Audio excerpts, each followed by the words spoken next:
Hey there, night owls. Tonight we're tackling a story that shaped entire nations, fueled world wars, and somehow started as a simple cold medicine: methamphetamine. One tiny molecule that went from pharmacy shelves to battlefields to becoming one of humanity's biggest self-inflicted disasters. And here's the wild part. For decades, doctors were handing this stuff out like candy. Literally. This isn't just a drug story. It's a story about ambition, war, greed, and what happens when science moves faster than common sense. We're going from ancient Chinese herbal remedies to Nazi tank commanders to modern cartels, and trust me, reality is stranger than any crime drama you've ever watched. So before we dive in, drop a comment below. Where are you tuning in from tonight? What time is it in your corner of the world? I genuinely want to know who's joining me on this ride. Alright, dim those lights, get comfortable, and let's begin. This is the complete, unfiltered history of the molecule that promised miracles and delivered catastrophe. Let's roll. Let's start with a thought experiment. Imagine you're holding a single grain of sand. Seems harmless, right? Now imagine that grain of sand could make soldiers march for 3 days without sleep, turn housewives into cleaning machines, help students ace their exams, and then, plot twist, destroy their teeth, their minds, their families, and eventually entire communities. That's methamphetamine in a nutshell. One molecule.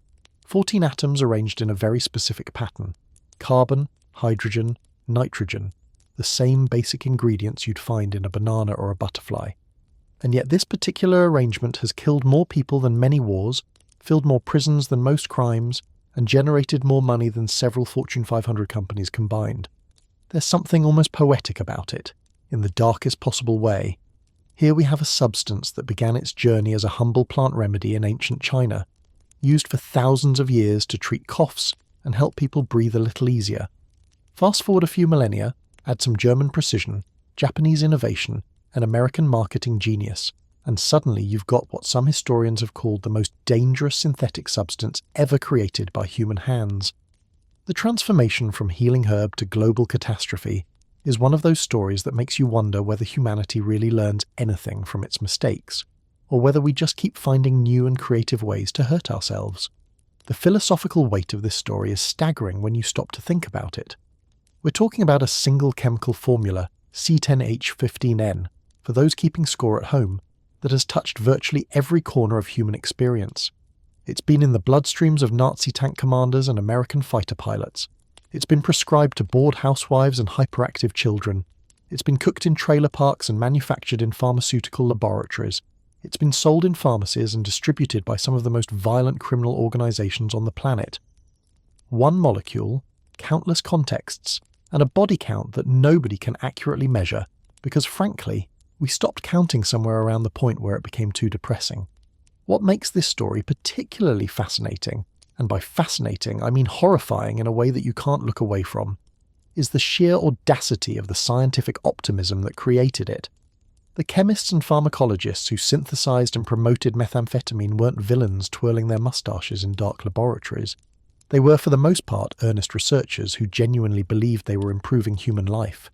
They thought they'd found a cure for fatigue, a solution for obesity, a treatment for depression, and a boost for human productivity.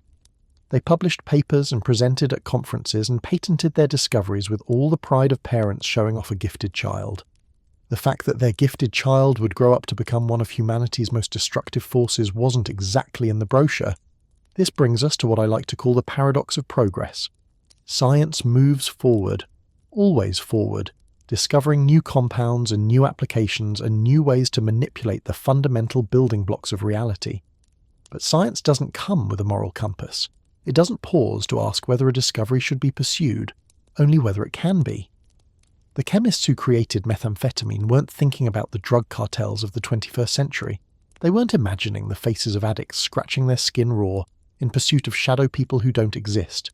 They were thinking about asthma patients and soldiers, and maybe, if we're being honest, about the fame and fortune that comes with a groundbreaking pharmaceutical discovery. Science gave them the tools to create something powerful.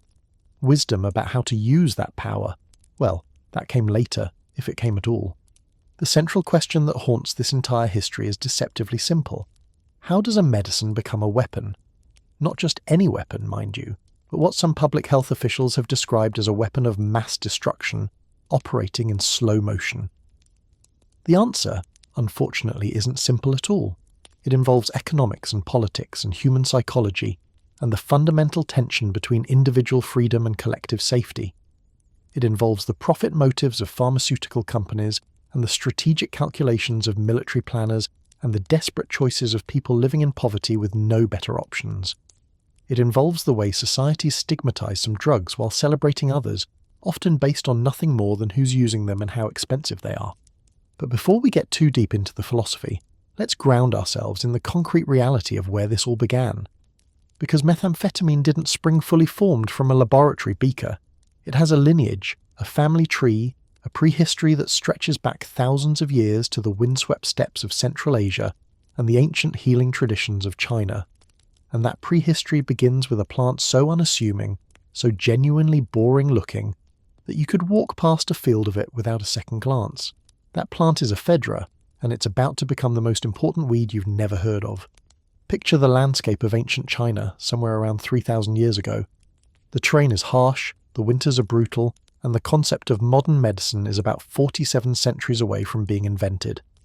If you get sick, your options are essentially prayer, rest, and whatever plants the local healer can scrounge up from the surrounding countryside. Not exactly a 5-star healthcare system, but people worked with what they had.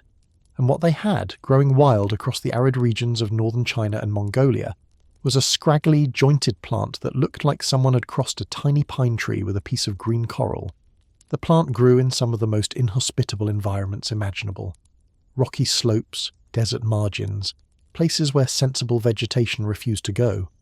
It was tough, adaptable, and supremely indifferent to human comfort. The stems were green and segmented, looking almost like miniature bamboo, and the whole thing rarely grew higher than your knee.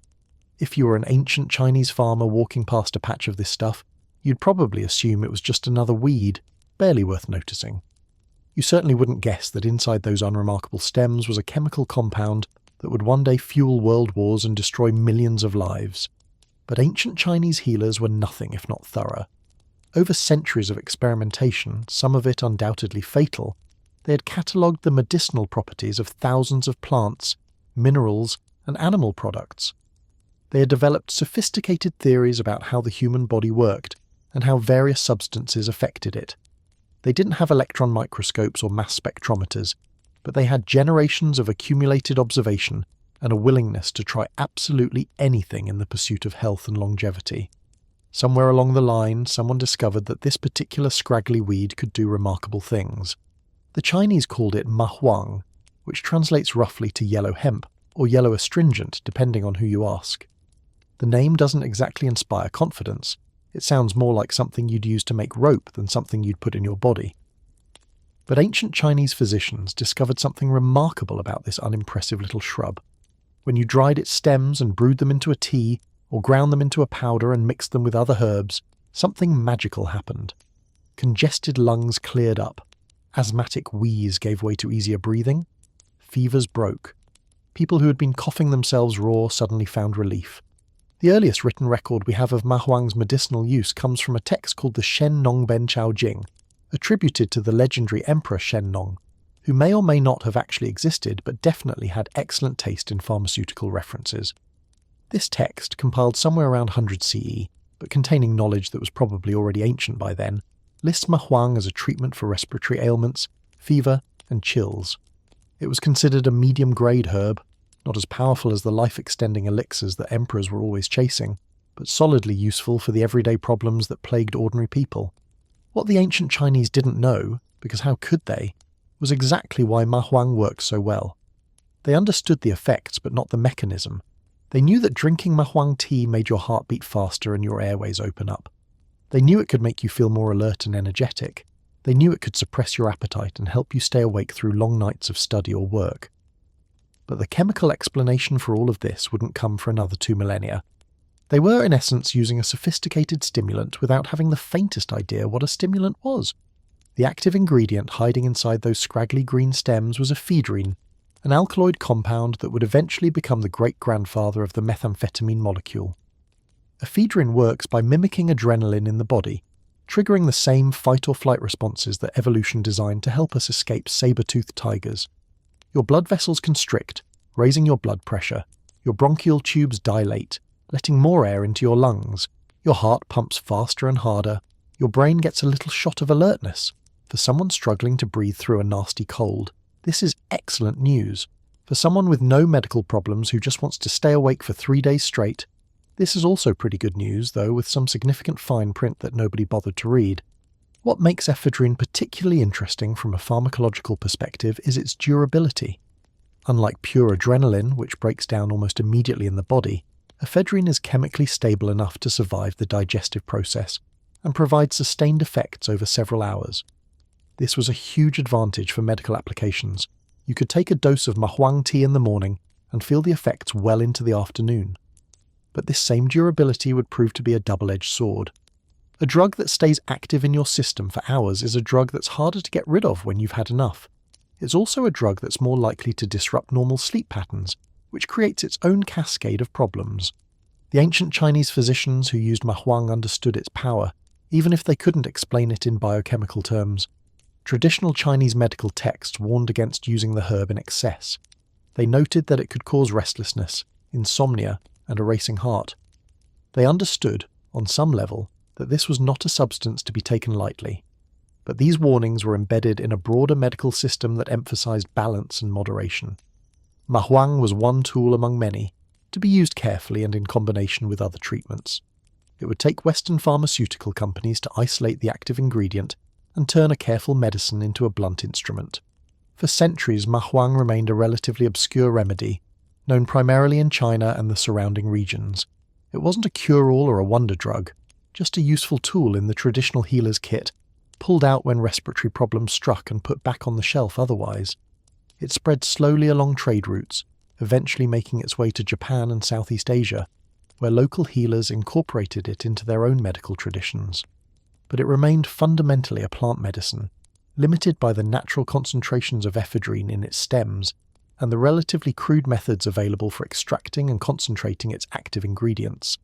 The story might have ended there, an interesting footnote in the history of herbal medicine, nothing more, if not for the collision of ancient knowledge with modern chemistry that occurred in the late 19th century. This was the golden age of organic chemistry, a time when researchers across Europe and Asia were racing to isolate, identify and synthesize the active ingredients in traditional medicines. They were convinced, not without reason, that nature had hidden pharmaceutical treasures in plants and animals, and that science could extract and improve upon these treasures. Digitalis from foxglove, morphine from opium poppies, aspirin from willow bark. The natural world was essentially a pharmacy waiting to be reverse-engineered. Enter Nagai Nagayoshi, a Japanese chemist who would unknowingly set in motion one of history's greatest pharmaceutical disasters. Nagai was born in 1844 in what is now Tokushima Prefecture, during the final years of the Tokugawa shogunate, a time when Japan was still largely closed to the outside world, and modern chemistry was something that happened in distant European laboratories. But Nagai was curious, ambitious, and fortunate enough to be coming of age just as Japan was opening its doors to Western science. He studied traditional medicine as a young man, then made his way to Germany in 1871 to learn the cutting-edge techniques of organic chemistry from some of the best minds in the field. The journey itself was remarkable for its time. Nagai had to cross the Pacific Ocean on a steamship, then travel by rail and coach across the American continent, then cross the Atlantic to reach Europe. The whole trip took months and cost a fortune. For a young man from provincial Japan to undertake such a journey in pursuit of knowledge required not just intelligence, but also considerable courage and determination. He was leaving behind everything familiar: language, culture, food, family, to immerse himself in a world that operated by entirely different rules. Many of his contemporaries who attempted similar journeys returned home broken or disillusioned. Nagai thrived. Germany in the 1870s was the place to be if you wanted to learn chemistry. The country was home to a network of elite universities and research institutions that were revolutionizing our understanding of molecules and reactions. German laboratories had developed new techniques for analyzing chemical structures, new methods for synthesizing organic compounds, and new theoretical frameworks for understanding how atoms bonded together. The German chemical industry was the most advanced in the world, producing dyes, pharmaceuticals, and industrial chemicals that were exported globally. If you wanted to learn chemistry at the highest level, Germany was where you went.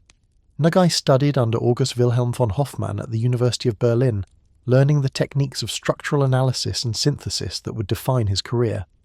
Hofmann was a legendary figure in organic chemistry, the man who had identified the chemical structure of aniline and pioneered the synthesis of dyes that would make German chemical companies fabulously wealthy.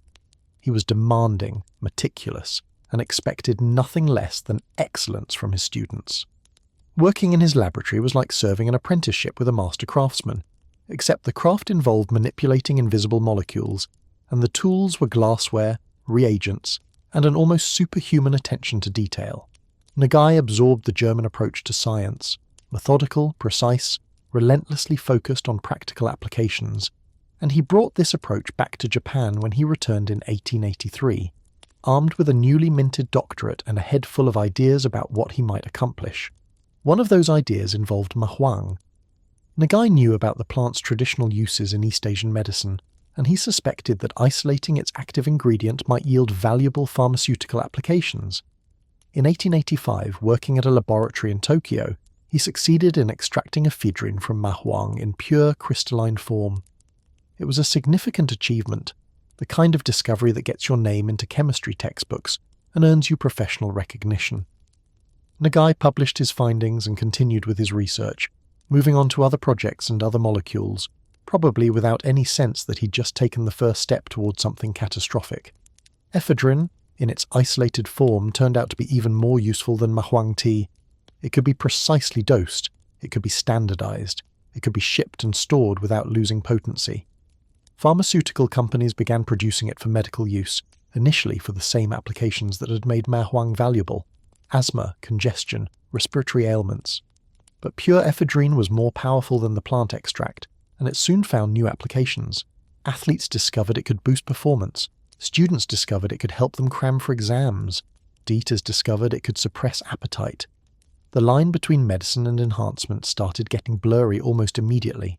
But ephedrine was just the beginning. The real transformation came when chemists started tinkering with the molecule, adding and subtracting atoms to see what happened. This is what chemists do. They're molecular tinkerers, compulsive modifiers, always wondering what happens if you swap this carbon for that nitrogen, or add a methyl group here instead of there. Sometimes these modifications produce nothing useful. Sometimes they produce entirely new compounds with entirely new properties. And sometimes, as happened with ephedrine, they produce something so powerful and so dangerous that the world is never quite the same afterward. The first major modification came in 1887, just 2 years after Nagai isolated ephedrine. A Romanian chemist named Lazare Deleanu, working at the University of Berlin, the same institution where Nagai had trained, synthesized a new compound by chemically modifying phenylethylamine, a molecule closely related to ephedrine. Deleanu called his creation phenylisopropylamine, though it would eventually become known by a simpler name, amphetamine. At the time, Deleanu wasn't particularly interested in the compound's biological effects. He was doing pure chemistry, exploring the structural possibilities of organic molecules, and amphetamine was just one more entry in his laboratory notebook. He set it aside and moved on to other things. For decades, amphetamine sat on the shelf, a chemical curiosity with no known applications. Nobody bothered to test whether it had any effects on living organisms, because nobody had any particular reason to think it would. The compound existed in the scientific literature but not in the real world.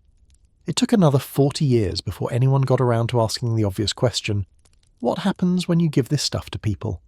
Meanwhile, Nagai Nagayoshi wasn't finished with his molecular tinkering.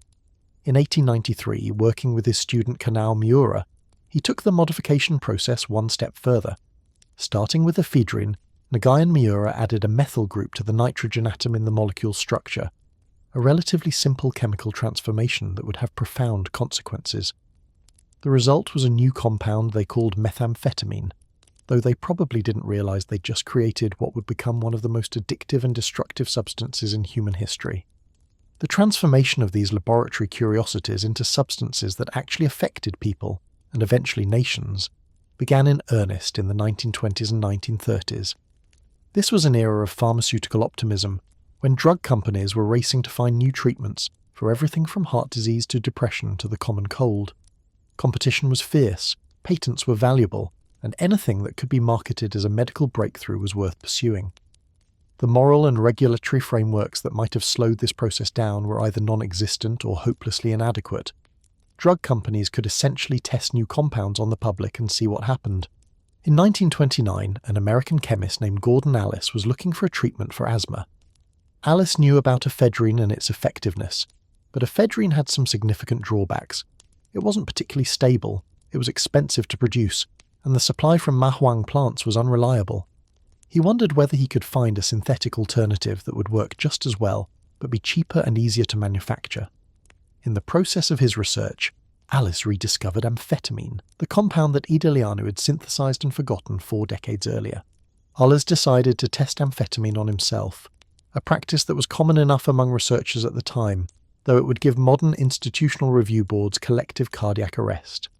He injected 50 milligrams of the compound into his thigh and waited to see what would happen.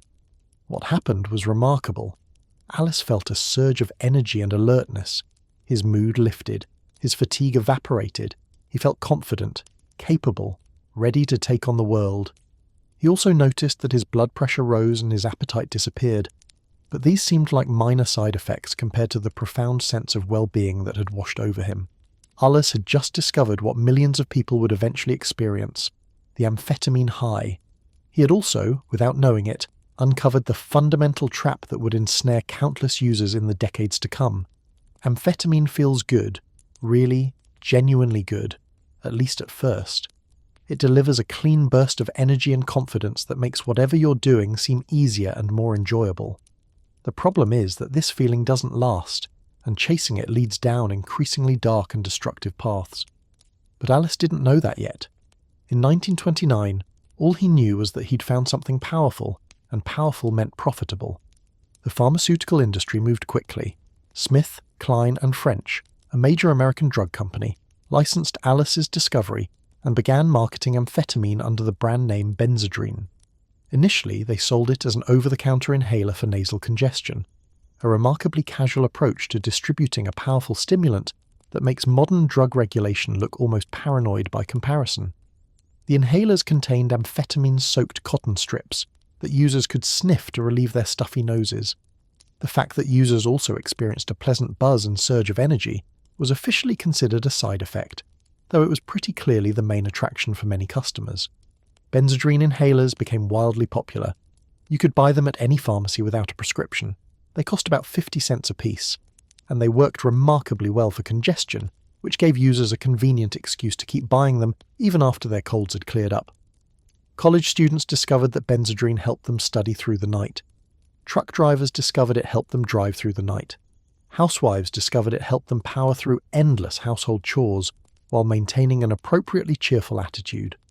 The inhalers were everywhere, and nobody seemed particularly concerned about the fact that their active ingredient was a powerful central nervous system stimulant with unknown long-term effects. The marketing of Benzedrine was a masterclass in creating demand for a product that people didn't know they needed. Smith, Kline, and French placed advertisements in medical journals and popular magazines. They sent salesmen to doctors' offices with free samples and promotional materials. They sponsored research that highlighted the drug's benefits while downplaying its risks. They positioned Benzedrine not as a dangerous chemical that should be used with caution, but as a modern solution to the timeless problem of human fatigue. Tired?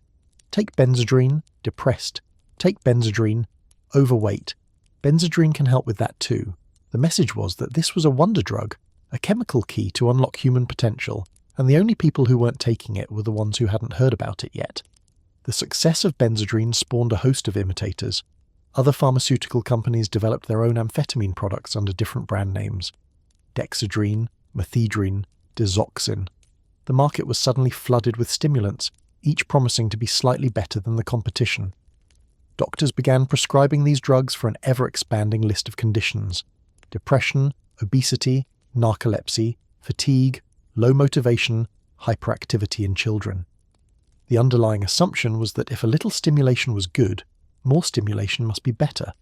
It was the pharmaceutical equivalent of putting a bigger engine in a car without bothering to upgrade the brakes. While America was falling in love with Benzedrine, German chemists were pursuing their own stimulant projects. Germany in the 1930s was obsessed with efficiency productivity, and national strength, ideological priorities that aligned perfectly with the effects of amphetamine-type stimulants. If you wanted to build a master race and conquer Europe, having access to chemicals that could make your soldiers and workers faster, stronger, and less easily fatigued seemed like a strategic advantage worth pursuing. In 1937, the German pharmaceutical company Temmler introduced Pervitin, a methamphetamine-based product that would become infamous for its role in World War II. Pervitin was Nagai's creation, finally brought to market more than 4 decades after its initial synthesis. Unlike benzodrine, which contained regular amphetamine, Pervitin contained the more potent methamphetamine molecule, the version with that extra methyl group that Nagai had added back in 1893. This made Pervitin stronger and faster acting than its American competitor, a fact that would have significant implications for the coming conflict. The difference between amphetamine and methamphetamine might seem like a minor chemical detail, but it's actually crucial to understanding why methamphetamine would eventually become the more dangerous and destructive drug. That extra methyl group changes how the molecule interacts with the brain. It makes methamphetamine more fat-soluble, which means it crosses the blood-brain barrier more easily. It makes the drug more potent milligram for milligram, and it makes the high more intense, the crash more severe, and the addiction more tenacious. Nagai's small modification had created something qualitatively different from ordinary amphetamine, a chemical chainsaw where Edelianu had invented a chemical scalpel. Pervitin was marketed in Germany with enthusiasm that would be considered criminal by modern standards. Advertisements promised increased alertness, enhanced performance, and relief from depression and fatigue. The drug was sold without prescription and was actively promoted to all segments of German society.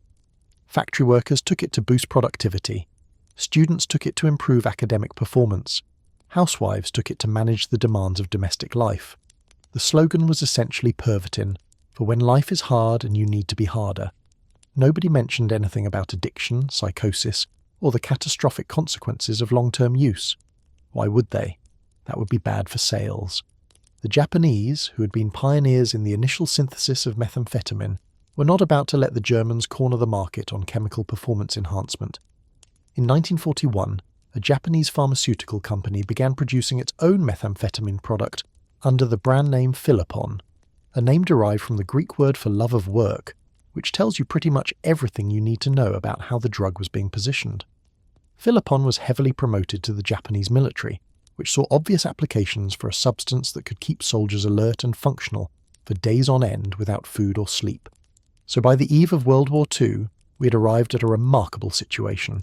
3 major industrial nations, the United States, Germany, and Japan, were all producing and promoting powerful synthetic stimulants to their populations. The drugs were legal, cheap, and readily available. They were being used by ordinary civilians and military personnel alike, and nobody, not the drug companies, not the governments, not the doctors who prescribed them, and certainly not the users who consumed them, had any real understanding of the long-term consequences. It was like watching a civilization collectively decide to play Russian roulette, except the cylinder had a lot more than one bullet in it, and everybody was pulling the trigger over and over again. The sheer scale of this situation is difficult to comprehend from a modern perspective. We're talking about millions of people across multiple continents taking powerful psychoactive drugs as casually as they'd take aspirin. Factory workers in Berlin, students in California, military recruits in Tokyo, all of them popping pills that altered their brain chemistry in profound and poorly understood ways. There was no internet to spread warnings about side effects. There were no consumer advocacy groups demanding better safety testing. There were no Twitter campaigns exposing pharmaceutical company malfeasance. People trusted their doctors, their pharmacists, and their governments to protect them from dangerous products. That trust would prove to be catastrophically misplaced. The transformation from healing plant to synthetic menace was now complete. What had started as a traditional remedy for coughs and congestion had become a family of industrial chemicals designed to push human beings beyond their natural limits. Mahuang had given way to ephedrine, which had given way to amphetamine and methamphetamine. Each step in this evolution had produced a more powerful, more dangerous, and more addictive substance. Each step had been driven by genuine scientific curiosity and legitimate medical needs, and each step had been accelerated by commercial interests that prioritized profit over caution and growth over safety. The chemists who made this journey possible were not evil people. Nagai Nagayoshi spent his career trying to bridge Eastern and Western medical traditions. Lazar Edelianu was a respected academic who made important contributions to organic chemistry. Gordon Alice genuinely believed he was developing better treatments for respiratory disease. They were products of their time, working within scientific and commercial frameworks that didn't yet understand the full implications of what they were creating. They couldn't see the future, the battlefields strewn with stimulant-fueled corpses, the cities hollowed out by addiction, the prisons filled with users and dealers, the children raised by parents too high or too strung out to care for them properly. But the future was coming, whether they could see it or not. And it would be stranger, darker, and more destructive than any of them could have imagined. The molecules they had created were about to be put to uses that would shock and horrify future generations, uses that would reveal both the terrifying power of chemistry and the equally terrifying limitations of human wisdom. The pharmaceutical companies were about to become weapons manufacturers. The medicine was about to become a weapon of war, and the world was about to learn, through bitter and bloody experience, what happens when you give millions of people access to a substance that makes them feel invincible while slowly destroying their minds and bodies. The stage was set. The chemicals were synthesized. The distribution networks were in place. All that was needed now was a catalyst, something to push methamphetamine from widespread civilian use into the realm of mass military deployment. That catalyst arrived in September 1939, when German tanks rolled across the Polish border and the Second World War began. What happened next would cement methamphetamine's place in history as one of the most consequential and controversial drugs ever created. The molecule that had started its journey in the stems of a humble Chinese shrub was about to fuel the most destructive conflict in human history. But that's a story for the next chapter. For now, let's pause and consider what we've learned about the strange and troubling transformation of mahuang into methamphetamine. A plant that had been used safely for thousands of years was isolated, concentrated, and chemically modified until it became something entirely new and far more dangerous. Scientists pursuing legitimate research goals created tools that would be used for purposes they never anticipated. Commercial enterprises marketed these tools to mass audiences without adequate understanding of the risks involved. And governments, driven by competition and ideology, encouraged the widespread adoption of substances that would eventually cause enormous harm. This pattern, scientific discovery leading to commercial exploitation leading to widespread harm, is not unique to methamphetamine. We've seen it with opioids, with tobacco, with alcohol, with countless other substances that started as medicines or curiosities and ended up as sources of mass addiction and death. But methamphetamine represents perhaps the purest example of this pattern, the clearest case study in how good intentions and bad incentives can combine to produce catastrophic outcomes. The chemists weren't villains, the drug companies weren't conspiracies, even the governments weren't initially acting in bad faith. Everyone was just doing what seemed reasonable at the time, following the logic of their situations to conclusions that nobody fully understood until it was far too late. There's a lesson in this, though it's not a comfortable one. Scientific progress is not inherently good or bad. It's a tool that can be used for either purpose, depending on the wisdom and intentions of those who wield it. The same knowledge that allows us to cure diseases can also allow us to create new ones. The same understanding of brain chemistry that enables us to treat depression can also enable us to engineer addiction. The molecule doesn't care what we do with it. The molecule just is. It's up to us to decide what happens next. And in the case of methamphetamine, what happened next was a nightmare that we're still trying to wake up from almost a century later. The story we've told so far is just the beginning. The origin story of a substance that would go on to shape wars, economies, and countless individual lives in ways both horrifying and occasionally surreal. The scientists have done their part. The molecules have been created. Now it's time to see what humanity decided to do with them. Spoiler alert, it wasn't pretty. The chemical evolution was complete, but the social evolution was just beginning. Mahuang had become methamphetamine. The question now was what methamphetamine would become in the hands of soldiers, doctors, politicians, criminals, and ordinary people just trying to get through their days. The answer would unfold across the next 8 decades, and it would involve some of the strangest, saddest, and most infuriating chapters in the history of human self-destruction. Let's take a moment to appreciate just how remarkable this transformation really was, from a purely scientific perspective. The ephedra plant had evolved its chemical defenses over millions of years, producing alkaloids like ephedrine to discourage insects and animals from eating it. This was evolution at work, slow, blind, purposeless, but incredibly effective. The plant didn't know what ephedrine did to mammalian nervous systems.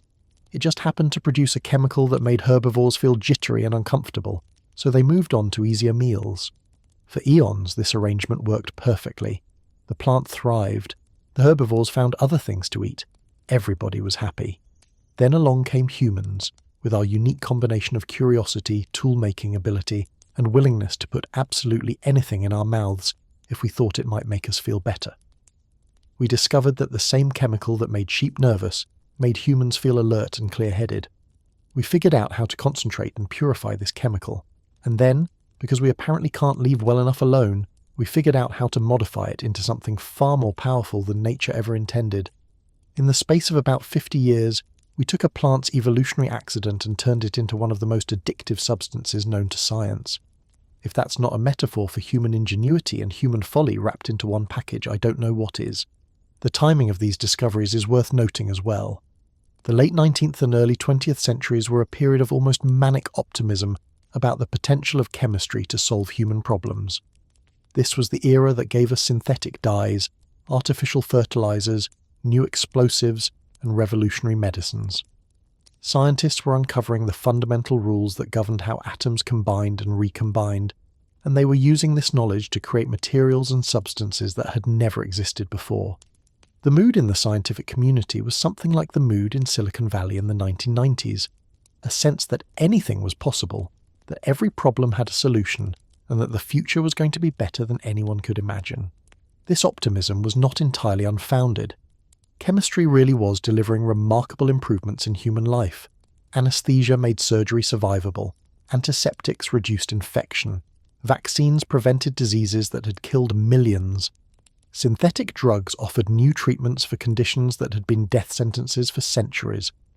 If you were a chemist in 1900, you had every reason to believe that your work was making the world a better place.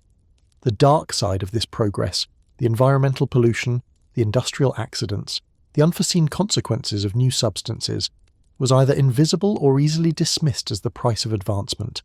Methamphetamine emerged from this context of scientific hubris and commercial enthusiasm. It was created by researchers who believed they were pushing the boundaries of human capability for benevolent purposes. It was promoted by companies that saw nothing wrong with marketing powerful psychoactive substances to mass audiences.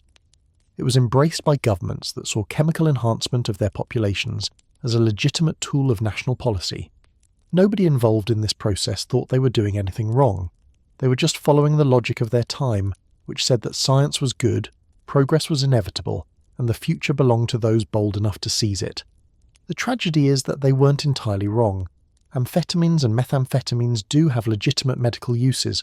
They can treat attention deficit disorders, certain forms of obesity, and specific neurological conditions. Even today, medications containing these substances are prescribed to millions of people around the world with generally positive outcomes. The problem was never the molecules themselves. It was the scale and manner of their deployment. A controlled substance administered under medical supervision to address a specific condition is a medicine. The same substance distributed freely to millions of people with no oversight or understanding of the risks is a disaster waiting to happen.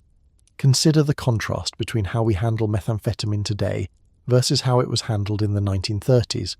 Today, methamphetamine is a Schedule II controlled substance in most countries. Possession without a prescription is a serious crime. Distribution can result in decades in prison. Entire government agencies exist to prevent its manufacture and sale. We treat methamphetamine with the same caution we reserve for the most dangerous substances known to humanity, because that's exactly what it is. In the 1930s, you could buy it at the corner pharmacy. You could get it from vending machines in some countries. You could give it to your children to help them focus on their homework. You could take it yourself to get through a long day at work. Nobody checked your prescription because you didn't need one. Nobody warned you about addiction because nobody understood addiction well enough to give an accurate warning. You were essentially participating in a massive, uncontrolled experiment on the effects of chronic stimulant use on human populations. Except nobody told you it was an experiment, and nobody was collecting the data. The results of this experiment would become apparent over the following decades, but by then the genie was out of the bottle. Millions of people had discovered what amphetamines and methamphetamines could do for them. Pharmaceutical companies had discovered how profitable these substances could be. Governments had discovered their military and industrial applications. Criminal organizations would eventually discover how much money could be made from illegal production and distribution. The infrastructure for both legitimate use and catastrophic abuse was in place, and it wasn't going anywhere. What's particularly striking about this period is how little anyone seemed to learn from concurrent experiences with other addictive substances. By the 1930s, humanity already had extensive experience with the dangers of addiction. Opium had been ravaging China for over a century. Cocaine had gone from miracle drug to social menace in just a few decades. Alcohol prohibition in the United States was demonstrating the futility of trying to ban a popular intoxicant through criminal law.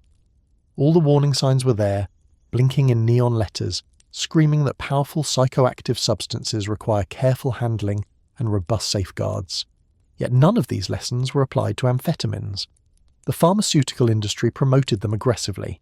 Governments approved them with minimal testing. Doctors prescribed them freely. Users consumed them enthusiastically. It was as if everyone had collectively decided that this time would be different, that these particular drugs were safe because they were new and scientific and came in nice clean packaging from respectable companies. The past offered endless warnings about what happens when powerful drugs are made widely available.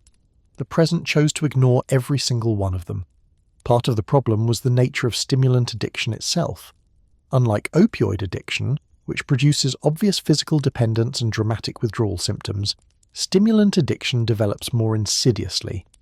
Users don't get physically sick when they stop taking amphetamines. They just feel tired, depressed, and unable to function at the level they've come to expect. This made it easy to convince themselves, and others, that they weren't really addicted. They were just using a helpful tool. They could stop any time they wanted, they just didn't want to, because why would you give up something that made you feel so good and work so effectively? By the time the true cost of stimulant addiction became apparent, the paranoia, the psychosis, the cardiovascular damage, the destroyed relationships and careers, a substantial portion of the population was already dependent on these substances, and by then, removing them from circulation was practically impossible. Too many people relied on them, too many companies profited from them, too many governments had integrated them into their military and economic strategies. Methamphetamine and its chemical cousins had become embedded in the fabric of modern industrial society, and extracting them would prove to be one of the most difficult challenges of the 20th and 21st centuries. But we're getting ahead of ourselves. Before the addiction crisis, before the crack epidemic of methamphetamine, before the cartel wars and the superlab raids and the faces of addicts staring out from mugshots, before all of that came the war. The Second World War would serve as the largest and most brutal field test of stimulant substances ever conducted. Tens of millions of doses would be distributed to soldiers on all sides of the conflict. The results would be documented in medical records, military reports, and the testimony of survivors. And what those results showed would fundamentally change how humanity thought about these substances, though not quickly enough to prevent decades of additional suffering. Before we can understand how methamphetamine conquered the world, we need to understand how it first conquered the battlefield. And that story begins with a German general, a tight deadline, and a very large supply of little white pills. The pills had arrived and they were spectacular. Not spectacular in the way that a sunset is spectacular, or a symphony, or any of the things that actually deserve that word. Spectacular in the way that a house fire is spectacular. Bright, attention-grabbing, and destined to leave a lot of damage in its wake. But nobody knew that yet. In the late 1930s, as the world teetered on the brink of the most destructive war in human history, pharmaceutical companies were busy convincing everyone that they had finally solved the fundamental problem of being human, the annoying tendency to get tired, sad, fat, or otherwise inconveniently imperfect. Welcome to the era of wonder pills, a golden age of pharmaceutical optimism that would make modern drug advertising look positively restrained by comparison. This was a time when you could open a magazine and find advertisements suggesting that amphetamines were the solution to everything from chronic fatigue to an unhappy marriage. A time when doctors prescribed powerful stimulants with the casual confidence of someone recommending a good restaurant. A time when the line between medicine and performance enhancement didn't just blur, it essentially ceased to exist. and at the centre of this pharmaceutical carnival stood products like Pervitin, Dexedrine, and their many competitors, each promising to deliver a better, faster, more productive version of yourself in convenient tablet form.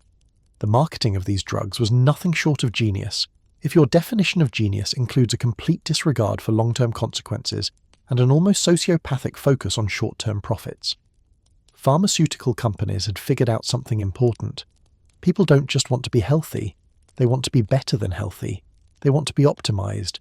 They want to outperform their neighbors, their colleagues, their own previous selves. And if you can convince them that a little white pill is the key to this optimization, well, you've got yourself a market that essentially has no ceiling. Consider the advertising strategies employed during this period. Pervitin, the German methamphetamine product we discussed earlier, wasn't marketed as a treatment for specific medical conditions. It was marketed as a lifestyle enhancement, a chemical shortcut to the kind of productivity and energy that ordinary mortals could only dream of. The advertisements showed smiling, energetic people conquering their daily challenges with ease.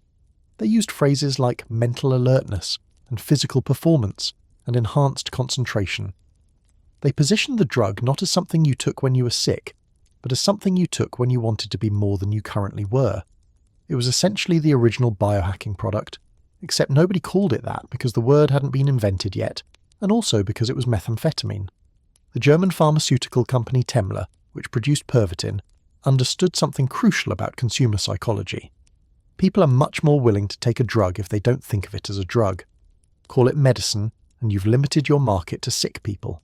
Call it a performance enhancer, a productivity aid, a modern solution to modern problems, and suddenly everyone is a potential customer.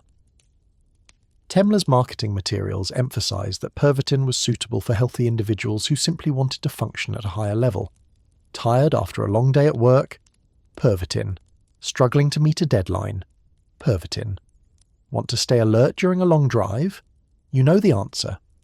The drug was positioned as a tool for winners, a secret weapon for the ambitious, a competitive advantage in pill form. This approach worked spectacularly well. By 1938, Pervitin was one of the best-selling pharmaceutical products in Germany. Millions of tablets were being consumed by ordinary citizens who had no particular medical need for a powerful central nervous system stimulant, but who very much liked the idea of being more awake, more focused, and more productive than they would otherwise be. The drug was available without prescription at any pharmacy, and it was cheap enough that almost anyone could afford it. Germany had essentially become a nation of casual methamphetamine users, and the war hadn't even started yet. But Germany wasn't alone in this pharmaceutical adventure. Across the Atlantic, American drug companies were running their own stimulant marketing campaigns with equal enthusiasm and equally questionable ethics. The star of the American show was Benzedrine, which we touched on briefly in the last chapter, but there were plenty of supporting actors as well. Dexedrine, manufactured by Smith, Kline and French, entered the market in 1937 and quickly became a favourite among users who wanted a slightly different stimulant experience. Dexedrine contained dextroamphetamine, which is essentially regular amphetamine, but with all its molecules oriented in the same direction.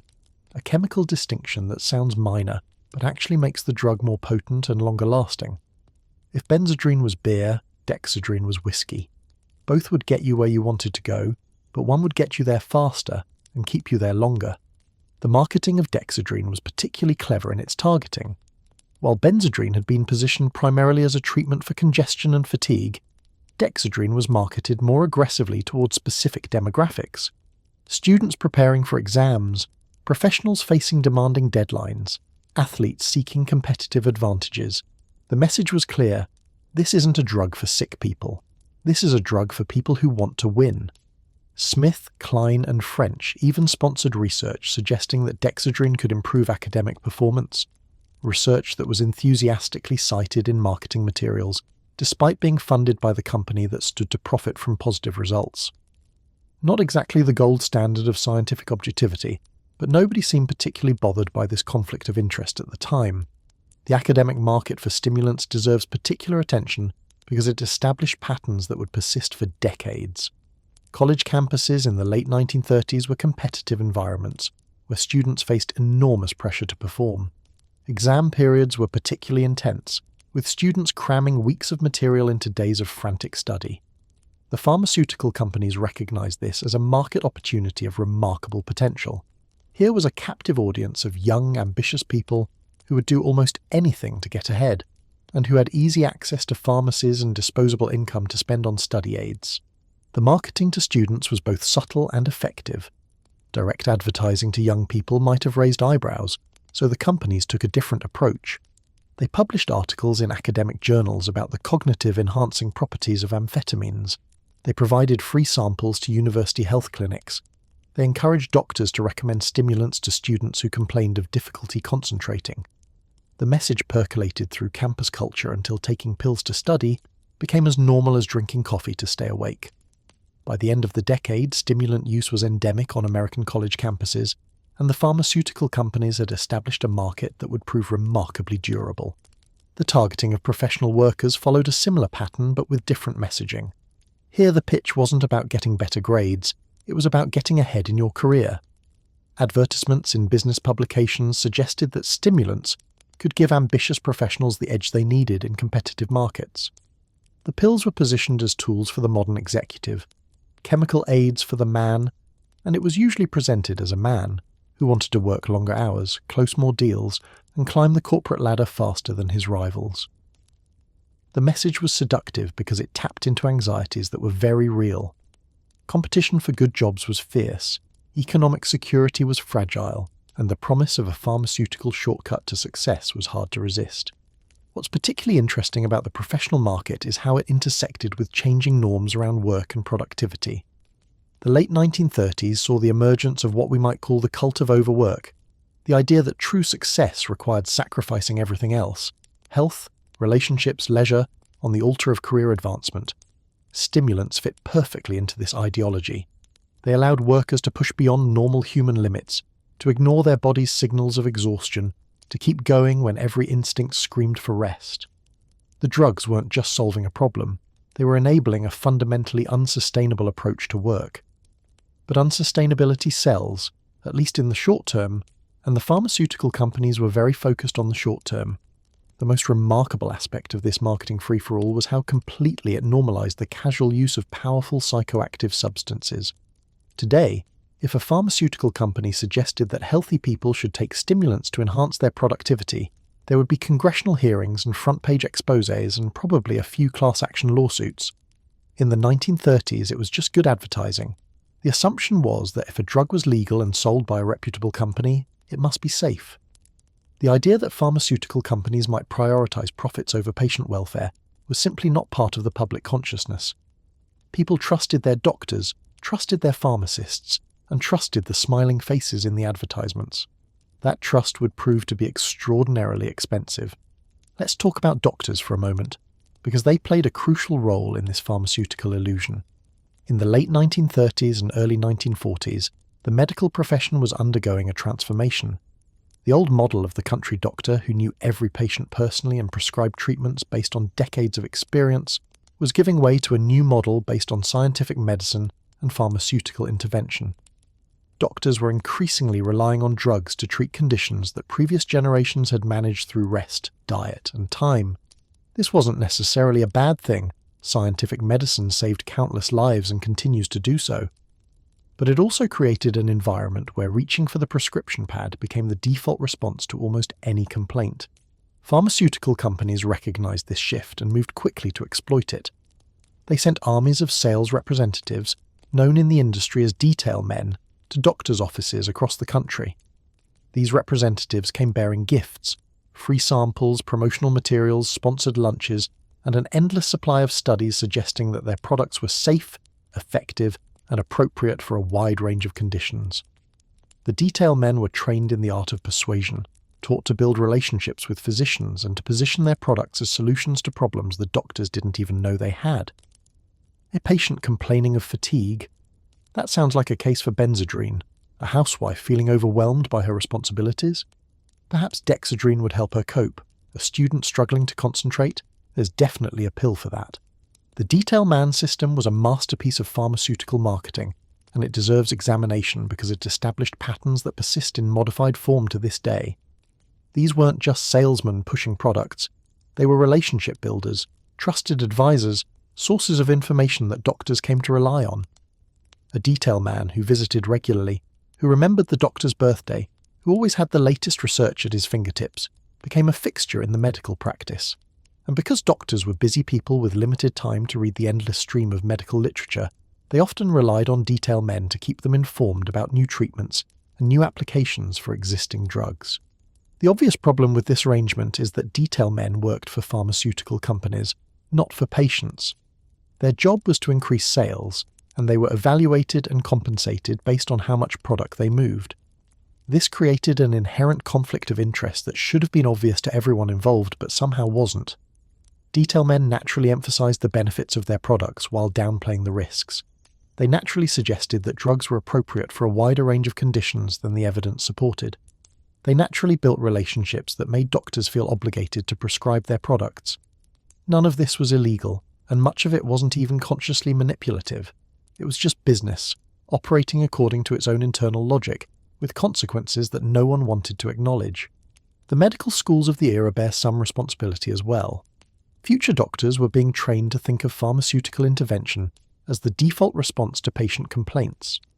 The curriculum emphasized pharmacology and drug therapy, while paying relatively little attention to the potential for adverse effects, dependency, or the limitations of pharmaceutical solutions.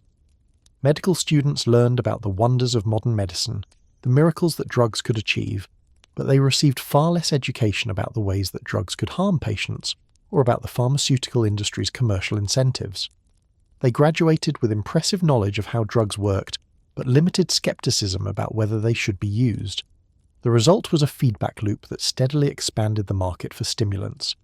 Pharmaceutical companies convinced doctors that these drugs were appropriate for an ever-growing list of conditions. Doctors prescribed the drugs to their patients. Patients experienced the initial benefits, the energy, the focus, the elevated mood, and came back asking for more. The market grew, profits increased, and pharmaceutical companies invested those profits in even more aggressive marketing. At no point in this cycle did anyone pause to ask whether widespread stimulant use might have long-term consequences. The system was designed to sell drugs, not to evaluate their safety, and it performed this function with remarkable efficiency. The advertising campaigns of this era deserve special attention for their creativity and their complete divorce from anything resembling medical ethics. Consider the advertisements targeting housewives, a demographic that pharmaceutical companies identified as particularly lucrative. The typical American housewife of the late 1930s and 1940s was expected to maintain a spotless home, raise well-behaved children, prepare elaborate meals, and do it all while maintaining a cheerful disposition and an attractive appearance. This was, to put it mildly, a lot to ask of any human being. Pharmaceutical companies saw an opportunity. What if there was a pill that could help women meet these impossible expectations? The advertisements practically wrote themselves. Images of smiling women effortlessly managing their households, accompanied by copy suggesting that modern science had finally solved the problem of maternal exhaustion. Feeling overwhelmed? Ask your doctor about. The specific brand names varied, but the message was consistent. You don't have to accept your limitations. You don't have to admit that the expectations placed on you are unreasonable. You just have to take a pill, and everything will be fine. It was gaslighting in pharmaceutical form, a message that said the problem wasn't the impossible demands of mid-century domesticity. The problem was that you weren't chemically enhanced enough to meet them. The imagery in these advertisements was carefully crafted to appeal to women's aspirations and anxieties. Gleaming kitchens, well-groomed children, husbands arriving home to perfectly prepared dinners. These were the rewards promised to women who made the right pharmaceutical choices. The implicit threat was equally clear. Fail to measure up, and you might lose everything. Your husband might stray, your children might suffer, your home might fall into chaos. The pills offered security, a way to maintain the impossible standards that defined feminine success in mid-century America. It wasn't medicine in any meaningful sense. It was a chemical coping mechanism for an impossible situation. The genius of this marketing approach was that it created demand by exploiting problems that the culture itself had created. Women weren't exhausted because of some medical deficiency. They were exhausted because they were being asked to do too much with too little support. The solution to this problem wasn't pills, it was social change, redistribution of domestic labour, realistic expectations. but social change is difficult and threatening to established power structures. Pills are easy. Pills are profitable. Pills allow everyone to pretend that the problem has been solved while actually making it worse. The pharmaceutical companies weren't just selling drugs, they were selling permission to maintain an unjust status quo. The scale of stimulant use among American housewives during this period is difficult to quantify precisely, but all available evidence suggests it was substantial. Doctors reported that requests for pep pills and diet pills were among the most common reasons women visited their offices. Pharmacies couldn't keep stimulants in stock. Support groups for overworked mothers began discussing the pills openly, trading tips about dosage and timing. The drugs became part of the hidden infrastructure of American domestic life, a secret that millions of women shared but rarely discussed openly. It wasn't something you talked about at the PTA meeting, but it was definitely something that helped you get through the PTA meeting. The targeting of weight loss is another fascinating case study in pharmaceutical marketing ethics, or the lack thereof. Amphetamines suppress appetite. This is a well-documented pharmacological effect, a side effect of the drug's action on the central nervous system. Pharmaceutical companies recognized that this side effect could be positioned as a primary benefit for an entirely new market: people who wanted to lose weight. Never mind that the weight loss was temporary, that it came with a host of other effects that were considerably less desirable, and that the drugs were potentially addictive. Diet pills were born, and they would remain a fixture of the pharmaceutical landscape for decades.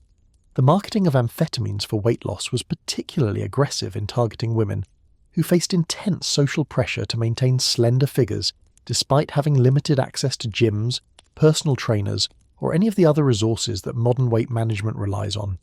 The advertisements promised effortless weight loss. Just take a pill and watch the pounds melt away. They didn't mention the insomnia, the anxiety, the mood swings, or the crushing depression that could accompany stimulant withdrawal. They didn't mention that users often regained the weight, and then some once they stopped taking the drugs. They just showed thin, happy women living their best lives, with the clear implication that you could be one of them if you made the right pharmaceutical choices. The diet pill market grew explosively throughout this period, fueled by cultural obsession with thinness and pharmaceutical willingness to exploit that obsession. Doctors began prescribing amphetamines for obesity as a matter of routine, often without seriously investigating whether the patient's weight actually posed health risks, or whether other interventions might be more appropriate. The pills worked, at least in the short term. Users did lose weight, sometimes dramatically. But the weight loss came at a cost that pharmaceutical companies carefully avoided discussing. The long-term effects of amphetamine use for weight loss were devastating for many women. Their metabolisms became disrupted. Their relationships with food became disordered. Their mental health suffered as they cycled between the euphoria of stimulant use and the depression of withdrawal. Many found that they could no longer function normally without the pills, not because they had some underlying condition that required medication, but because the medication itself had rewired their brains to expect its presence. They had started taking pills to lose weight and ended up dependent on pills just to get through the day. The beauty industry and pharmaceutical industry developed a symbiotic relationship during this period that would persist for decades. Beauty magazines ran advertisements for diet pills alongside articles about fashion and makeup. Beauty columnists recommended amphetamines as part of a comprehensive approach to feminine attractiveness. The message was consistent across platforms. Modern women had access to scientific tools that previous generations could only dream of, and failing to use those tools was a personal failure rather than a reasonable response to an unnatural demand. The pressure to be thin, which was already intense, became even more intense when thinness was reframed as a simple matter of pharmaceutical compliance. This brings us to a darker aspect of the pharmaceutical illusion, the deliberate creation of dependency. Now, I want to be careful here. I'm not suggesting that pharmaceutical companies in the 1930s and 1940s set out with the explicit goal of addicting their customers. That would require a level of cartoon villainy that real humans rarely achieve. What actually happened was more subtle and in some ways more troubling. The companies created products that were inherently likely to produce dependency.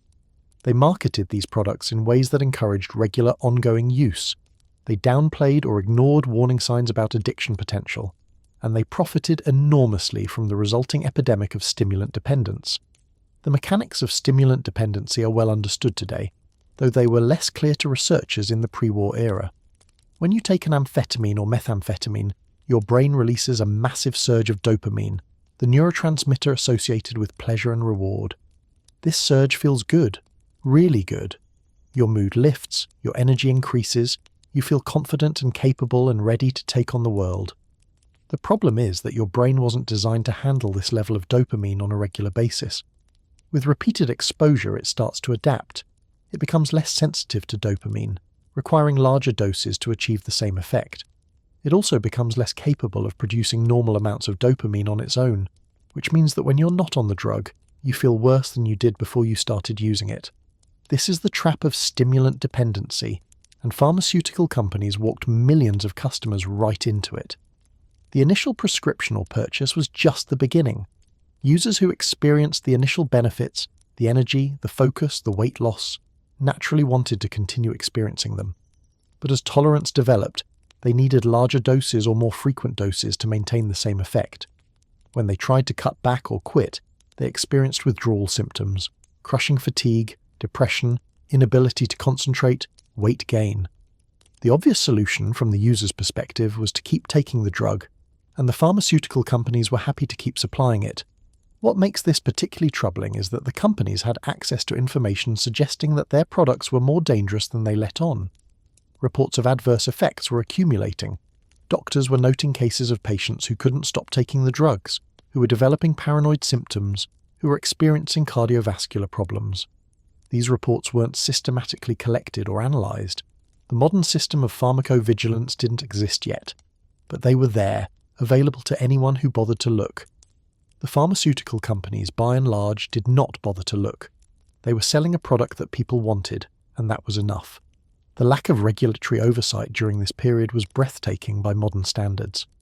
In the United States, the Food and Drug Administration existed, but its powers were limited, and its focus was primarily on ensuring that drugs were properly labelled, not that they were safe or effective. A pharmaceutical company could bring a new drug to market with minimal testing, make essentially any claims about its benefits, and face few consequences if those claims turned out to be exaggerated or false. The consumer was on their own, trusting that the combination of professional ethics and market forces would protect them from dangerous products. This trust was, in retrospect, wildly misplaced. The 1938 Food, Drug and Cosmetic Act represented a modest step forward in pharmaceutical regulation, passed in response to a tragedy involving a toxic elixir that killed over 100 people. But even this improved regulatory framework was woefully inadequate when it came to stimulants. The Act required companies to demonstrate that drugs were safe, but the definition of safe was generous, and the testing requirements were minimal. A company could conduct a few short-term studies showing that its product didn't immediately kill anyone, and that was generally sufficient to gain approval. Long-term effects, addiction potential, psychological consequences, these were not part of the regulatory equation. The FDA also lacked the resources and expertise to effectively monitor the pharmaceutical industry. The agency employed a small staff of scientists and inspectors who were expected to oversee an industry that was growing rapidly and becoming increasingly sophisticated. Pharmaceutical companies had teams of lawyers and lobbyists working to shape regulations in their favour. Individual consumers who were harmed by drugs had little recourse. The concept of product liability for pharmaceuticals was poorly developed, and proving that a specific drug had caused a specific harm was technically challenging and legally expensive. This regulatory vacuum was not an accident. Pharmaceutical companies had actively lobbied against stronger oversight, arguing that excessive regulation would stifle innovation and deprive patients of beneficial treatments. Their lobbyists cultivated relationships with lawmakers, made campaign contributions, and sponsored research that conveniently supported the industry's positions. The result was a regulatory system that served the interests of pharmaceutical companies far better than it served the interests of public health. The regulatory situation in other countries was even more permissive. In Germany, pharmaceutical regulation was essentially non-existent during the Nazi era. The regime was more interested in promoting products that might enhance worker productivity and military effectiveness than in protecting consumers from potential harm. Pervitin was embraced by the state not despite its stimulant properties, but because of them. A population that was alert, energetic and productive served the regime's purposes, and any long-term consequences could be dealt with later, or more likely ignored entirely. Japan followed a similar pattern. The Japanese government saw amphetamines and methamphetamines as tools for national development, substances that could help workers and soldiers perform at superhuman levels. Products like Philipon were promoted as patriotic aids, chemical contributions to the imperial mission. The idea that the government had a responsibility to protect citizens from addictive substances simply wasn't part of the political calculus. If the drugs helped Japan compete with Western powers, that was all that mattered. The Japanese pharmaceutical industry was particularly aggressive in promoting stimulants as workplace productivity aids. Factory workers were encouraged to use Philipon to maintain output during long shifts. Office workers were told that stimulants could help them meet demanding deadlines. The work culture in Japan, with its emphasis on dedication and self-sacrifice, created fertile ground for stimulant marketing. Taking pills to work harder wasn't seen as drug abuse. It was seen as loyalty to the company and the nation. The boundaries between pharmaceutical use and pharmaceutical exploitation were never clear, and the companies that profited from this ambiguity had no incentive to clarify them. The pharmaceutical companies operating in Japan developed sophisticated marketing strategies tailored to local culture. They emphasized themes of duty, honor, and service to the collective good. They positioned their products as tools for achieving the kind of superhuman effort that Japanese culture celebrated. They partnered with employers who were happy to have access to substances that could squeeze more productivity out of their workforce. The result was a society that became deeply dependent on stimulants even before the war created additional pressures for their use. This international convergence on stimulant promotion created a kind of global experiment in pharmaceutical recklessness. 3 major industrial nations, each with different political systems, different cultural values, different relationships between government and industry, had all arrived at the same conclusion, that widespread stimulant use was acceptable, even desirable.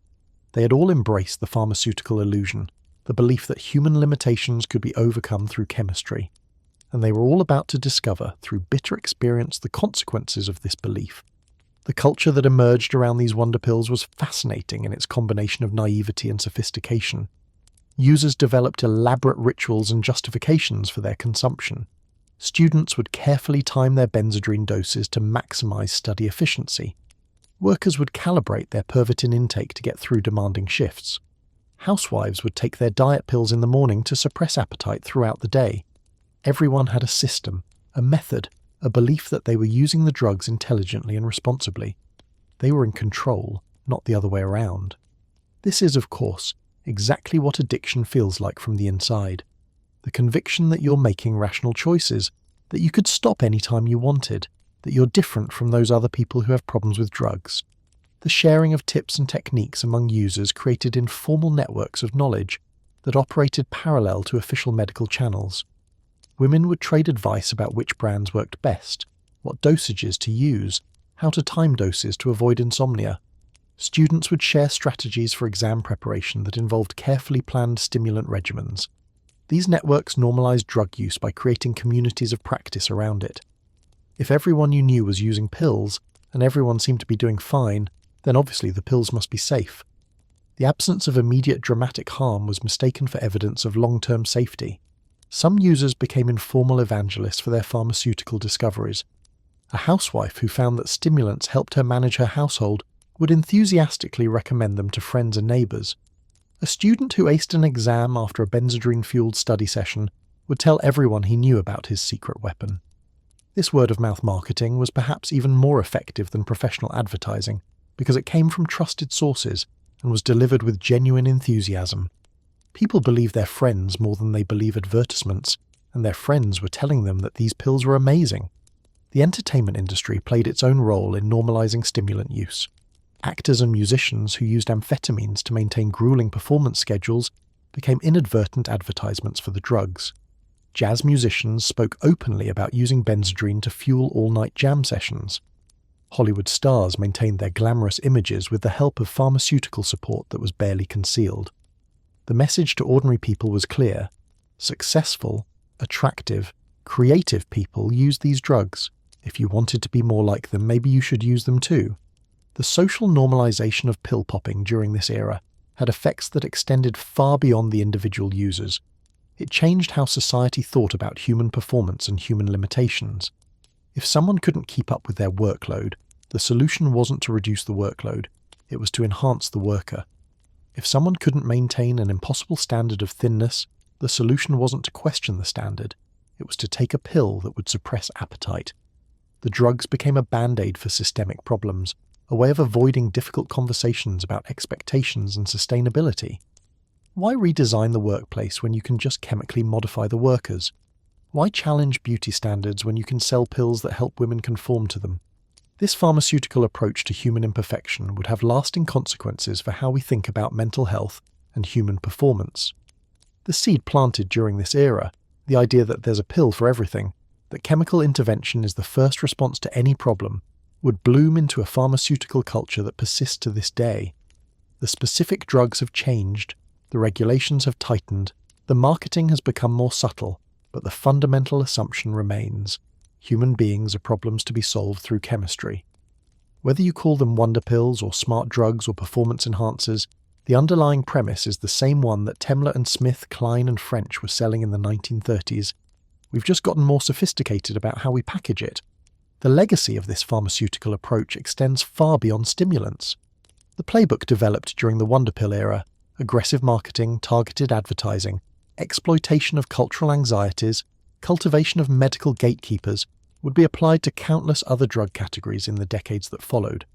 Tranquilizers in the 1950s and 1960s, antidepressants in the 1980s and 1990s, opioid painkillers in the 2000s and 2010s, each new class of drugs was marketed using techniques pioneered by the stimulant sellers of the pre-war era. The products changed, but the methods remained remarkably consistent. The cultural expectations created during this period also proved remarkably durable. The idea that pharmaceutical enhancement is a normal part of modern life, that taking pills to function better is no different from wearing glasses or using other technological aids, became deeply embedded in Western consciousness.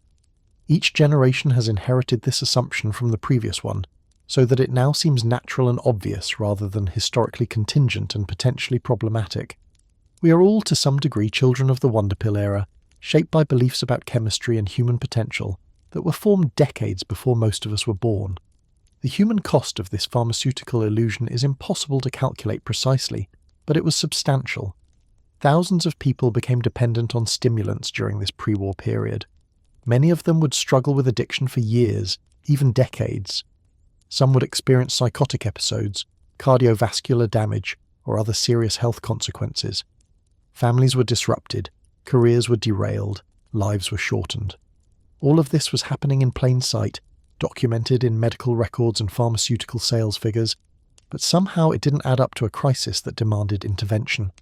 The drugs were too popular, the profits too substantial, the illusion too comfortable to challenge. The geographic spread of stimulant use during this period is worth noting. What had started as a phenomenon concentrated in major cities quickly spread to smaller towns and rural areas. Pharmaceutical distribution networks reached everywhere, and so did the drugs. A farmer in Kansas could get the same pills as a businessman in New York. A small-town housewife could access the same diet drugs as a Hollywood actress. The democratization of stimulant access meant that the problems associated with stimulant use were also democratized, appearing in communities that had no preparation for dealing with them. Different regions developed different patterns of use, shaped by local cultures and economies. Industrial areas with demanding factory work saw high rates of stimulant use among workers, trying to meet production quotas. College towns became hotbeds of academic stimulant abuse. Entertainment districts catered to performers and partygoers who wanted to stay up all night. The drugs adapted to their environments, finding niches wherever there was pressure to perform, to work harder, to be more than human limitations normally allowed. The medical establishment's response to the growing evidence of stimulant-related problems was notable mainly for its inadequacy. Individual doctors who noticed patterns of dependency among their patients rarely had the resources or institutional support to investigate further. Medical journals occasionally published case reports of adverse effects, but these were drowned out by the flood of positive studies sponsored by pharmaceutical companies. Professional organizations issued no warnings, established no guidelines, took no collective action. The system that should have protected patients was instead protecting the pharmaceutical industry's profits. And then the war came, and everything got worse. Much, much worse. The pharmaceutical companies that had been marketing stimulants to housewives and students suddenly found themselves supplying armies. The doses that had seemed high for civilian use turned out to be just the starting point for military applications. The addiction potential that had been quietly ignored in peacetime became a strategic asset in wartime. If your soldiers were dependent on stimulants, they would fight harder to ensure continued access. The same mechanisms that created consumer dependency could create military dependency, and the results would be measured not in pharmaceutical profits, but in body counts. But before we get to the battlefields, let's pause for a moment to consider what this era tells us about human nature and human institutions. The pharmaceutical illusion wasn't created by evil people. It was created by people operating within systems that rewarded short-term profits and punished long-term thinking. The pharmaceutical executives who approved those marketing campaigns probably believed their products were helpful. The doctors who wrote those prescriptions probably believed they were serving their patients. The regulators who failed to intervene probably believed that the market would sort things out. Everyone was doing their job, following the incentives they faced, behaving rationally within their constraints, and the collective result was a disaster. The moral of this story is not that corporations are inherently evil, though some certainly behaved badly. The moral is that systems designed to maximize profit will maximize profit, regardless of other consequences, unless they are constrained by forces outside themselves. The pharmaceutical companies of this era were not more greedy or less ethical than companies in other industries. They were simply operating in an environment with few constraints and enormous opportunities. Given the same circumstances, most companies would have behaved similarly. This doesn't excuse their behavior, but it does suggest that the solution lies in changing circumstances rather than just changing corporate hearts. The role of consumers in sustaining the pharmaceutical illusion also deserves reflection. People wanted what the pills promised. They wanted to be thinner, more energetic, more productive. They wanted solutions to problems that had no easy solutions. The pharmaceutical companies didn't create this desire, they exploited it. Understanding this dynamic is crucial for preventing similar problems in the future. As long as there is demand for chemical shortcuts to human improvement, there will be suppliers willing to provide them. Regulating supply without addressing demand is like trying to empty a bathtub while the faucet is still running. This is what makes the story of the Wonder Pill era so relevant to our own time. We like to think that the pharmaceutical scandals of the past couldn't happen today, that modern regulation and modern ethics would prevent such widespread harm. But the same dynamics that created the stimulant epidemic of the 1930s and 1940s are still present in our pharmaceutical system. Companies still have incentives to maximize sales. Doctors still face pressure to prescribe. Patients still want quick fixes for complex problems. Regulators still struggle to keep up with innovative marketing strategies. The specific drugs and the specific tactics have changed, but the underlying structure remains remarkably similar. The Wonder Pill era also teaches us something important about the relationship between individual choices and systemic forces. Every person who took Pervitin or Benzedrine or Dexedrine made a choice. They decided to buy the drug, to take the pill, to continue using despite warning signs. In one sense, they bear responsibility for their own decisions, but they made those decisions in an environment that had been carefully engineered to encourage stimulant use. They were surrounded by advertising that normalized the drugs, by doctors who recommended them, by friends and colleagues who used them, by a culture that celebrated chemical enhancement. Their choices were real, but they were also shaped by forces far beyond their control. This tension between individual responsibility and systemic influence runs through the entire history of methamphetamine, and we'll encounter it again and again as we continue our story. Addiction is simultaneously a personal failing and a public health crisis, a matter of individual will and a matter of social policy. People who become addicted make choices, but they make those choices within systems that profit from addiction. Holding individuals accountable while ignoring the systems that enable and encourage addiction is like blaming drowning victims while ignoring the people who pushed them into the water. Both parts of the story matter. As the 1930s drew to a close, the pharmaceutical illusion was firmly established. Millions of people across multiple continents had been introduced to amphetamines and methamphetamines. Supply chains were in place, marketing strategies were refined, the drugs had been normalized, integrated into daily life, transformed from exotic chemical novelties into ordinary consumer products. The stage was set for the next act in this pharmaceutical drama, an act that would see stimulant use scaled up to industrial proportions and deployed on the most devastating battlefields the world had ever seen. The pharmaceutical companies had created something larger than any individual product. They had created a market, a culture, an expectation that pills could solve human problems.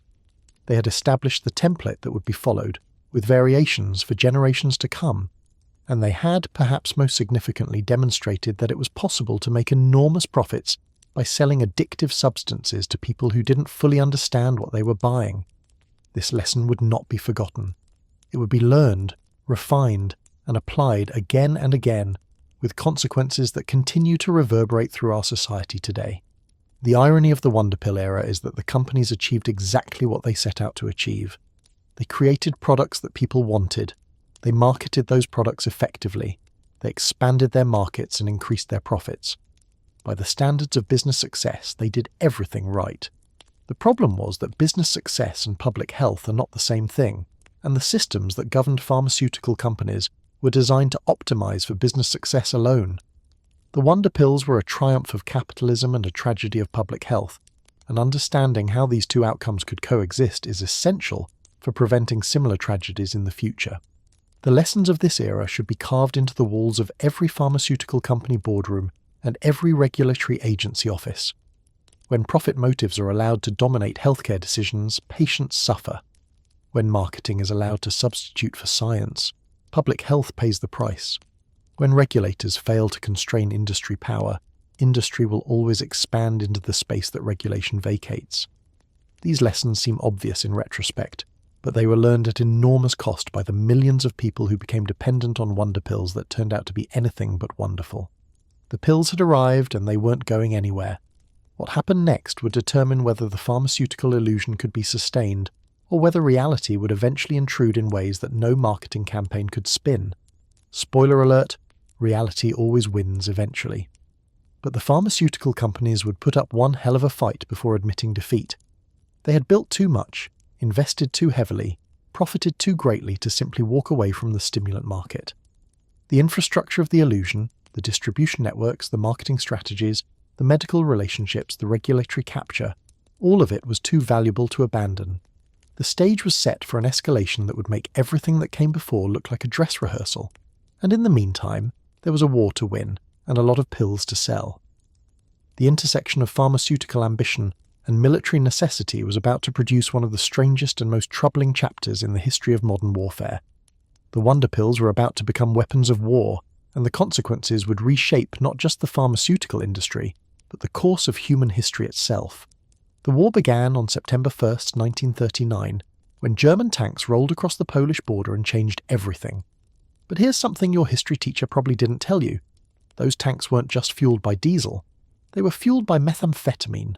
The soldiers driving them, the infantry marching beside them, the officers commanding them. Many of them were operating under the influence of little white pills that the German military had been stockpiling for months.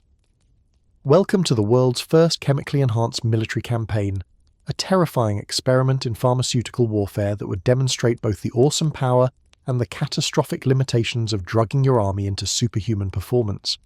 The story of Pervitin in the German military begins not with Hitler or the Nazi high command, but with a military physician named Otto Ranke. Ranke was the director of the Institute for General and Defense Physiology at the Berlin Military Medical Academy, which is exactly the kind of job title that sounds impressive until you realize it basically meant he was in charge of figuring out how to make soldiers fight harder. In 1938, Ranke became interested in reports about this new wonder drug called Pervitin that was sweeping through German civilian society. If ordinary housewives and factory workers were using it to boost their productivity, Ranke wondered, what might it do for soldiers facing the exhaustion and terror of combat? Ranke conducted a series of experiments that would make modern research ethics boards faint. He gave Pervitin to military students and put them through grueling tests of endurance, concentration, and physical performance. The results were, from a purely military perspective, spectacular. Subjects could stay awake for days. They could march longer distances without rest. They could maintain focus under conditions that would normally cause cognitive collapse.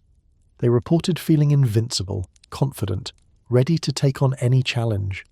For a military that was about to attempt something unprecedented, the rapid conquest of Western Europe, these findings were extremely interesting. What made Ranke's experiments particularly notable was their systematic approach. He didn't just hand out pills and see what happened. He designed controlled studies that measured specific performance metrics before and after drug administration. He tracked reaction times, endurance, accuracy, and decision-making under stress. He compared drug subjects to undrugged controls. By the standards of military research in the 1930s, this was relatively sophisticated work. By the standards of human research ethics, of course, it was appalling. Subjects weren't fully informed about what they were taking or what the risks might be. But ethical considerations were not particularly high on the priority list in Nazi Germany, and the results were too useful to ignore. Ranke's research attracted the attention of increasingly senior military officials, who saw in Pervitin a potential solution to one of warfare's oldest problems, the limits of human endurance. Soldiers get tired, they need sleep. They become less effective after prolonged periods of stress and exertion. These limitations had constrained military operations throughout history, forcing commanders to build rest periods into their plans and limiting the tempo of operations. What if those limitations could be chemically overcome? What if you could create soldiers who simply didn't need to stop? The German military leadership, always eager for any advantage over their enemies, moved quickly to incorporate Pervitin into their operational planning. By the time the invasion of Poland began, millions of methamphetamine tablets had been distributed to frontline troops. The drug was included in medical kits, handed out by officers, and consumed with the casual enthusiasm of soldiers taking vitamin supplements. Nobody thought of it as drug use because nobody thought of it as a drug in the pejorative sense. It was medicine, a performance enhancer, a tool for victory. The fact that it was also highly addictive and potentially destructive was either unknown or ignored. The Polish campaign provided the first real-world test of pharmaceutical warfare, and the results seemed to vindicate Ranke's research. German forces moved with unprecedented speed, crushing Polish resistance in just over a month. Soldiers who should have been exhausted after days of continuous combat remained alert and aggressive. Units that would normally need to stop and rest kept advancing, maintaining pressure on an enemy that couldn't understand how the Germans kept coming. The Blitzkrieg, lightning war, was born, and methamphetamine was one of its secret ingredients. But Poland was just the appetizer. The main course came in May 1940, when Germany launched its invasion of France and the Low Countries. This campaign would showcase both the potential and the problems of chemically enhanced warfare on a scale that had never been seen before. The German plan called for an audacious thrust through the Ardennes forest, a region that French military planners had dismissed as impassable for armoured forces. To make this thrust work, German tank crews and infantry would need to advance continuously for days, covering ground at speeds that seemed impossible given the terrain and the expected resistance. The solution was Pervitin, and lots of it. In the months leading up to the invasion, the German military ordered 35 million methamphetamine tablets from Temmler, the pharmaceutical company that manufactured the drug. These tablets were distributed throughout the forces assigned to the Ardennes offensive, with explicit instructions about dosing and timing. Soldiers were told to take 1 or 2 tablets as needed to maintain alertness, with the clear implication that "as needed" meant whenever you start feeling human again. The goal was to create an army that didn't need sleep, that could fight around the clock, that could maintain the tempo of advance that the Blitzkrieg strategy required. The distribution process itself was remarkably efficient. Pervitin was packaged in small tubes, each containing about a dozen tablets that soldiers could easily carry in their pockets or packs. Officers were given larger supplies and instructed to monitor their men's alertness, distributing additional doses when performance seemed to flag. Medical personnel were stationed throughout the advancing columns, ready to provide stimulants to anyone who needed them. The entire logistical apparatus of the Wehrmacht had been adapted to support pharmaceutical warfare, as surely as it had been adapted to supply fuel and ammunition. The soldiers themselves had mixed reactions to the drugs. Many were enthusiastic, reporting that Pervitin made them feel powerful and confident. They could ignore cold, hunger, and fatigue. They could keep going when every instinct screamed for rest. For young men already intoxicated by ideology and the early successes of the war, adding actual intoxication to the mix seemed like a natural enhancement. Others were more skeptical, noticing side effects like dry mouth, racing heart, and difficulty sleeping even when rest was available. A few refused to take the pills, preferring to fight on their own terms. But these dissenters were a minority, and social pressure within military units was enough to ensure broad compliance. The results were, in purely military terms, astonishing. German forces punched through the Ardennes and reached the English Channel in just 10 days, a rate of advance that seemed to defy the laws of physics and human endurance. French and British forces, expecting a methodical campaign that would give them time to organise defences, found themselves outmanoeuvred and overwhelmed by an enemy that never seemed to rest. The famous evacuation at Dunkirk was partly a consequence of this pharmaceutical advantage.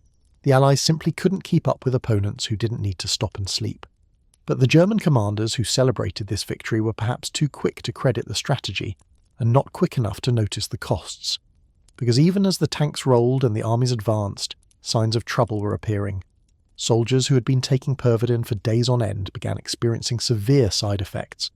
Some became paranoid, seeing enemies that weren't there and shooting at shadows. Others suffered cardiovascular episodes, their hearts giving out under the combined stress of combat and stimulant overuse. Reports of soldiers collapsing from exhaustion once the drugs wore off began filtering back to headquarters, though these were largely dismissed as individual weakness rather than systemic problems. The most troubling reports came from the tank crews, who spent days locked inside their vehicles popping pills to stay awake while they advanced across France. When the campaign paused, many of these men found themselves unable to function without the drug. They were irritable, depressed, incapable of concentrating on even simple tasks. Some had to be hospitalized. Others became dependent users who would continue taking Pervitin long after the military stopped supplying it. The seeds of a post-war addiction crisis were being planted even as the victory celebrations began. The medical establishment within the German military began to notice these patterns and raised concerns. A particularly influential memo came from a physician named Leonardo Conti, who served as Reich Health Leader, which was essentially the Nazi equivalent of a Surgeon General. Conti was alarmed by reports of Pervitin abuse among both military personnel and civilians, and he began pushing for restrictions on the drug's availability. In 1941, Germany classified Pervitin as a controlled substance, requiring a prescription for civilian use and implementing stricter guidelines for military distribution. But these restrictions came too late and were too weakly enforced to make much difference. The military had discovered a weapon it didn't want to give up, and soldiers who had experienced the power of Pervitin weren't interested in going back to fighting with normal human limitations. The drug continued to flow through German forces throughout the war, though perhaps in somewhat smaller quantities and with somewhat more awareness of its risks. The genie was out of the bottle, and no amount of official concern was going to put it back. Meanwhile, on the other side of the conflict, Allied forces were conducting their own experiments with pharmaceutical enhancement. The British had been paying attention to reports about German stimulant use, and they weren't about to let their enemies have an unfair advantage. British military researchers began testing Benzedrine, the American amphetamine product, on pilots and soldiers to see if it could provide similar benefits without similar costs. The answer, unsurprisingly, was yes to the benefits and also yes to the costs, a trade-off that military planners seemed willing to accept. The Royal Air Force became particularly enthusiastic adopters of Benzedrine. Pilots flying long missions over Germany needed to maintain alertness for hours on end, often in conditions of extreme stress and physical discomfort. A pill that could keep them sharp and focused seemed like a reasonable response to an unreasonable situation. By 1942, Benzedrine was standard issue for RAF bomber crews, with tablets distributed before long-distance missions and accepted as a normal part of military routine. The fact that these pilots were essentially flying while intoxicated on stimulants was not a concern that seemed to trouble anyone at the time. The night bomber offensive against Germany, which required crews to fly for 8 hours or more in freezing oxygen-deprived conditions, created particularly intense demand for pharmaceutical assistance. Pilots needed to maintain concentration while navigating, identifying targets, and responding to enemy defences. Any lapse in attention could mean death for the entire crew. Benzedrine offered a chemical solution to this challenge, keeping crews alert during the critical phases of their missions. Whether it also contributed to the errors in judgment and navigation that plagued the bombing campaign is a question that nobody seemed eager to investigate. Fighter pilots also discovered the benefits of stimulant use, particularly during the intense aerial combat that characterized the Battle of Britain and subsequent campaigns. Dogfighting required split-second reactions and sustained concentration, exactly the kinds of performance that amphetamines enhanced. Pilots who had been fighting for hours, exhausted by the physical and psychological demands of combat, could take a Benzedrine tablet and find themselves suddenly alert and aggressive again. The pills became almost as essential as ammunition, a resource that determined whether pilots lived or died. American forces followed a similar trajectory, though they came to pharmaceutical enhancement somewhat later in the war. The US military initially resisted widespread stimulant use, partly due to concerns about side effects, and partly due to a lingering belief that American fighting spirit should be sufficient without chemical assistance. But as the war dragged on, and the demands on personnel became more intense, these reservations faded. By the later stages of the conflict, American soldiers, sailors, and airmen were consuming millions of benzodrine tablets, particularly in the grueling island-hopping campaigns of the Pacific Theater. The Pacific War deserves special attention because it involved not just American stimulant use, but also Japanese pharmaceutical warfare on a massive scale. Japan had its own stimulant industry, centered on a product called Philipon, the methamphetamine compound we mentioned earlier, derived from the same research that had produced Pervitin in Germany. Japanese military planners were even more enthusiastic about pharmaceutical enhancement than their German counterparts, and they distributed Philipon to troops throughout their armed forces with almost no restrictions or concerns about long-term effects. The most dramatic use of Japanese stimulants came in the kamikaze campaigns of the war's final years. Pilots selected for suicide missions were given large doses of Philipon before their flights, not just to keep them awake, but to suppress their fear and amplify their willingness to die for the Emperor. The combination of methamphetamine and intense ideological indoctrination created pilots who approached their deaths with an eerie calm that American sailors found deeply unsettling. These weren't fanatics in the conventional sense. They were chemically altered humans whose normal survival instincts had been suppressed by pharmaceutical intervention. The kamikaze pilots represent perhaps the darkest application of military stimulant use, the deliberate chemical modification of human beings to make them better instruments of death. The Japanese military wasn't just using drugs to enhance performance, it was using drugs to override the fundamental human drive for self-preservation. Whether this represents a moral line that other militaries wouldn't cross, or simply a tactic that other militaries didn't think of, is a question that historians continue to debate. What's clear is that Philipon enabled a kind of warfare that would have been difficult or impossible without pharmaceutical assistance. But for all the attention given to infantry, pilots, and kamikaze, perhaps the most consequential stimulant user of the entire war was a single individual, Adolf Hitler himself. The story of Hitler's drug use has been told many times, often with exaggeration and sometimes with skepticism. But the historical record, particularly the meticulous notes kept by Hitler's personal physician, Theodor Morell, makes clear that the Führer was consuming a remarkable cocktail of substances throughout the war, with methamphetamine featuring prominently among them. Morell was not exactly a credit to his profession. He was a fashionable Berlin doctor who had made his reputation treating celebrities and wealthy patients with unconventional methods, and he became Hitler's personal physician in 1936 after successfully treating the dictator for digestive problems. Over the following years, Morell expanded his pharmacological interventions dramatically, injecting Hitler with an ever-growing array of substances that included vitamins, hormones, animal extracts, and, crucially, amphetamines and methamphetamine. The sheer volume of substances that Morell administered to Hitler is staggering. His detailed records show that the Führer received dozens of different preparations, often multiple injections per day. These included various vitamin combinations, glucose, testosterone, liver and heart extracts, and increasingly powerful stimulants. The cocktail varied depending on what Hitler needed to accomplish. A big speech might call for one combination, a difficult military conference another. Morell essentially served as Hitler's personal pharmaceutical optimizer, adjusting the chemistry to meet the demands of the moment. The stimulant component of this regimen appears to have escalated significantly as the war progressed. In the early years, Hitler received relatively mild preparations that included small amounts of amphetamine. By 1943 and 1944, he was receiving regular injections of Eucodal, which combined opioids with stimulant components, as well as direct methamphetamine injections that Morell recorded under various euphemistic names. The doses increased over time, suggesting tolerance development and possibly physical dependence. Hitler's inner circle noticed the effects of Morell's treatments, though they interpreted them in various ways. Some believed that Morell was a genius who was keeping the Führer healthy and functional under impossible stress. Others suspected that the doctor was poisoning their leader, either deliberately or through incompetence. nobody seems to have recognized the obvious truth that Hitler was becoming increasingly dependent on stimulants, and that this dependence was affecting his judgment and behavior in ways that were catastrophic for Germany's war effort.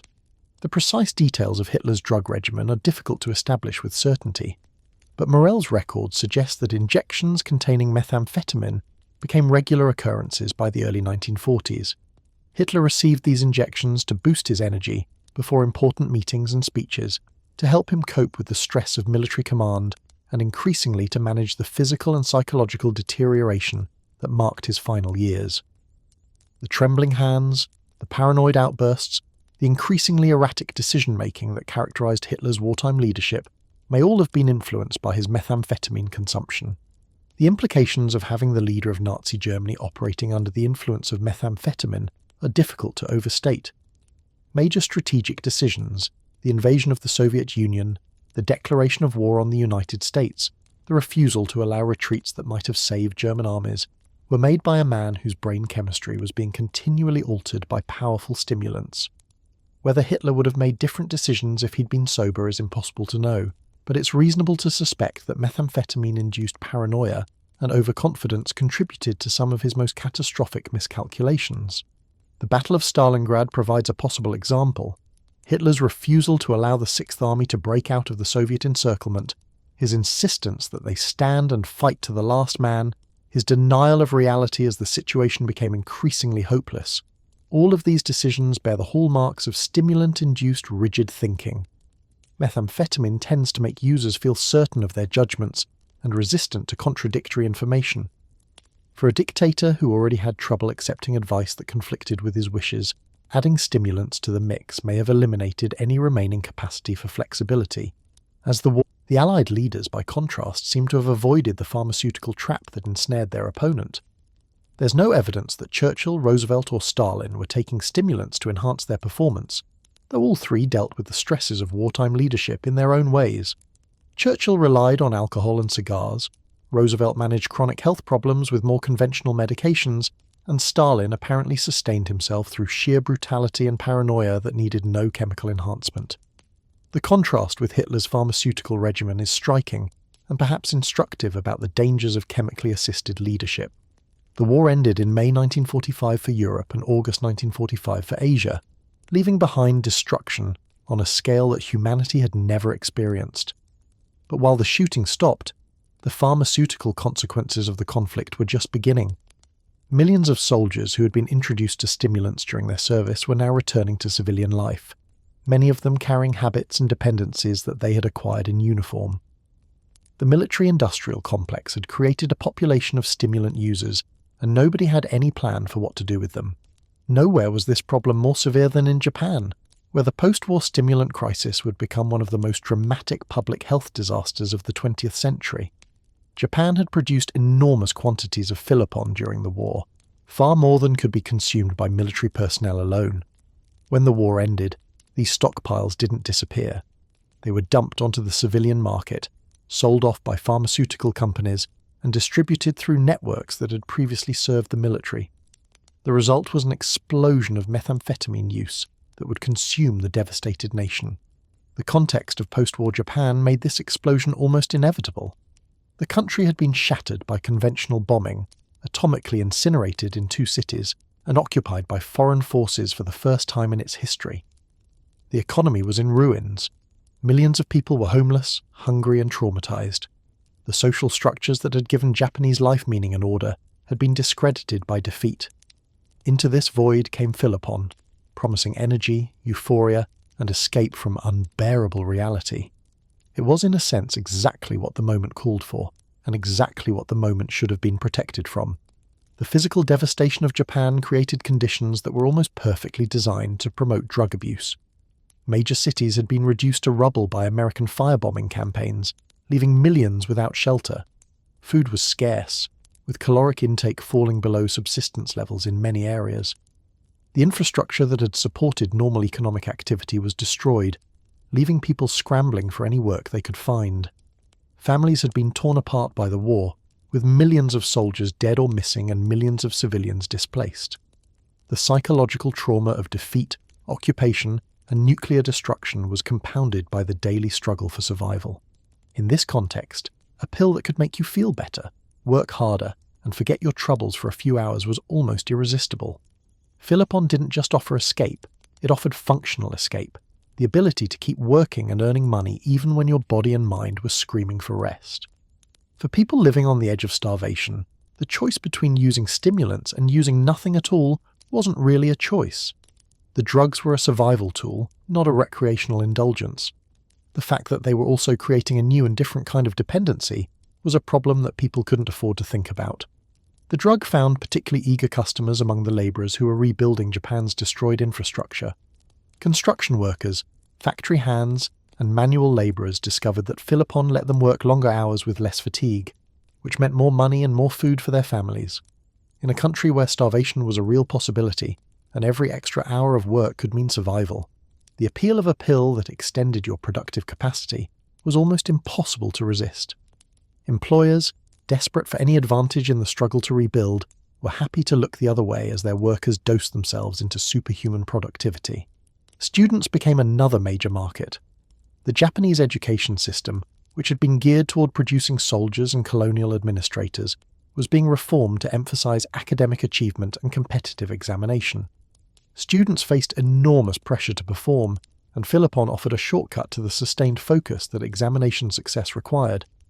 The same drug that had fueled kamikaze pilots was now fueling cramming sessions in university dormitories. The irony was not lost on everyone, but it wasn't enough to stop the trend. Artists and intellectuals also embraced the drug, finding that it enhanced creativity and allowed them to work through the night on projects that seemed urgently important in the post-war moment.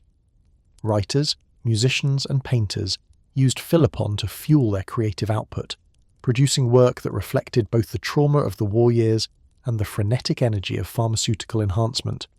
Some of Japan's most celebrated post-war art was created under the influence of methamphetamine, a fact that complicates any simple narrative about drugs and creativity. By 1948, Japan was in the grip of a full-blown epidemic. Estimates suggest that between 1 and 2 million Japanese citizens were regular users of methamphetamine, representing a significant percentage of the adult population. Hospital admissions for stimulant-related psychosis were skyrocketing. Crime rates were climbing as users resorted to theft and violence to fund their habits. The social fabric that had barely survived the war was being torn apart by a drug that had been manufactured to win that war. The symptoms of stimulant psychosis became a familiar sight in Japanese cities. Users who had been taking Philipon for extended periods began exhibiting paranoid delusions, hallucinations, and violent behavior. They believed they were being followed, that their thoughts were being broadcast, that enemies were plotting against them. Some became violent, attacking family members or strangers in response to threats that existed only in their chemically altered minds. The phenomenon was so widespread that it acquired its own name in Japanese, a specific term for the madness that came from crystal abuse. The healthcare system was completely overwhelmed by the scale of the crisis. Psychiatric hospitals that had never dealt with large-scale drug addiction found themselves flooded with stimulant-induced psychotics. General hospitals were treating cardiac emergencies and other physical complications of methamphetamine abuse. Doctors who had never received training in addiction medicine were trying to figure out how to help patients who couldn't stop taking a drug that was destroying them. The medical infrastructure of a defeated nation, already strained to the breaking point, was being crushed under the weight of a pharmaceutical disaster. Families were being destroyed by stimulant addiction. Parents who had survived the war and its aftermath were watching their children descend into drug-induced madness. Wives were dealing with husbands who had become paranoid and violent. Children were growing up in households where adults were either high or crashing, unable to provide stable care or guidance. The intergenerational trauma of the war was being compounded by the intergenerational trauma of the drug epidemic that followed it. The occupation authorities, primarily American, were slow to recognize the scale of the problem. They were focused on political and economic reconstruction, on rooting out militarism and establishing democracy, and drug policy was not high on their agenda. The Japanese government, such as it existed under occupation, had limited authority and even more limited resources to address a public health crisis of this magnitude. The pharmaceutical companies that had created the problem had no incentive to solve it. They were still selling Philipon and still making money. But laws and crackdowns don't cure addiction. The millions of Japanese citizens who had become dependent on methamphetamine didn't simply stop using because the government told them to. They found other sources, turned to other substances, or suffered through withdrawal symptoms that drove many of them to desperation. The immediate crisis passed, and official statistics showed a dramatic decline in stimulant use, but the underlying problem had simply been driven underground rather than solved. The Japanese experience offered lessons that should have informed global drug policy for generations. It demonstrated that military production of addictive substances creates civilian demand that persists after military need disappears. It showed that economic devastation and social disruption create conditions in which drug use flourishes. It proved that criminalizing drug use doesn't cure addiction, it just changes the form that addiction takes. And it illustrated that pharmaceutical companies will continue selling dangerous products as long as they're allowed to do so, regardless of the consequences for public health. These lessons were available to anyone who cared to learn them. The Japanese epidemic was documented in medical journals, discussed at international conferences, and reported in newspapers around the world. Policymakers in other countries had access to detailed information about what had happened and why. They could have used this information to develop better approaches to stimulant regulation, to prepare for similar crises in their own countries, to avoid repeating Japan's mistakes. The documentation was remarkably thorough. Japanese researchers published extensive studies of the epidemic's causes, course, and consequences. They tracked the sources of the drugs, the patterns of use, the demographic characteristics of users, and the medical outcomes of addiction. They developed treatment protocols and evaluated their effectiveness. They analysed the social and economic factors that had contributed to the crisis. All of this research was available in medical and public health literature, accessible to anyone with the interest to read it. International health organisations took note of the Japanese experience. The World Health Organization issued reports on the dangers of amphetamine-type stimulants, citing Japan as a cautionary example. Academic conferences featured presentations on the epidemic and its lessons. Public health officials from other countries visited Japan to study the crisis firsthand. The information was out there, waiting to be used. But somehow none of this translated into meaningful policy change elsewhere. Other countries looked at Japan's experience and concluded that it couldn't happen to them. The Japanese, they told themselves, had unique vulnerabilities. The trauma of defeat, the particular cultural attitudes toward work and self-sacrifice, the specific conditions of post-war reconstruction. Surely Western nations, with their stronger institutions and more sophisticated populations, would never fall into the same trap. This convenient rationalization allowed policymakers to ignore lessons that were directly applicable to their own situations. They didn't. Instead, they largely ignored what Japan had experienced or dismissed it as a peculiarly Japanese problem that couldn't happen in more developed, more stable, more Western societies. The pharmaceutical companies that had learned how to create and market stimulants continued doing so. The militaries that had learned how useful stimulants could be continued using them.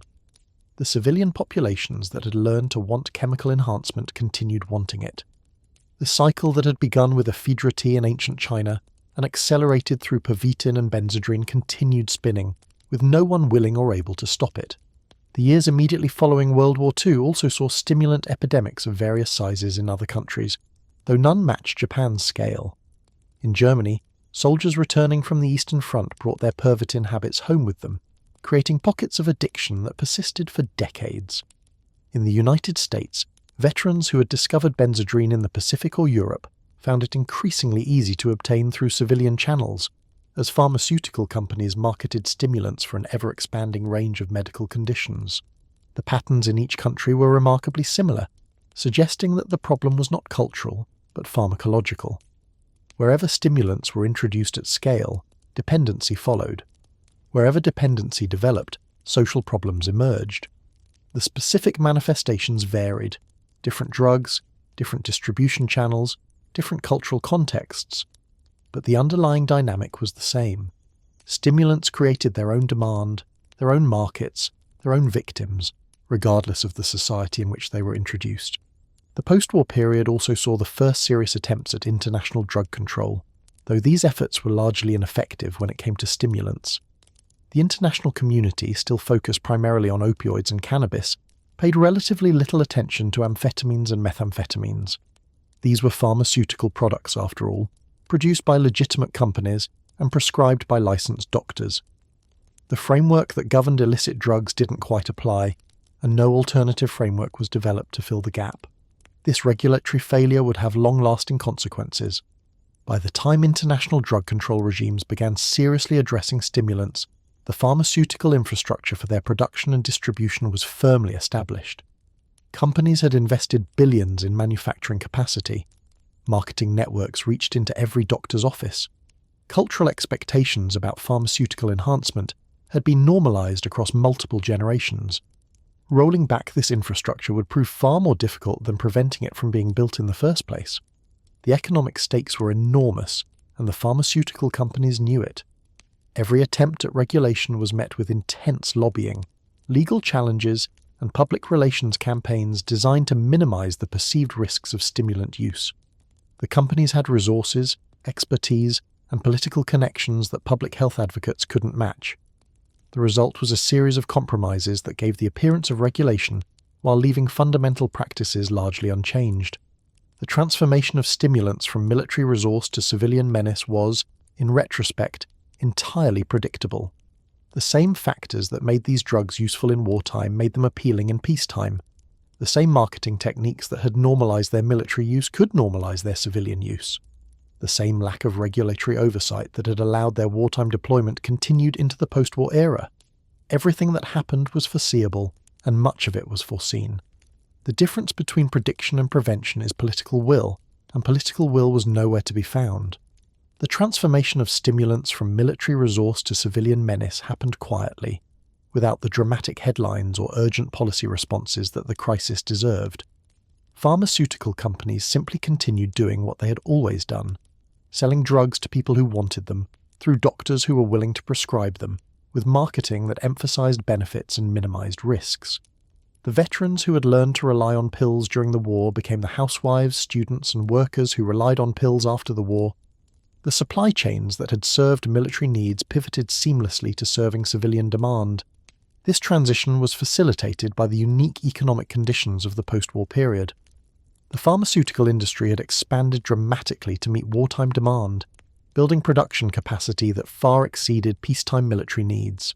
Factories that had churned out millions of stimulant tablets for armies needed new markets to justify their continued operation. The answer was civilian marketing, applying the same production capabilities to an even larger customer base. The transition from military supplier to civilian supplier was not a pivot, but a natural expansion of existing business practices. The medical establishment played a crucial role in legitimizing this transition. Doctors who had seen stimulants work in military contexts naturally assumed they would work in civilian contexts as well.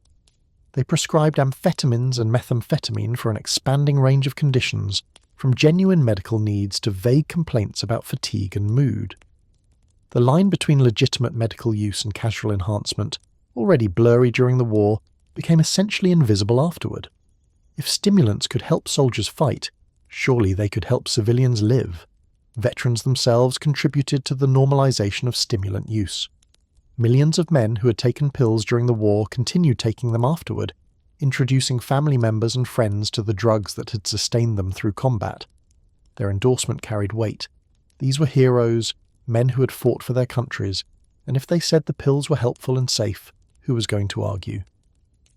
The veteran community became an informal marketing channel for pharmaceutical companies, spreading awareness of stimulant benefits through social networks that extended into every community. What's particularly striking about this period is how little the experience of war seemed to change anyone's thinking about stimulants. You might expect that seeing millions of soldiers become dependent on pills, watching a major industrial nation collapse into addiction, and learning that the leader of Nazi Germany had been operating under pharmaceutical influence would prompt some serious reconsideration of stimulant policy. Instead, the post-war years saw an expansion of stimulant marketing and a relaxation of whatever minimal regulations had existed before the war. The pharmaceutical industry emerged from the war stronger and more confident than ever. They had demonstrated their value to the military, contributed to victory, and developed production capabilities that could easily be redirected towards civilian markets. They had also learned that concerns about addiction and side effects could be managed through public relations, that regulatory agencies could be captured through lobbying and influence, and that the public's desire for pharmaceutical solutions to human problems was essentially unlimited. The war had been a proving ground for pharmaceutical marketing strategies that would dominate the industry for decades. The medical profession similarly emerged from the war with enhanced faith in pharmaceutical intervention. Doctors who had seen what stimulants could do for exhausted soldiers naturally wondered what they might do for exhausted civilians. The culture of prescribing that had developed in military medicine carried over into civilian practice, creating a new generation of physicians who thought of pills as first-line treatments for an ever-expanding range of conditions. The medical schools of the post-war era taught this pharmaceutical orientation to the next generation of doctors, embedding it in the profession's DNA, and the public emerged from the war with expectations about pharmaceutical enhancement that would prove remarkably durable. People had seen that pills could make you work harder, stay awake longer, perform better than your natural limits allowed. They had seen that armies could march on chemistry, that nations could be rebuilt by workers sustained by stimulants. The genie of pharmaceutical enhancement was definitively out of the bottle, and nobody was particularly interested in putting it back. The post-war years thus represented not a break with wartime pharmaceutical practices, but a continuation and expansion of them. The same drugs, the same marketing approaches, the same casual attitudes toward addiction that had characterized the war years persisted into peacetime, setting the stage for decades of stimulant abuse that would eventually prompt the more restrictive policies we have today. The lessons of Japan were not learned. The warnings of concerned physicians were not heeded. The cycle continued. This failure to learn from experience is perhaps the most important lesson of the post-war stimulant era. Humanity had conducted an enormous experiment on itself, exposing millions of people to powerful psychoactive substances under conditions that revealed both their benefits and their costs. The data was clear. Stimulants worked in the short term but created dependency in the long term. They enhanced performance under pressure, but degraded health over time. They offered chemical solutions to human limitations, but created new and worse problems in the process. The experiment had been conducted across multiple countries, with multiple drugs, over multiple years. German soldiers, Allied pilots, Japanese workers, American veterans, all had provided data points in this vast unintended study. The conclusions were consistent regardless of nationality or context. Stimulants were dangerous, addictive, and destructive when used at scale. Any reasonable interpretation of this evidence would have led to restrictive policies, public health campaigns, and careful monitoring of pharmaceutical marketing. Instead, the opposite happened. The post-war period saw an expansion of stimulant availability, an intensification of marketing efforts, and a relaxation of the already minimal regulations that existed. The pharmaceutical companies that had supplied armies during the war now turned their production capacity towards civilian markets. The advertising techniques that had normalized stimulant use among soldiers were applied to housewives, students, and workers. The casual attitude toward pharmaceutical enhancement that had developed in military contexts was transplanted into everyday life. The psychological dynamics behind this failure are worth examining. People don't like to admit that they've made mistakes, and the generation that had built and used stimulant weapons was not eager to acknowledge the harm they had caused. Military leaders who had distributed millions of pills to their troops were not going to admit that they had drugged their soldiers into addiction. Pharmaceutical executives who had profited enormously from wartime contracts were not going to accept responsibility for post-war epidemics. Politicians who had approved stimulant programs were not going to explain to voters that they had created a generation of addicts. The result was a collective denial that persisted for decades. The problems caused by stimulants were attributed to individual weakness rather than systemic failure. Addicts were blamed for their addiction rather than recognized as victims of irresponsible policies. The pharmaceutical companies continued to operate without meaningful oversight, and the governments that should have regulated them continued to look the other way. The lessons of war and its aftermath were buried under layers of rationalization and willful ignorance. All of this information was available. None of it was acted upon. The pharmaceutical companies had too much money to make. The governments had too many other priorities. The public had too much appetite for quick fixes. And so the stage was set for the next chapter in the methamphetamine story, a chapter that would see stimulants move from the fringes of medical practice to the center of popular culture, with consequences that we're still dealing with today. The pills that had fueled the blitzkrieg, sustained the kamikaze, and helped rebuild Japan from ashes were about to find new markets, new users, and new ways of causing harm. The war was over, but the pharmaceutical offensive had just begun. The same molecules that had been deployed as weapons of war were about to become weapons of mass addiction, distributed not by military quartermasters, but by pharmaceutical salesmen, consumed not by soldiers following orders, but by civilians chasing the promise of chemical enhancement. The infrastructure was in place, the production capacity existed, the marketing strategies had been tested and refined, the cultural acceptance had been established. All that remained was to find new applications, new demographics, new excuses for pushing powerful stimulants into the hands of people who didn't fully understand what they were taking. The pharmaceutical companies were more than ready to meet this challenge. They had spent the war years learning how to sell pills to armies. Selling pills to civilians would be even easier. Civilians didn't have commanding officers to regulate their intake, didn't have medical personnel monitoring their condition, didn't have the structure of military discipline to limit their consumption. They were, in a sense, the perfect customers, eager, uninformed, and unprotected. The stage was set for the next phase of the methamphetamine story, a phase that would see these drugs penetrate deeper into civilian life than anyone had imagined possible during the war years. The lessons of war had been learned, but not the lessons that mattered. The lessons about how to manufacture stimulants at industrial scale, how to distribute them efficiently, how to market them effectively, these lessons had been mastered. The lessons about addiction, about social destruction, about the long-term costs of pharmaceutical enhancement, these lessons had been carefully forgotten. The 1950s arrived with a promise and a pill bottle. America had won the war, the economy was booming, and the future looked brighter than it ever had before. Suburbs were spreading across the landscape like well-manicured fungus, filled with identical houses containing identical families living the identical dream. Dad went to work in the morning, Mum stayed home with the kids, and everyone pretended that this arrangement was the natural order of things rather than a historically peculiar experiment in social engineering. It was the American dream, version 2.0, and it came with a pharmaceutical supplement that nobody talked about openly, but everybody seemed to be taking. The stimulants that had fueled armies during the war had seamlessly transitioned into fueling the post-war economic miracle. Veterans who had learned to rely on benzodrine during combat found it equally useful for the grinding demands of civilian careers. Their wives, expected to maintain impossible standards of domestic perfection, discovered that diet pills and pep pills made the impossible merely exhausting. Their children, facing competitive pressures in schools designed to produce the next generation of Cold War warriors, learned that chemistry could substitute for sleep. The nuclear family was becoming, in a very literal sense, a chemically enhanced unit. The pharmaceutical industry was more than happy to facilitate this enhancement. Companies that had spent the war years producing stimulants for military contracts now redirected their production toward civilian markets, and these markets proved even more lucrative than military ones. Soldiers, after all, eventually stopped fighting.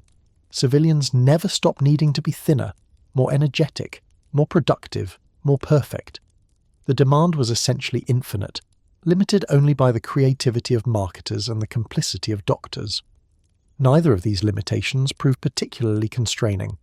The marketing of stimulants in 1950s America was a masterpiece of aspiration selling. Advertisements didn't just promise that pills would help you lose weight or stay awake, they promised that pills would help you become the person you were supposed to be. The thin, energetic, endlessly cheerful person who could handle any challenge and never show signs of strain. The advertisements showed smiling housewives who had somehow mastered the art of cooking elaborate meals while maintaining fashion model figures. They showed businessmen who radiated confidence and competence, obviously destined for the corner office. They showed students who aced their exams while still finding time for wholesome extracurricular activities. The message was clear. Pharmaceutical enhancement wasn't cheating, it was just good planning. Doctors played their assigned role in this system with varying degrees of enthusiasm and awareness. Many genuinely believed that amphetamines were safe and effective treatments for the conditions they were prescribing them for: obesity, fatigue, mild depression, difficulty concentrating. The medical literature of the era was filled with studies suggesting that these drugs were useful and their risks were manageable. The fact that many of these studies were funded by pharmaceutical companies and conducted by researchers with financial ties to the industry was not yet the cause for skepticism that it would later become. Doctors trusted the literature, and patients trusted their doctors.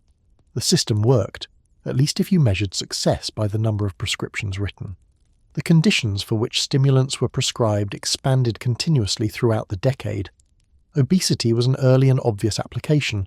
Amphetamines suppress appetite, and Americans were becoming concerned about their waistlines even before fast food made the problem genuinely serious.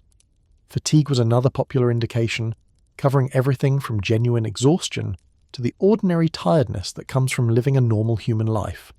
Depression, in an era before modern antidepressants, was sometimes treated with stimulants on the theory that boosting energy and mood was better than nothing. Even conditions like nasal congestion continued to justify stimulant prescriptions, though by this point the congestion was mostly an excuse. The diet pill market deserves particular attention because it illustrates how completely stimulants had penetrated mainstream American culture. By the mid-1950s, amphetamine-based diet pills were among the most commonly prescribed medications in the country. Millions of American women, and it was overwhelmingly women who used these products, were taking powerful stimulants daily in pursuit of a body type that the fashion industry had decided was desirable. The pills worked, in the sense that they did suppress appetite and did cause weight loss. They also caused insomnia, anxiety, mood swings, and eventual dependency, but these were considered acceptable trade-offs for fitting into a smaller dress size. The diet pill phenomenon was particularly intense among middle-class suburban housewives, the demographic that 1950s America had designated as the guardians of domestic perfection. These women faced a peculiar set of pressures. They were expected to be thin and attractive to maintain their husband's interest, energetic enough to manage households and raise children without complaint, and cheerful enough to project an image of contentment with their assigned role. The pills offered a chemical solution to this impossible equation. A woman who might otherwise have collapsed under the weight of expectations could pop a pill and keep smiling, at least until the pill wore off and the crash came. The mechanics of obtaining these pills were remarkably straightforward.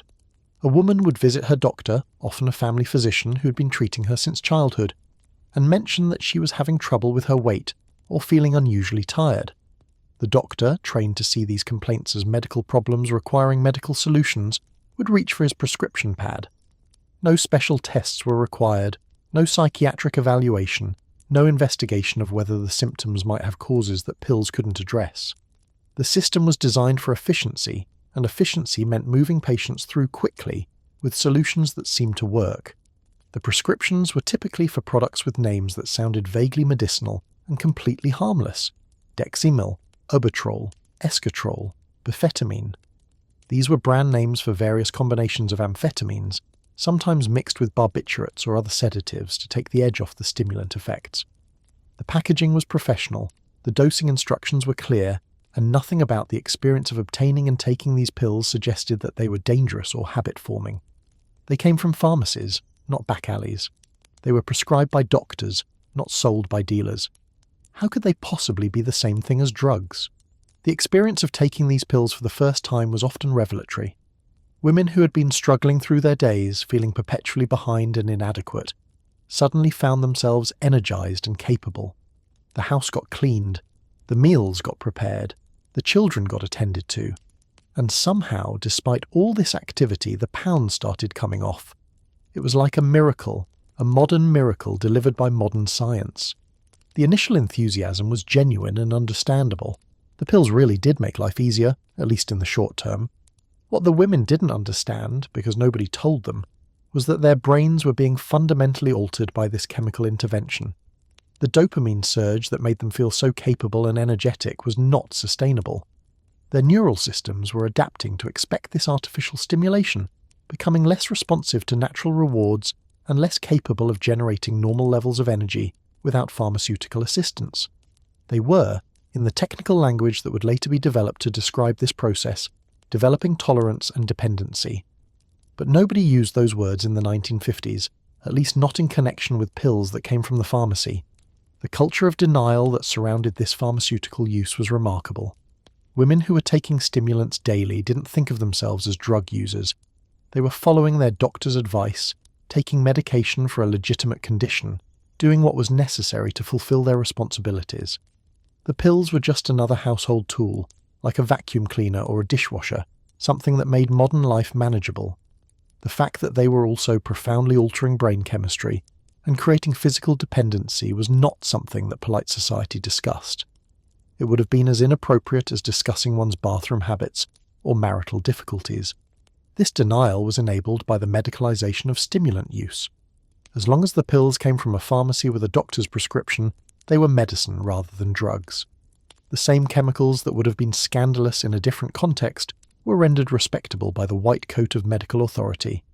A housewife taking amphetamines for weight loss was a patient managing a health condition. A beatnik taking the same amphetamines for recreation was a dangerous deviant threatening the social order. The difference had nothing to do with pharmacology and everything to do with cultural framing. The men of 1950s America had their own relationship with stimulants, though it was less openly discussed than women's diet pill use. The post-war economic boom created intense competitive pressures in the business world, and men who wanted to climb the corporate ladder often found that pharmaceutical assistance helped them keep up with the demands. Long hours, business travel, the stress of providing for growing families, all of these could be managed more easily with a little chemical help. The three-martini lunch of popular mythology often had a pharmaceutical chaser that history has largely forgotten. Truck drivers became particularly heavy users of stimulants during this era, for reasons that were both practical and economic. The interstate highway system was transforming American commerce, and truckers were expected to cover enormous distances in minimal time. Sleep was an obstacle to efficiency, and amphetamines offered a way around it. Truck stops became informal distribution points for stimulants, places where drivers could obtain pills along with their fuel and coffee. The practice was illegal but tolerated, an open secret that everyone in the industry understood. The trucks that delivered America's goods were being driven by men who hadn't slept in days, hopped up on pills that made them feel invincible even as their judgment and reflexes deteriorated. The economics of long-haul trucking made stimulant use almost inevitable. Drivers were paid by the mile, not by the hour, which meant that the fastest drivers made the most money. Regulations limited driving hours, but these regulations were poorly enforced and widely ignored.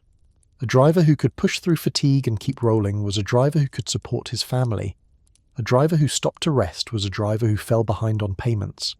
The financial incentives pointed clearly in one direction, and amphetamines made it possible to follow those incentives even when the body was screaming for rest. The truck stop culture that developed around stimulant use had its own rituals and terminology.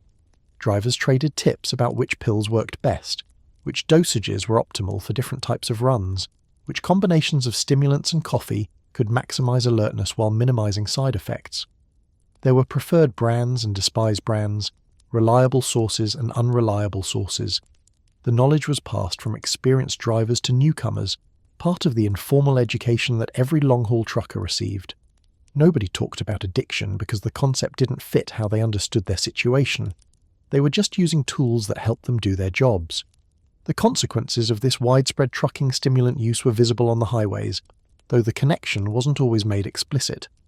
Trucks jackknifing on curves because drivers had finally crashed after days without sleep. Collisions at intersections because reflexes dulled by exhaustion couldn't respond in time. The accident statistics were grim, but the causes were rarely investigated thoroughly enough to identify pharmaceutical factors. A driver who fell asleep at the wheel was blamed for his own negligence, not for operating within a system that made such negligence nearly inevitable. The blood on the highways was partly the blood of a pharmaceutical system that had no interest in questioning its own premises. The studio system that dominated Hollywood in the 1950s and early 1960s created conditions that were almost designed to encourage stimulant use. Actors and actresses were property of the studios, expected to maintain impossible schedules and impossible appearances on demand. A star who was overweight, tired, or showing signs of age was a star who was costing the studio money. The studio doctors who managed celebrity health were not particularly concerned with long-term well-being, they were concerned with keeping the product camera ready. Amphetamines solved a lot of problems, at least until they created new and worse ones. The young actresses who populated Hollywood were under particular pressure to maintain slender figures, and diet pills became a standard tool for meeting these expectations. Studio contracts sometimes included weight clauses that allowed the studio to suspend or terminate an actress who exceeded specified limits. The alternative to pills was starvation, and starvation made it hard to remember lines or hit marks. Pills seemed like the rational choice, the modern solution, the way that sophisticated people managed their careers. The wreckage that followed, the overdoses, the breakdowns, the careers cut short by dependency, would become Hollywood cautionary tales, though the lessons were rarely learned. Musicians were especially enthusiastic adopters of stimulants, and this would have significant cultural consequences as the 1950s gave way to the 1960s. Jazz musicians had been using Benzedrine since the war years, finding that it enhanced their ability to play through long sets and all-night jam sessions. Rock and roll, the new music that was scandalizing parents and electrifying teenagers, inherited this pharmaceutical tradition. The energy and intensity that made early rock and roll so exciting was not entirely natural. Behind the scenes, pills were being passed around with the same casual frequency as cigarettes. The touring lifestyle that rock and roll demanded was particularly conducive to stimulant use. Musicians playing one-night stands across the country, driving hundreds of miles between performances, sleeping in the back of vans, and then expected to deliver high-energy shows. These were conditions that cried out for pharmaceutical assistance. The pills kept them awake on the road, alert on stage, and capable of meeting schedules that would have been impossible for normally functioning human beings. The price they paid in health and sanity would become apparent later, but in the moment, the pills seemed like the only way to survive. The relationship between stimulants and musical creativity was complex and much debated. Some musicians insisted that the drugs enhanced their ability to play, to improvise, to connect with audiences. Others came to believe that the drugs had stolen years of their lives and degraded their talents. The truth probably varied from person to person and from dose to dose. What seems clear is that stimulants enabled a level of output, in terms of touring, recording and performing, that would have been impossible without chemical enhancement. Whether this output was worth the cost is a question that each damaged survivor had to answer for themselves. The Beat Generation, that small but influential group of writers and artists who rejected mainstream American values in the 1950s, developed its own relationship with stimulants. Benzedrine became part of the beat lifestyle, used to fuel the marathon writing sessions that produced works like On the Road and Howl. The beat celebrated altered states of consciousness as paths to artistic and spiritual insight, and amphetamines were one tool among many for achieving these states. They wrote about speed openly, incorporating it into the mythology of creative rebellion that would inspire the counterculture of the following decade. The beat influence on attitudes towards stimulants was paradoxical. On one hand, they helped normalize drug use among young, educated Americans who might otherwise have accepted the mainstream view that pharmaceuticals were medicine and everything else was dangerous. On the other hand, they associated stimulants with artistic productivity and cultural rebellion, giving them a cachet that went beyond mere functionality. Speed wasn't just something that helped you work harder. It was something that helped you break free from the stifling conformity of Eisenhower's America. This romantic framing would prove remarkably durable. As the 1950s ended and the 1960s began, stimulant use in America existed in a state of productive contradiction.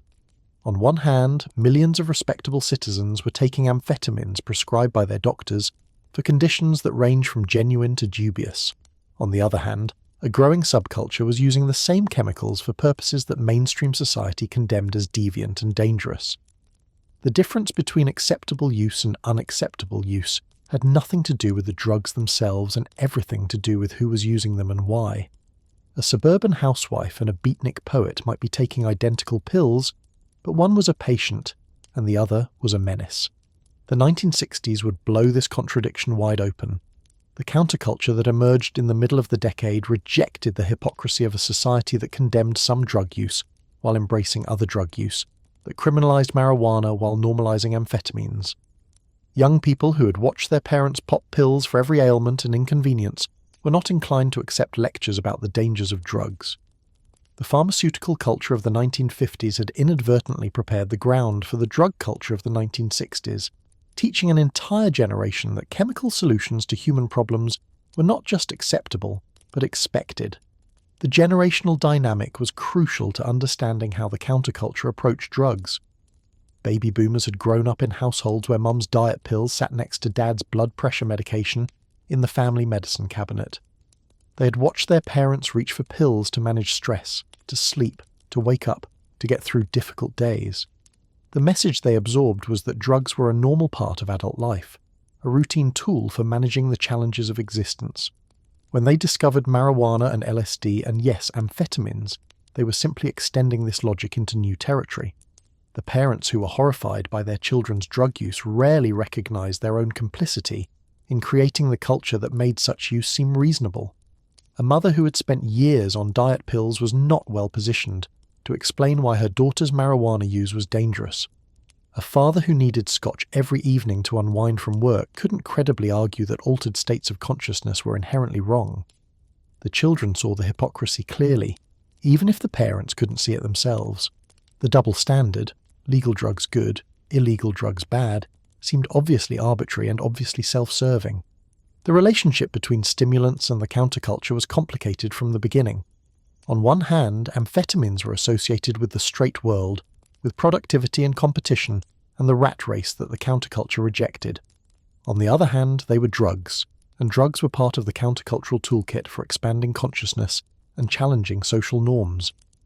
Different factions within the counterculture took different positions on speed, with some embracing it and others viewing it with suspicion or outright hostility. The San Francisco scene that would become synonymous with 1960s counterculture initially had a relatively tolerant attitude toward amphetamines. The Haight-Ashbury district, ground zero for the summer of love, included speed users alongside acid heads and marijuana smokers. The early hippie philosophy emphasized personal freedom and experimentation, and this included freedom to choose one's intoxicants. If someone wanted to drop acid one day and shoot speed the next, that was their trip to take. The community was more concerned with consciousness expansion than with policing individual drug choices. This tolerance began to erode as the darker side of amphetamine use became impossible to ignore. Speed users behaved differently from users of other drugs. They didn't mellow out and contemplate the universe. They got wired, paranoid, and increasingly erratic. Extended speed runs produced behavior that was genuinely disturbing. Users who hadn't slept in days, who saw threats everywhere, who became aggressive and unpredictable. The peace and love vibe that the counterculture cultivated was hard to maintain when speed freaks were tweaking in the corner, radiating tension and suspicion. The phrase, "speed kills," emerged from this context, a warning from within the counterculture to its own members. The slogan was not just metaphorical. People were actually dying from amphetamine overdoses, from the violence that accompanied speed-fueled paranoia from the accidents that happened when exhausted users finally crashed. The counterculture that had initially welcomed all forms of chemical exploration began to draw lines, and speed was increasingly on the wrong side of those lines. LSD and marijuana were sacraments, speed was poison. The emergence of speed kills as a countercultural slogan represented a fascinating case of internal drug policy development. Here was a community that rejected mainstream attitudes toward drugs, that celebrated substances the government had banned, that made drug use a central part of its identity, and yet this same community was developing its own distinctions between acceptable and unacceptable drugs.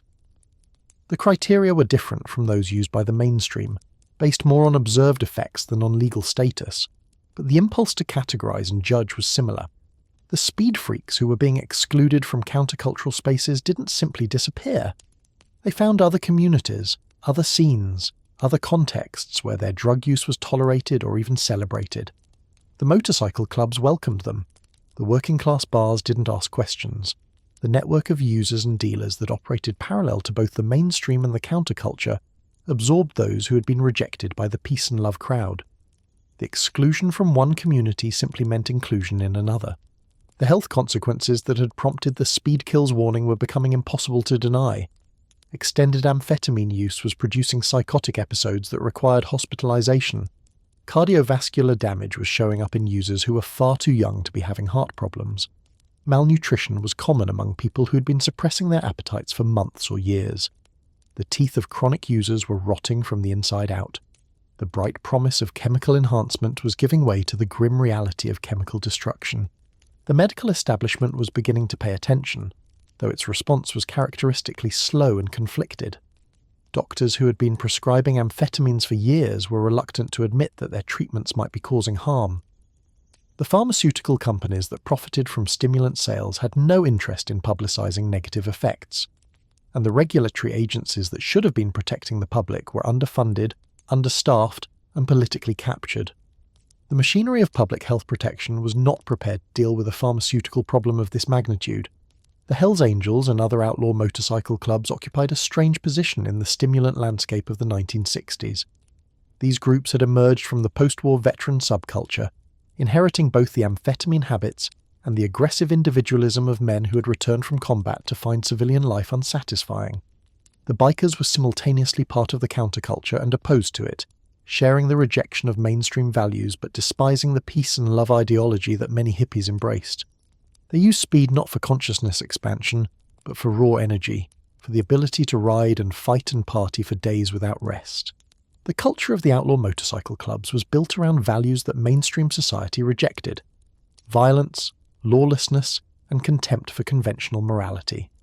These clubs provided a community for men who felt alienated from the suburban dream, who couldn't or wouldn't fit into the corporate hierarchies and domestic arrangements that post-war America prescribed.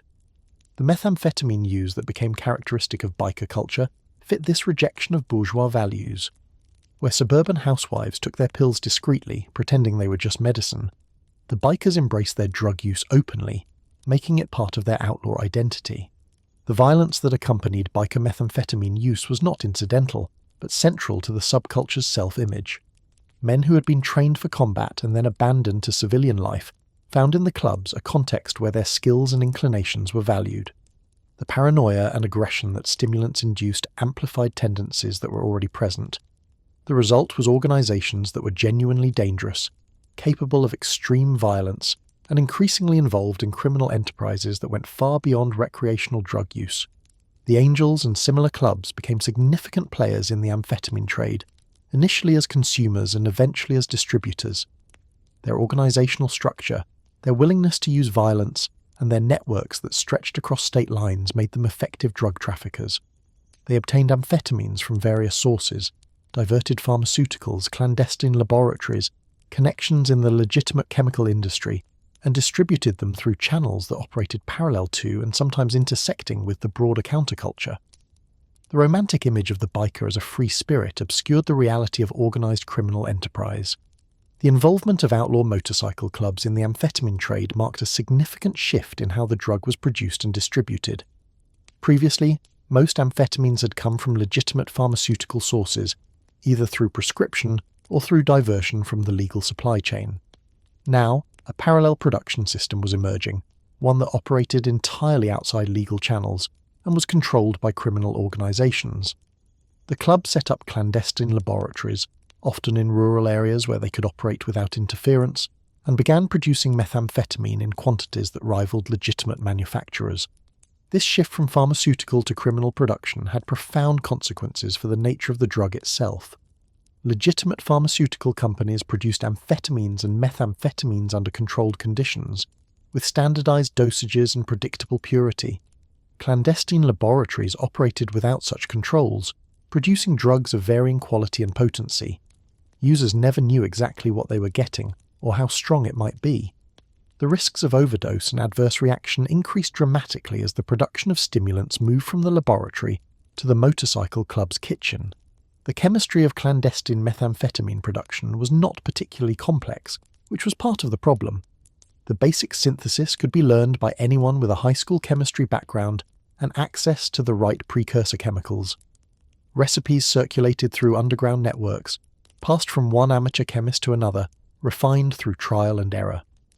The motorcycle clubs recruited members with chemical knowledge, sometimes from the legitimate pharmaceutical industry, sometimes from academic chemistry programs. The expertise that had been developed for beneficial purposes was being repurposed for profit and destruction. The environmental consequences of clandestine meth production were severe and often overlooked. The chemical processes involved generated toxic waste that had to be disposed of somehow. The easiest solution was to dump it, in fields, in streams, in any convenient location that was unlikely to be discovered. Communities near clandestine laboratories discovered that their water was contaminated, their soil was poisoned, their health was being damaged by chemicals they didn't even know were being produced nearby. The drug problem was creating an environmental problem that would persist long after the laboratories were shut down. The people who worked in clandestine laboratories also paid a price. Exposure to the chemicals involved in methamphetamine production caused lung damage, skin problems, neurological effects, and increased cancer risk. The fires and explosions that frequently occurred when amateur chemists made mistakes killed and injured cooks, as well as innocent neighbours and passing emergency responders. The production of methamphetamine was dangerous for everyone involved, from the chemists who made it to the communities where it was made. The methamphetamine that emerged from these clandestine operations was often more potent than the pharmaceutical products that had preceded it. The outlaw chemists had no interest in producing measured therapeutic doses.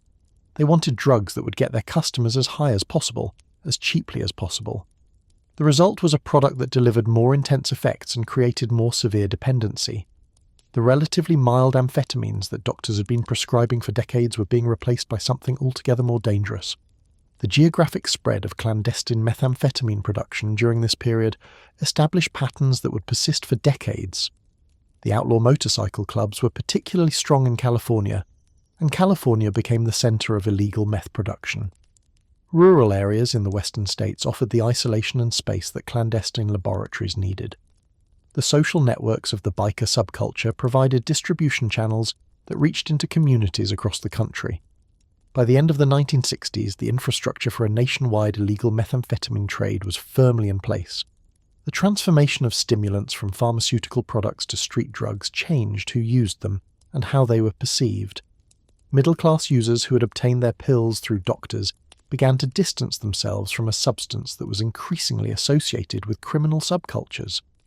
The respectable diet pill user and the disreputable speed freak were taking essentially the same chemicals, but the social meaning of their use had diverged sharply.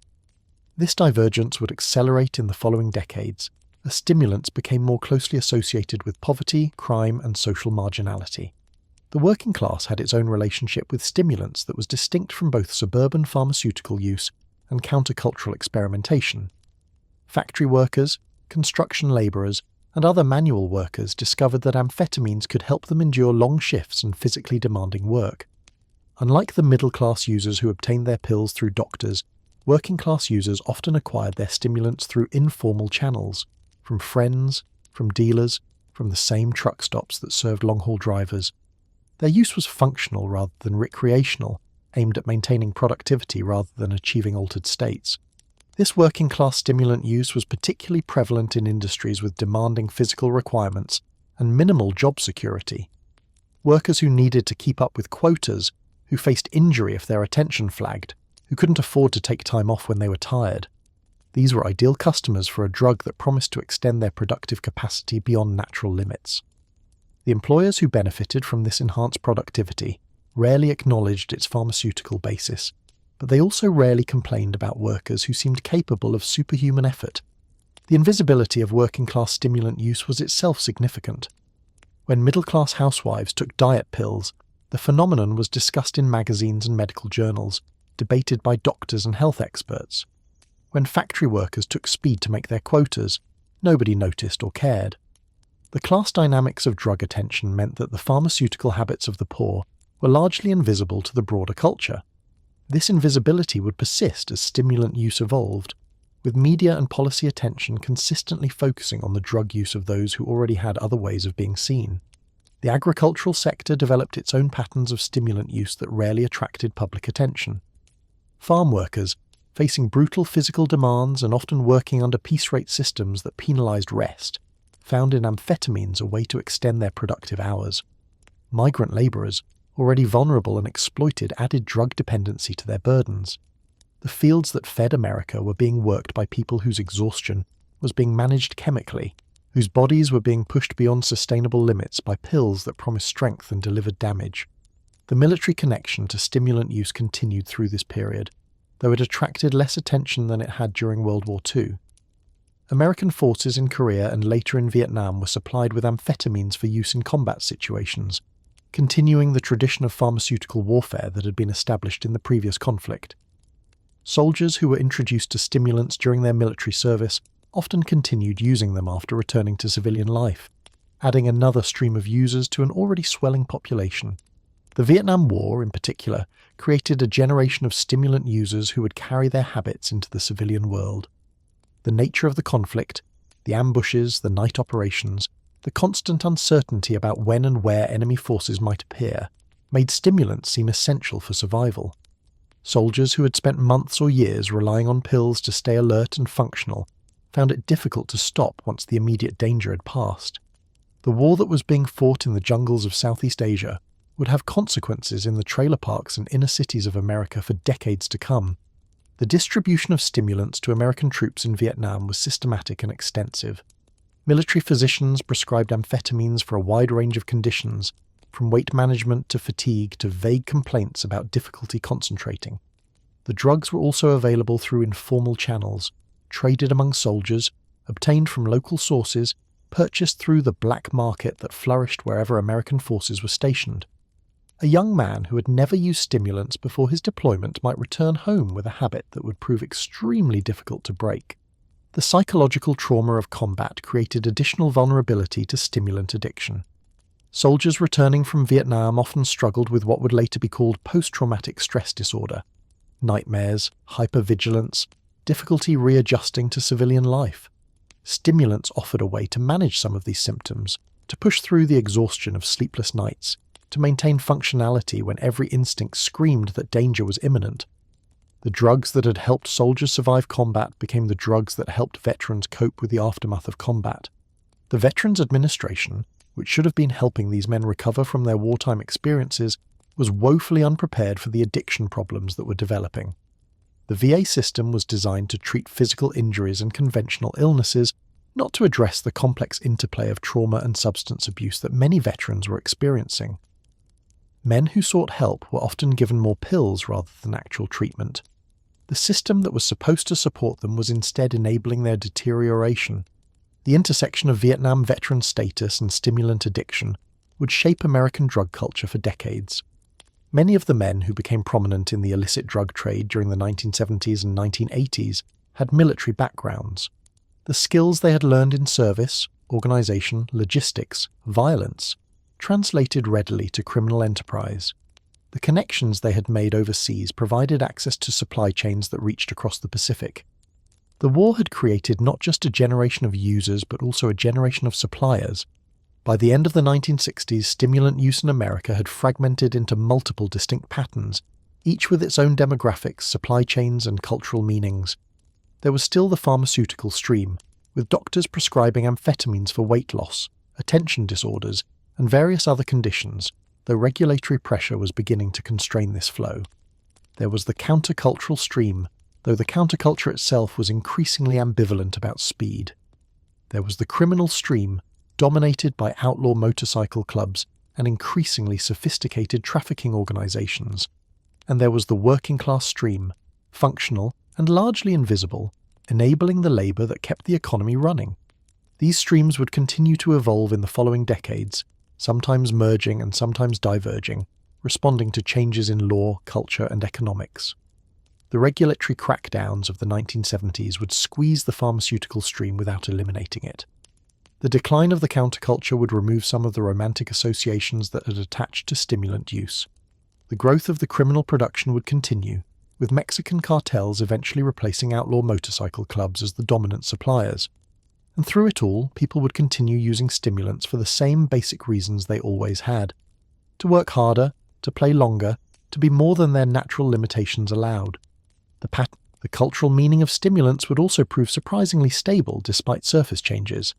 In the 1950s, pills were respectable tools for respectable people. In the 1960s, they became associated with both the counterculture and its criminal fringe. In subsequent decades, they would be demonized by drug warriors, while remaining widely used by working people who had no other way to meet impossible demands. The same drug could be medicine, enhancement, recreation, and poison depending on who was using it and in what context. This ambiguity was built into the cultural DNA of stimulants and showed no signs of resolving itself. The infrastructure that developed during this period, both pharmaceutical and criminal, would continue to shape the methamphetamine landscape for decades. The clandestine laboratories that motorcycle clubs established in rural California would evolve and multiply. The distribution networks that reached from coast to coast would grow more sophisticated. The chemical knowledge that enabled illicit production would spread and improve. Everything that would later explode into a national crisis was already in place by the end of the 1960s, waiting only for conditions that would allow it to metastasize. The cultural infiltration of stimulants was, by this point, essentially complete. These drugs had penetrated every level of American society, from the executive suite to the factory floor, from the suburban kitchen to the urban street corner. They had been normalized by medicine and romanticized by counterculture and criminalized by law, often simultaneously. They had become part of the background noise of American life, a chemical presence that most people were aware of even if they didn't use themselves. The question was no longer whether stimulants would be part of American culture, but how that presence would be managed, regulated, and understood. The story of stimulants in American culture is ultimately a story about American values and American contradictions. A society that celebrates individual achievement will always be tempted by substances that seem to enhance individual performance. A society that fears weakness will always be drawn to substances that promise strength. A society that commodifies everything will always find ways to buy what it cannot earn. Stimulants offered Americans a chemical shortcut to the ideals they professed to believe in, and the fact that the shortcut was dangerous didn't make it any less appealing. The pharmaceutical companies understood this better than anyone. They had spent decades learning how to market stimulants to American anxieties and aspirations, how to position their products as solutions to problems that Americans were primed to worry about. They had built distribution networks that reached into every community, enlisted doctors as salespeople, and created a culture of pharmaceutical consumption that made drug use seem normal and natural. When the regulatory environment eventually turned against them, they adapted, finding new conditions to treat and new demographics to target. The marketing of stimulants was not a one-time campaign, but an ongoing project, continuously refined in response to changing circumstances. The sophistication of pharmaceutical marketing during this era laid the groundwork for techniques that would be refined and deployed for decades to come. The ability to create demand for products that people didn't know they needed, to position drugs as solutions to vaguely defined problems, to enlist trusted authorities as sales channels. All of these capabilities were developed in the marketing of stimulants and later applied to other pharmaceutical categories. The opioid epidemic of the 21st century, with its doctor-driven sales and its relentless normalization of powerful drugs, was in many ways a descendant of the amphetamine marketing campaigns of the 1950s. The cultural position of stimulants at the end of the 1960s was, in retrospect, a preview of the drug debates that would dominate American politics for the next half-century. The lines were already being drawn, between legitimate medical use and illegitimate recreational use, between respectable pharmaceuticals and dangerous street drugs, between deserving patients and undeserving addicts. These distinctions would become ever more politically charged as the war on drugs escalated, but their roots lay in the contradictory attitudes towards stimulants that had developed during the post-war decades. The hippies who warned that speed kills were right, but they were also too late. By the time the counterculture turned against amphetamines, the drugs were already embedded in American life at levels that no cultural shift could easily dislodge. The pharmaceutical infrastructure was in place. The criminal infrastructure was in place. The cultural expectations, the belief that pills could solve human problems, that chemical enhancement was a reasonable response to competitive pressure, were in place. All the ingredients for an ongoing catastrophe had been assembled. What happened next would depend on choices made by governments, corporations, and individuals, but the range of possible choices had already been constrained by decades of decisions that couldn't easily be undone. The stimulants had arrived in American culture, and they weren't leaving. They would change form, change sources, change names, and change the populations they most affected. They would become targets of law enforcement and subjects of public health campaigns. They would create fortunes for traffickers and tragedies for users. But they would remain a permanent feature of a culture that had come to depend on chemical assistance for tasks that humans used to accomplish on their own. The infiltration was complete, and the consequences were just beginning to unfold. The legacy of this cultural infiltration would shape American life in ways that extended far beyond the immediate harm caused by the drugs themselves.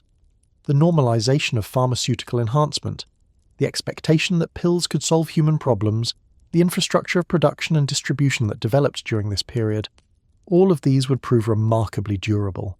Future generations would inherit both the substances and the attitudes toward those substances that had been established during the post-war decades. They would take for granted assumptions about drugs and enhancement that were actually historically contingent, products of specific decisions made by specific people in specific circumstances.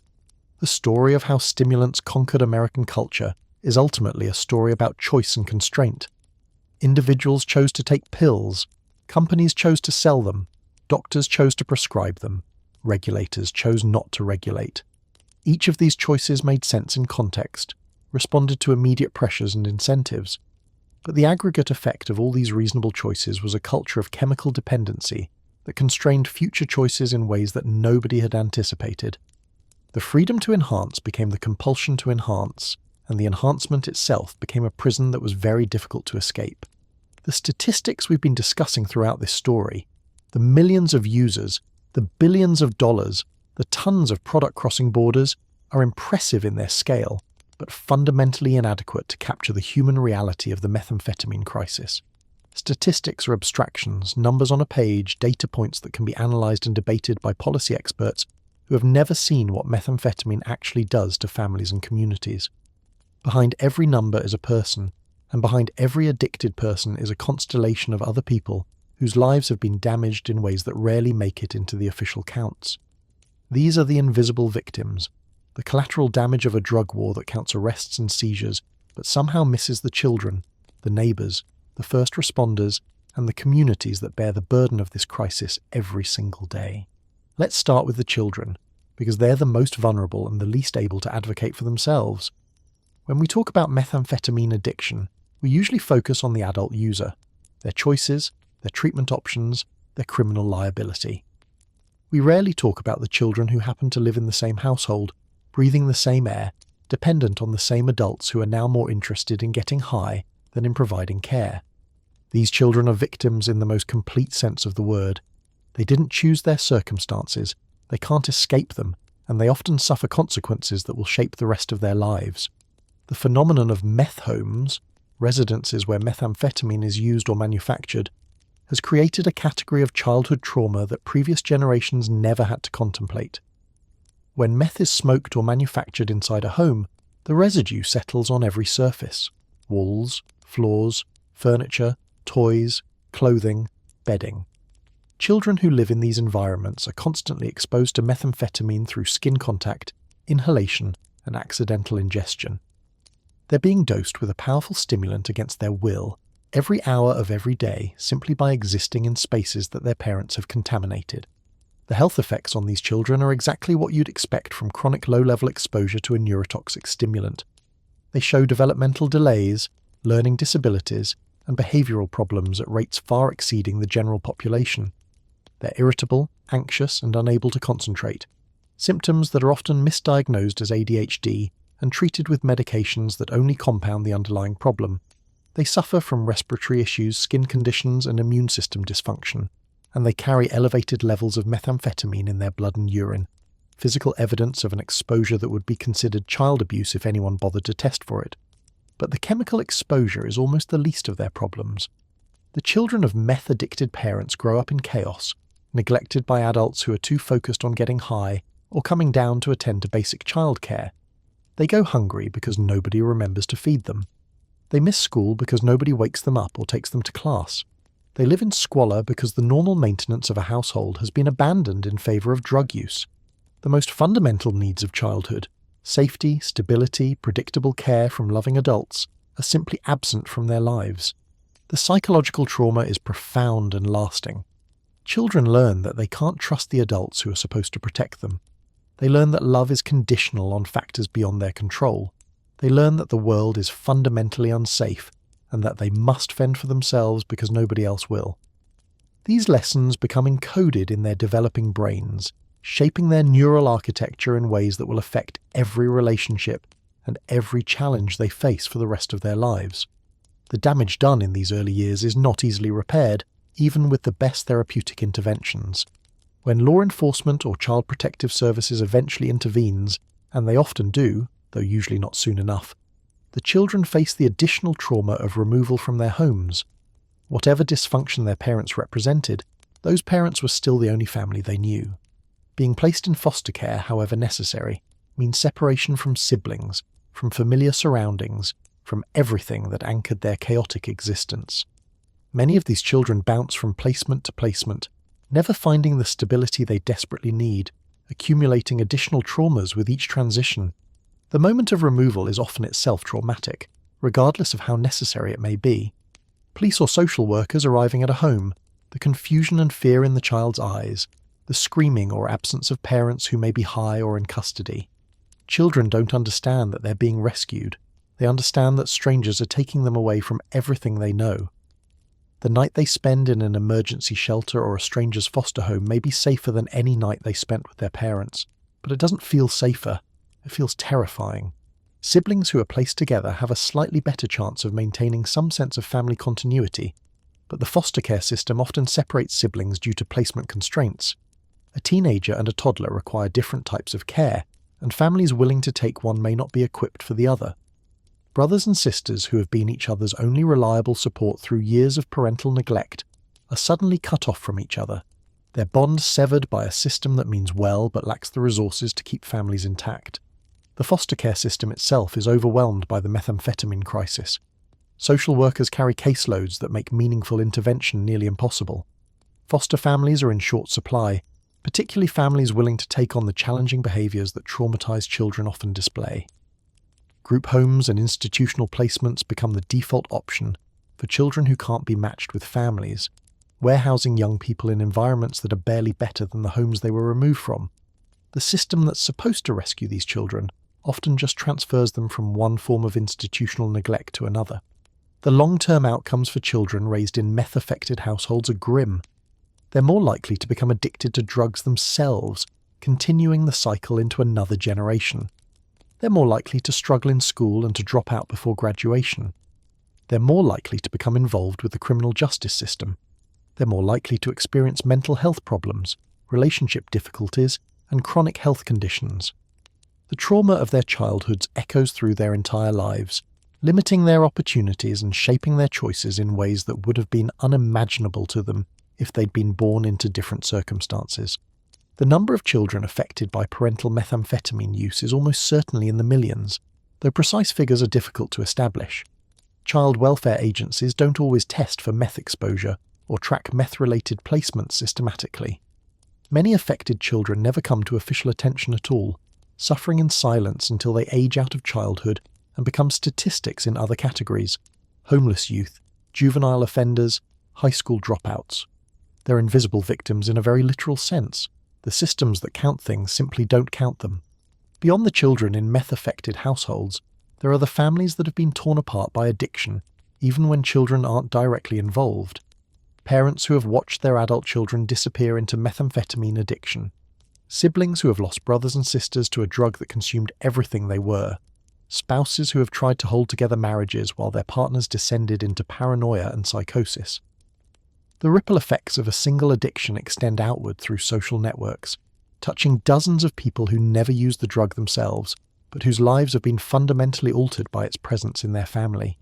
The grief experienced by families of meth addicts is complicated in ways that the grief of death is not. When someone dies, there's closure. Terrible, unwanted closure, but closure nonetheless. When someone is addicted to methamphetamine, they're still alive but simultaneously gone, replaced by someone who looks like your loved one but doesn't act like them, doesn't think like them, and often doesn't seem to care about you at all anymore. Families describe watching their loved ones become strangers, watching personalities dissolve and relationships evaporate.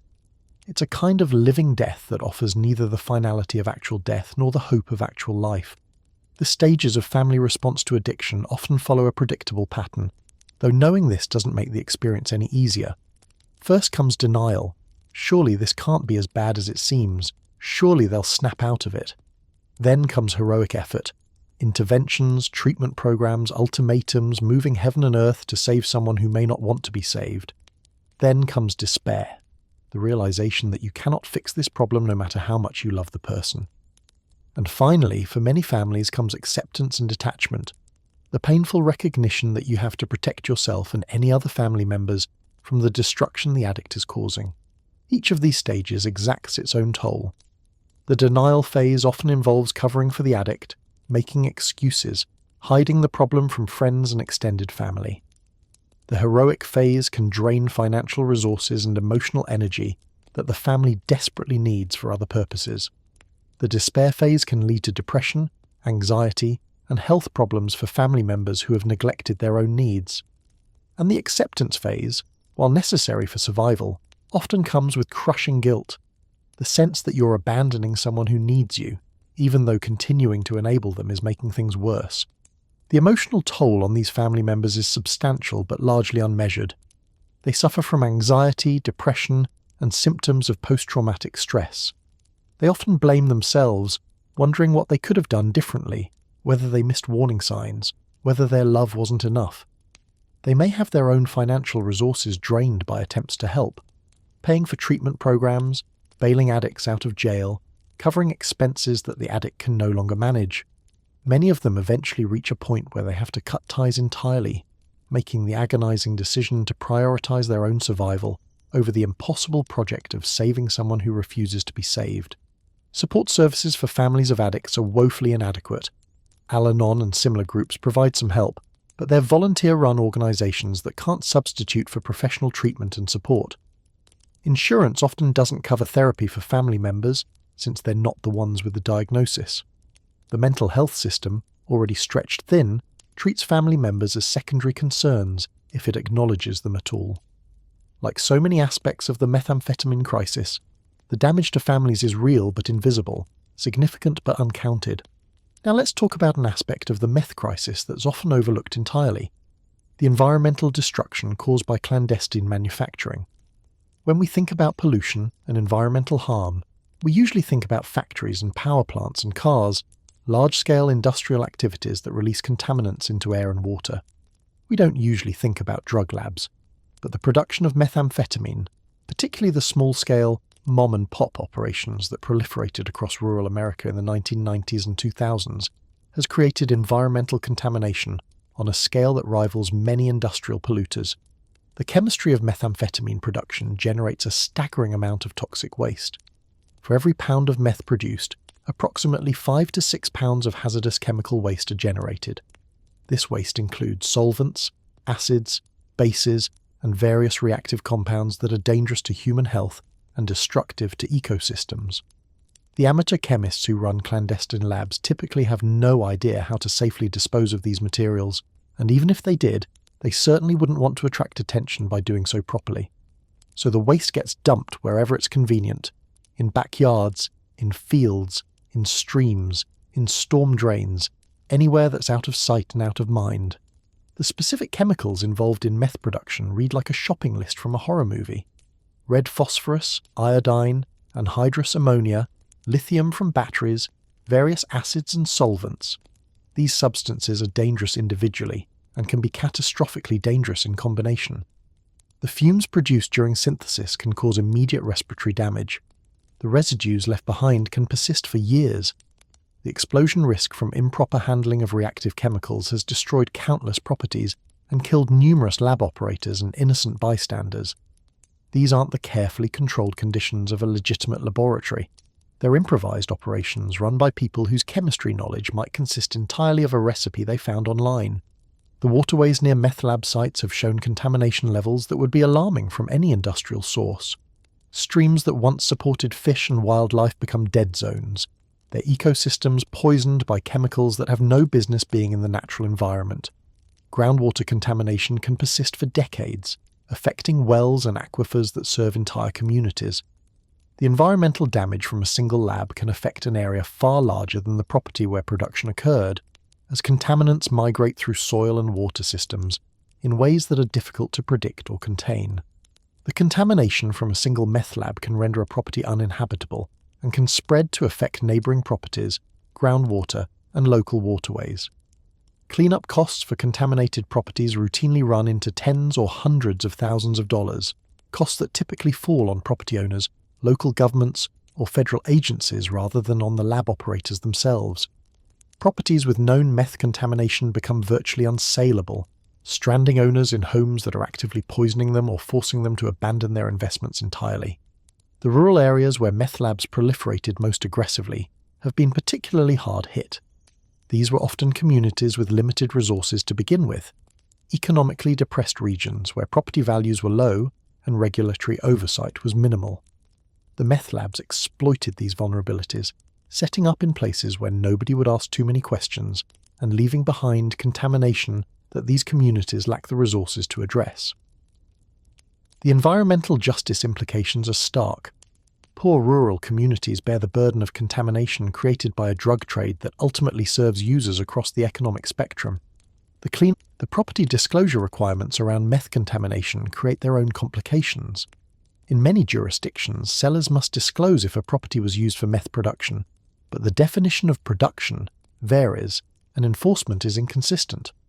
Buyers may unknowingly purchase contaminated properties, discovering the problem only after they've moved in and begun experiencing health effects. The legal battles that result can drag on for years, with buyers, sellers, banks, and insurance companies all trying to avoid responsibility for cleanup costs. Landlords face particular challenges when their properties become contaminated by tenant activities. A rental property used for meth production may become worthless, requiring expensive remediation before it can be rented again, while the tenants who cause the damage are typically judgment-proof. Some landlords have been forced into bankruptcy by contamination in properties they never knew were being used for drug manufacturing. The liability system that's supposed to assign responsibility for harm works poorly when the responsible parties have nothing to take. The regulatory framework for meth lab cleanup is a patchwork that varies dramatically from state to state. Some states have established standards for acceptable contamination levels and certification requirements for cleanup contractors. Others have minimal or no requirements, leaving property owners to navigate the problem on their own. This inconsistency means that a property might be considered safe in one state, while the same contamination level would trigger mandatory remediation in another. There's no federal standard, no national registry of contaminated properties, and no systematic approach to a problem that affects communities across the country. First responders, police officers, firefighters, paramedics, and emergency medical technicians face their own unique burdens in the methamphetamine crisis. These are the people who encounter meth users at their worst moments, during overdoses, during psychotic episodes, during domestic violence incidents fueled by drug-induced paranoia. They're the ones who enter meth labs without knowing what chemicals they're being exposed to. They're the ones who deal with the aftermath, again and again, shift after shift, year after year, and they're increasingly showing signs of the toll this work takes. The training that first responders receive often fails to prepare them for the realities of the meth crisis. Academy programs may cover the basics of drug recognition and handling, but they rarely address the cumulative psychological impact of repeated exposure to human suffering. Officers learn tactics for managing violent suspects, but not strategies for managing their own trauma responses. Firefighters learn to suppress fires, but not to process the horror of finding children in meth houses. The gap between training and reality is substantial, and responders are left to figure things out on their own. Police officers who regularly interact with meth users report extraordinarily high levels of stress and trauma. The violence they encounter is often more extreme and more unpredictable than violence associated with other types of crime. Meth users in psychosis may genuinely believe they're fighting for their lives against officers who are actually trying to help them. They may have superhuman strength and endurance, their pain responses suppressed by the drug. Encounters that would be routine with a sober suspect become life-threatening when meth is involved. Officers describe a hypervigilance that never really turns off, a constant expectation of danger that follows them home and affects their relationships and their health. Firefighters who respond to meth lab fires face hazards that go far beyond ordinary fire suppression. The chemicals used in meth production can produce toxic fumes that aren't always detected by standard equipment. Some of these chemicals are explosive under conditions that can't be predicted. A routine structure fire can become a hazardous materials incident without warning, exposing firefighters to substances that may cause acute illness or long-term health problems. Departments in meth-heavy areas have had to invest in specialized training and equipment just to respond safely to calls that might involve drug manufacturing. Paramedics and EMTs are perhaps the most regularly exposed to the human wreckage of methamphetamine addiction. They're the ones who treat the overdoses, the cardiac events, the injuries from meth-related accidents and violence. They're the ones who try to communicate with patients who are paranoid and hallucinating. They're the ones who see the same faces over and over, knowing that each save is likely temporary, that the person they're reviving today will probably be back next week or next month. The emotional burden of this repetitive trauma is substantial, and the mental health support available to EMS personnel is often inadequate. The physical risks to paramedics are substantial as well. Patients in meth psychosis may become violent without warning, attacking the very people trying to help them. Needle sticks from contaminated syringes expose medics to blood-borne pathogens.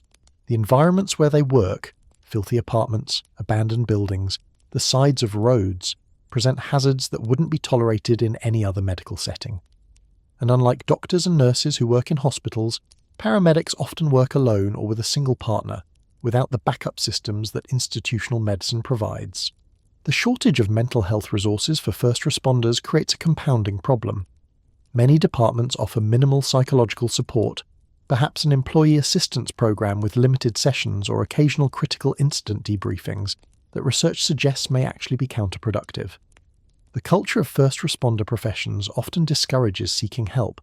Admitting to psychological struggles can be seen as weakness, can affect career advancement, can even result in being placed on limited duty. So responders suffer in silence, self-medicating with alcohol, or developing symptoms that gradually erode their effectiveness and their quality of life.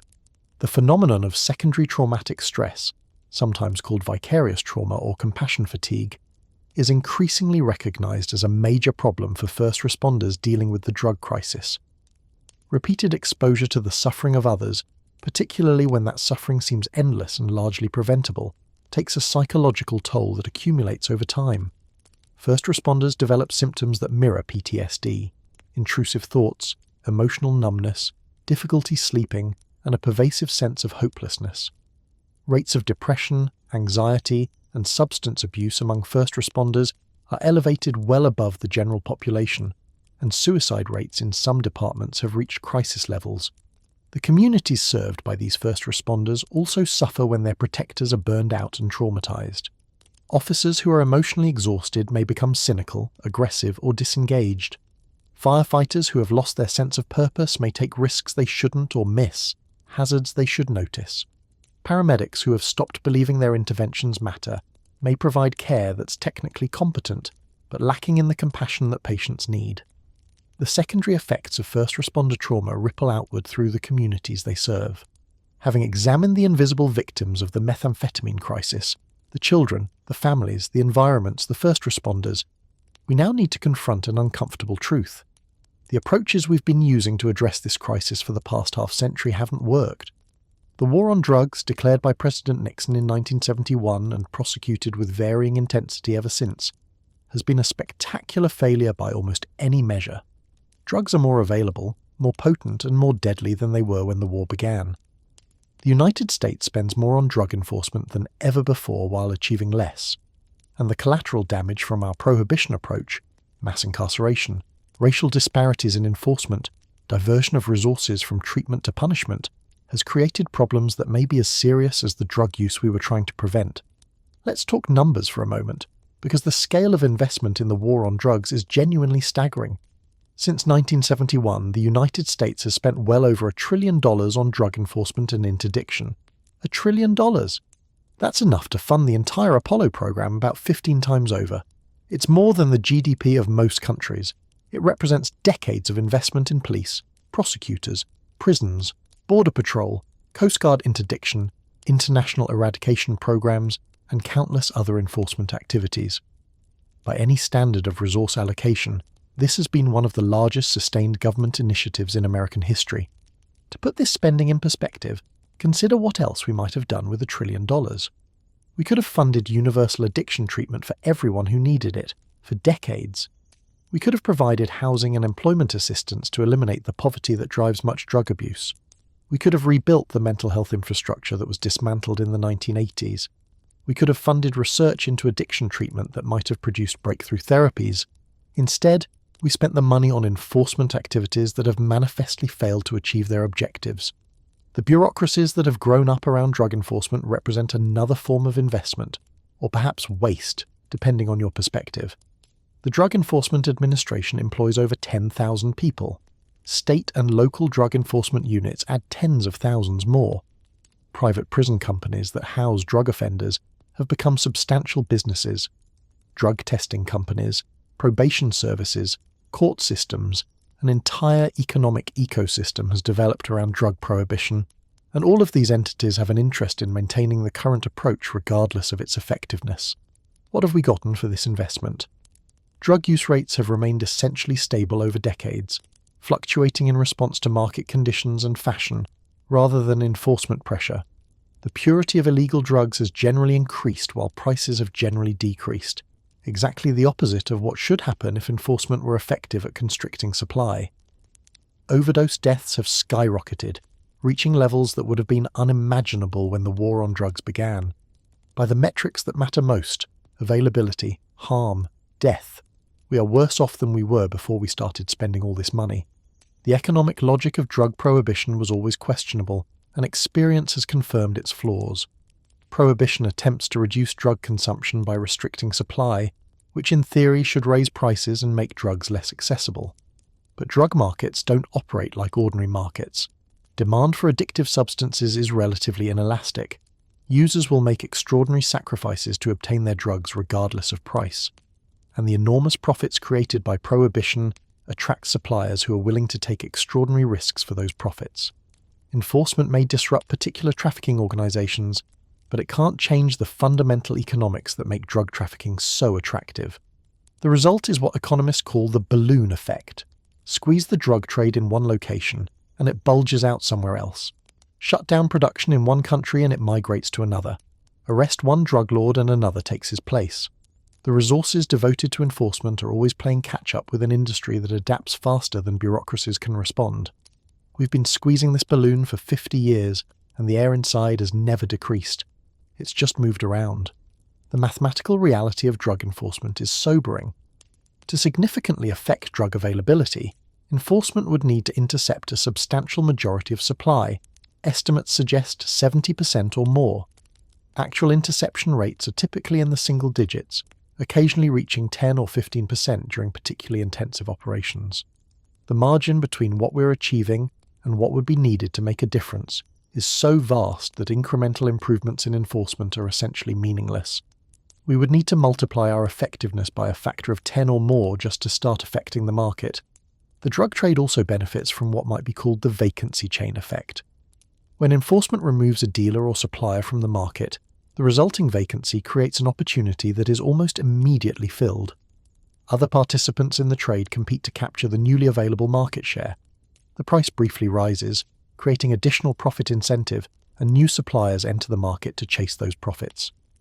Within weeks or months, the market has reorganized around the gap created by enforcement, and availability is back to previous levels. The adaptability of drug trafficking organizations is another factor that defeats enforcement efforts. These are not rigid bureaucracies bound by standard operating procedures. They're flexible networks that can change routes, methods, and organizational structures rapidly. When authorities discover a smuggling technique and develop countermeasures, the traffickers have usually already moved on to something new. The cat-and-mouse game heavily favors the mice, who can adapt faster and have more resources than the cats. The opportunity cost of this spending is substantial. Every dollar spent on drug enforcement is a dollar that wasn't spent on treatment, on education, on prevention, on the social services that might address the underlying causes of drug abuse. Treatment programs consistently show better outcomes per dollar spent than enforcement activities, yet treatment remains chronically underfunded while enforcement budgets continue to grow. We've made a collective choice to spend our resources on approaches that don't work rather than on approaches that might. The human cost of drug prohibition is measured most dramatically in the prison population. The United States incarcerates more people per capita than any other nation on Earth, and a substantial portion of that incarceration is drug-related. At any given time, hundreds of thousands of Americans are behind bars for drug offenses: possession, sale, manufacturing, conspiracy. Millions more have criminal records that follow them for life, limiting their employment opportunities, housing options, and social reintegration. We have created a caste of people who are permanently marked by their involvement with drugs, regardless of whether that involvement harmed anyone besides themselves. The scale of drug-related incarceration is difficult to fully grasp. More than 500,000 people are incarcerated for drug offences on any given day in the United States. Over the past 50 years, millions of people have served prison sentences for drug crimes. The average sentence for drug trafficking is longer than the average sentence for rape. We treat the sale of drugs more seriously than we treat violent crimes against people, a priority that says something troubling about our values as a society. The conditions of incarceration for drug offenders are often brutal. Overcrowded prisons, inadequate medical care, violence from other inmates and sometimes from guards, these are the realities of American corrections. Drug offenders who enter prison with addiction problems rarely receive meaningful treatment. They're far more likely to be exposed to more drugs inside than to receive help with their existing habit. The idea that prison might rehabilitate drug offenders is almost laughable given what we know about actual prison conditions. The consequences of incarceration extend far beyond the prison walls. A felony conviction for drug offences means permanent barriers to employment in many fields. It means ineligibility for public housing in many jurisdictions. It often means loss of voting rights. It means difficulty obtaining professional licenses, educational loans, and the other tools that people need to build stable lives. The punishment doesn't end when the sentence is served. It continues indefinitely, sometimes for life. The racial disparities in drug enforcement are stark and well documented. Black and Latino Americans use drugs at roughly the same rates as white Americans, but they're arrested, prosecuted and incarcerated at vastly higher rates. This disparity reflects a combination of factors: policing practices that focus on minority communities, prosecutorial discretion that disadvantages defendants of color, and sentencing guidelines that treat substances common in minority communities more harshly than substances common in white communities. The war on drugs has been, in effect, a war on minority communities, undermining civil rights gains and perpetuating racial inequality. The imprisonment of drug offenders creates its own cascade of harms. Children grow up with parents in prison, experiencing the same kinds of trauma we discussed earlier in a different context. Families lose wage earners and caregivers. Communities lose residents who might otherwise contribute to the local economy and civic life. The people who are imprisoned are often those with the fewest resources to begin with, and their incarceration makes them even less likely to achieve stability upon release. We're creating cycles of poverty and incarceration that replicate across generations. And what do we accomplish by imprisoning drug offenders? In most cases, we don't reduce drug use at all. People who are addicted before incarceration are usually still addicted afterward. Prisons are full of drugs, and addiction doesn't go away just because someone is behind bars. People who are released from prison face enormous obstacles to reintegration, often returning to the same environments and social networks that led to their drug use in the first place. Recidivism rates for drug offenders are extremely high, suggesting that incarceration neither treats their addiction nor provides them with the tools to avoid future involvement with drugs. The alternative to prohibition, treating drug use as a public health problem rather than a criminal justice problem, has been implemented most comprehensively in Portugal, which decriminalised the personal possession and use of all drugs in 2001. Portugal didn't legalise drugs. Sale and trafficking remained criminal offences. But the decision to stop punishing users and to redirect resources from enforcement to treatment represented a fundamental shift in approach that has produced remarkable results. When Portugal implemented decriminalisation, critics predicted disaster. Drug use would skyrocket, they warned. The country would become a drug tourism destination. Social order would collapse. The reality has been almost exactly the opposite. Drug use rates in Portugal have remained stable, and in some categories have actually declined. HIV infection rates among drug users have plummeted as harm reduction services became available without fear of prosecution. Drug-related deaths have decreased dramatically. The feared influx of drug tourists never materialised, and Portuguese society continues to function perfectly well, despite, or perhaps because of, its departure from prohibition orthodoxy. The context of Portugal's decision is important for understanding its success. In the late 1990s, Portugal was facing a drug crisis that was devastating entire communities. Approximately 1% of the population was addicted to heroin, one of the highest rates in Europe. HIV infection rates among injecting drug users were explosive. Overdose deaths were climbing. The existing prohibition approach was clearly failing, and the government commissioned a panel of experts to develop an alternative. The panel's recommendation, decriminalisation of personal possession combined with massive investment in treatment and harm reduction, was politically controversial but ultimately accepted.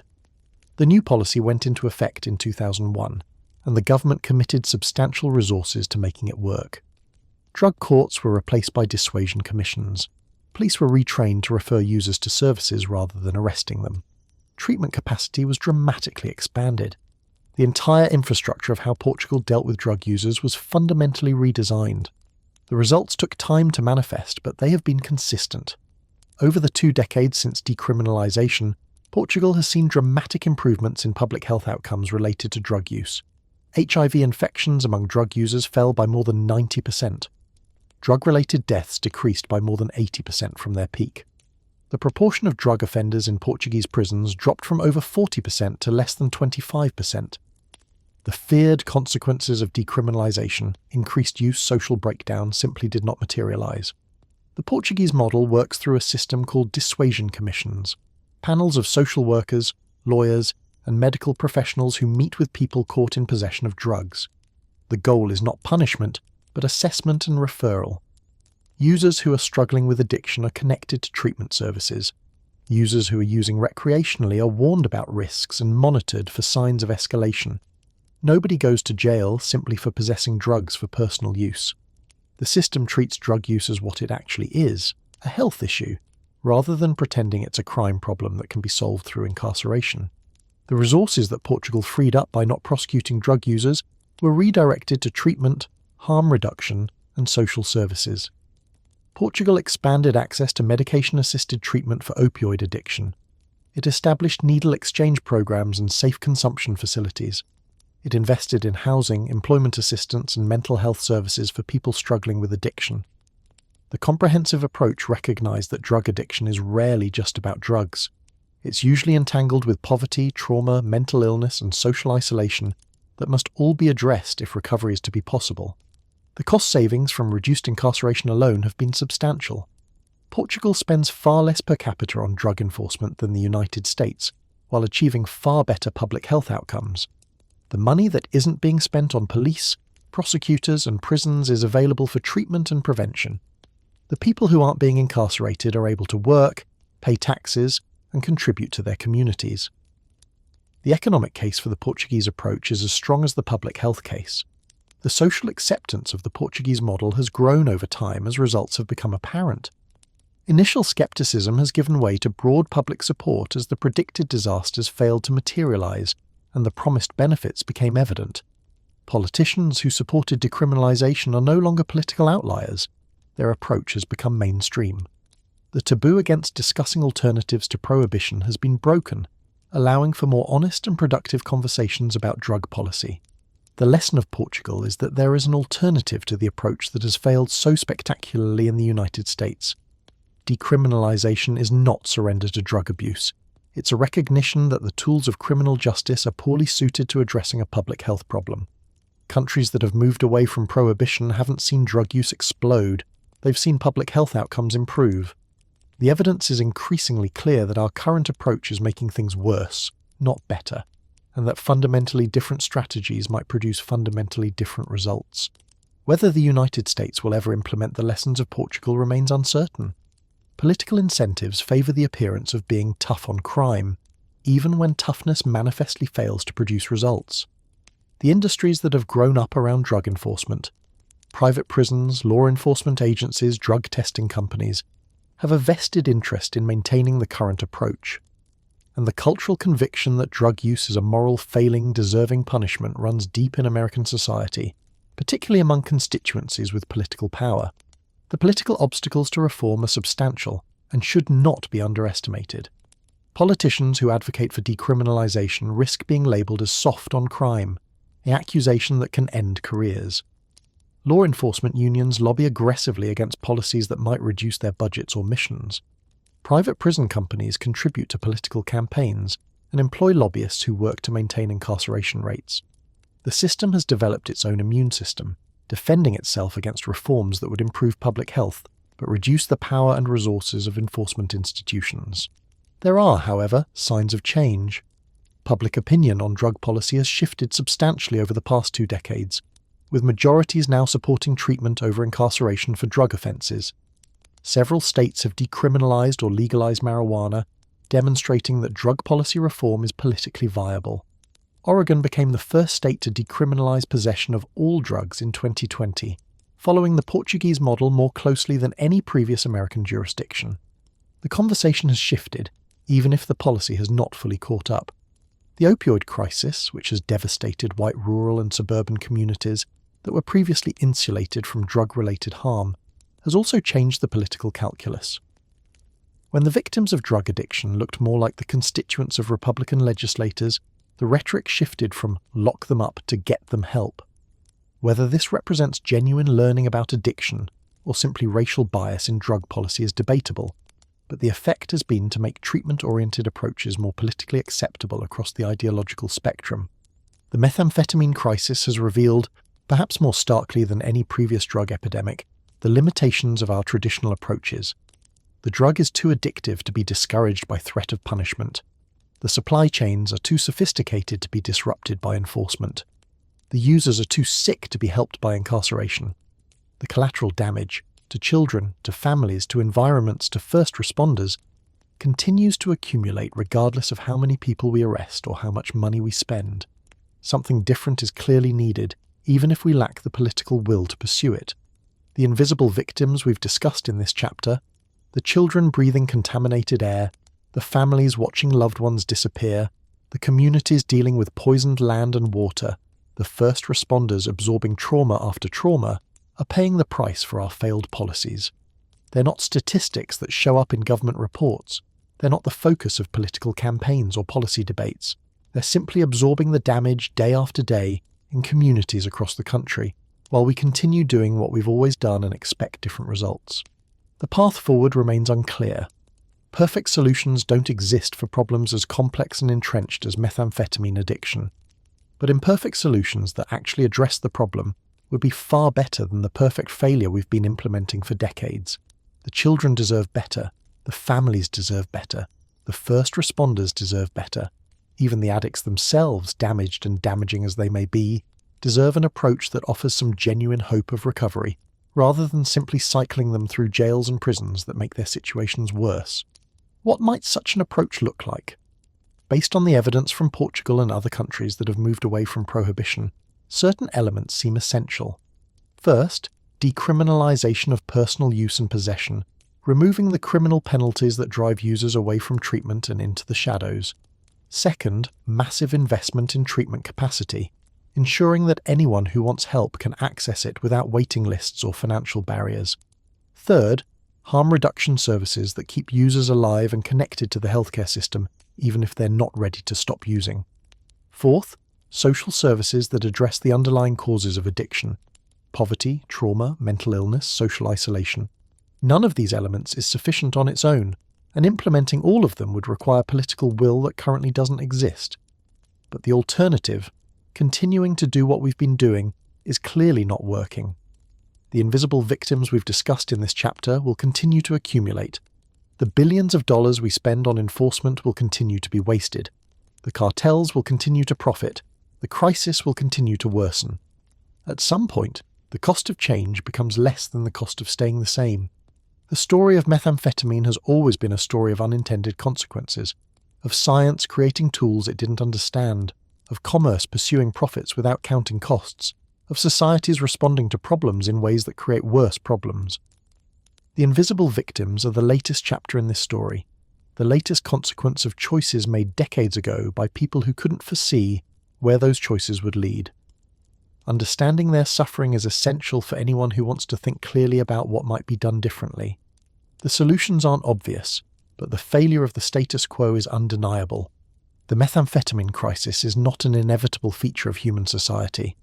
It was created by specific decisions made by specific people and institutions, and it could be reduced or resolved by different decisions. The chemistry of the drug may be fixed, but the policies we use to address it are not. The suffering of the invisible victims we've discussed, the children, the families, the environments, the first responders, is real and ongoing, but it doesn't have to continue at its current scale. Change is possible, even if it's not easy, and even if it requires confronting comfortable assumptions about how we should respond to drug use. The question is whether we have the wisdom and the political courage to pursue it. The evidence is clear about what works and what doesn't. The suffering of the invisible victims provides a moral imperative for change. The only thing lacking is the will to act on what we know. The methamphetamine crisis will continue until that will is found, and the invisible victims will continue to pay the price for our collective failure to confront uncomfortable truths about the policies we've chosen to pursue. The story we've been telling so far has focused primarily on the United States and, to a lesser extent, on the countries that supply the American market. But methamphetamine has never respected national boundaries, and the crisis we've been examining is now genuinely global in scope. The same molecule that terrorized rural America has found new markets on every inhabited continent, adapting to local cultures and conditions while maintaining its essential destructive character. What started as an American problem has become a planetary one, and the scale of the challenge has grown accordingly. The globalization of methamphetamine has produced a fascinating diversity of local names and local variants. In Thailand and Southeast Asia, the drug is known as yaba, a name that translates roughly as crazy medicine, and that captures the Thai experience with remarkable precision. In Australia and New Zealand, it's called ice, or sometimes crystal, references to the crystalline form that has become dominant in those markets. In South Africa, it goes by tick, an onomatopoeia that mimics the clicking sound of the pipe used to smoke it. In the Philippines, it's shabu. In Japan, where the story began over a century ago, it's still sometimes called Philipon, after the original pharmaceutical product, though newer slang terms have emerged.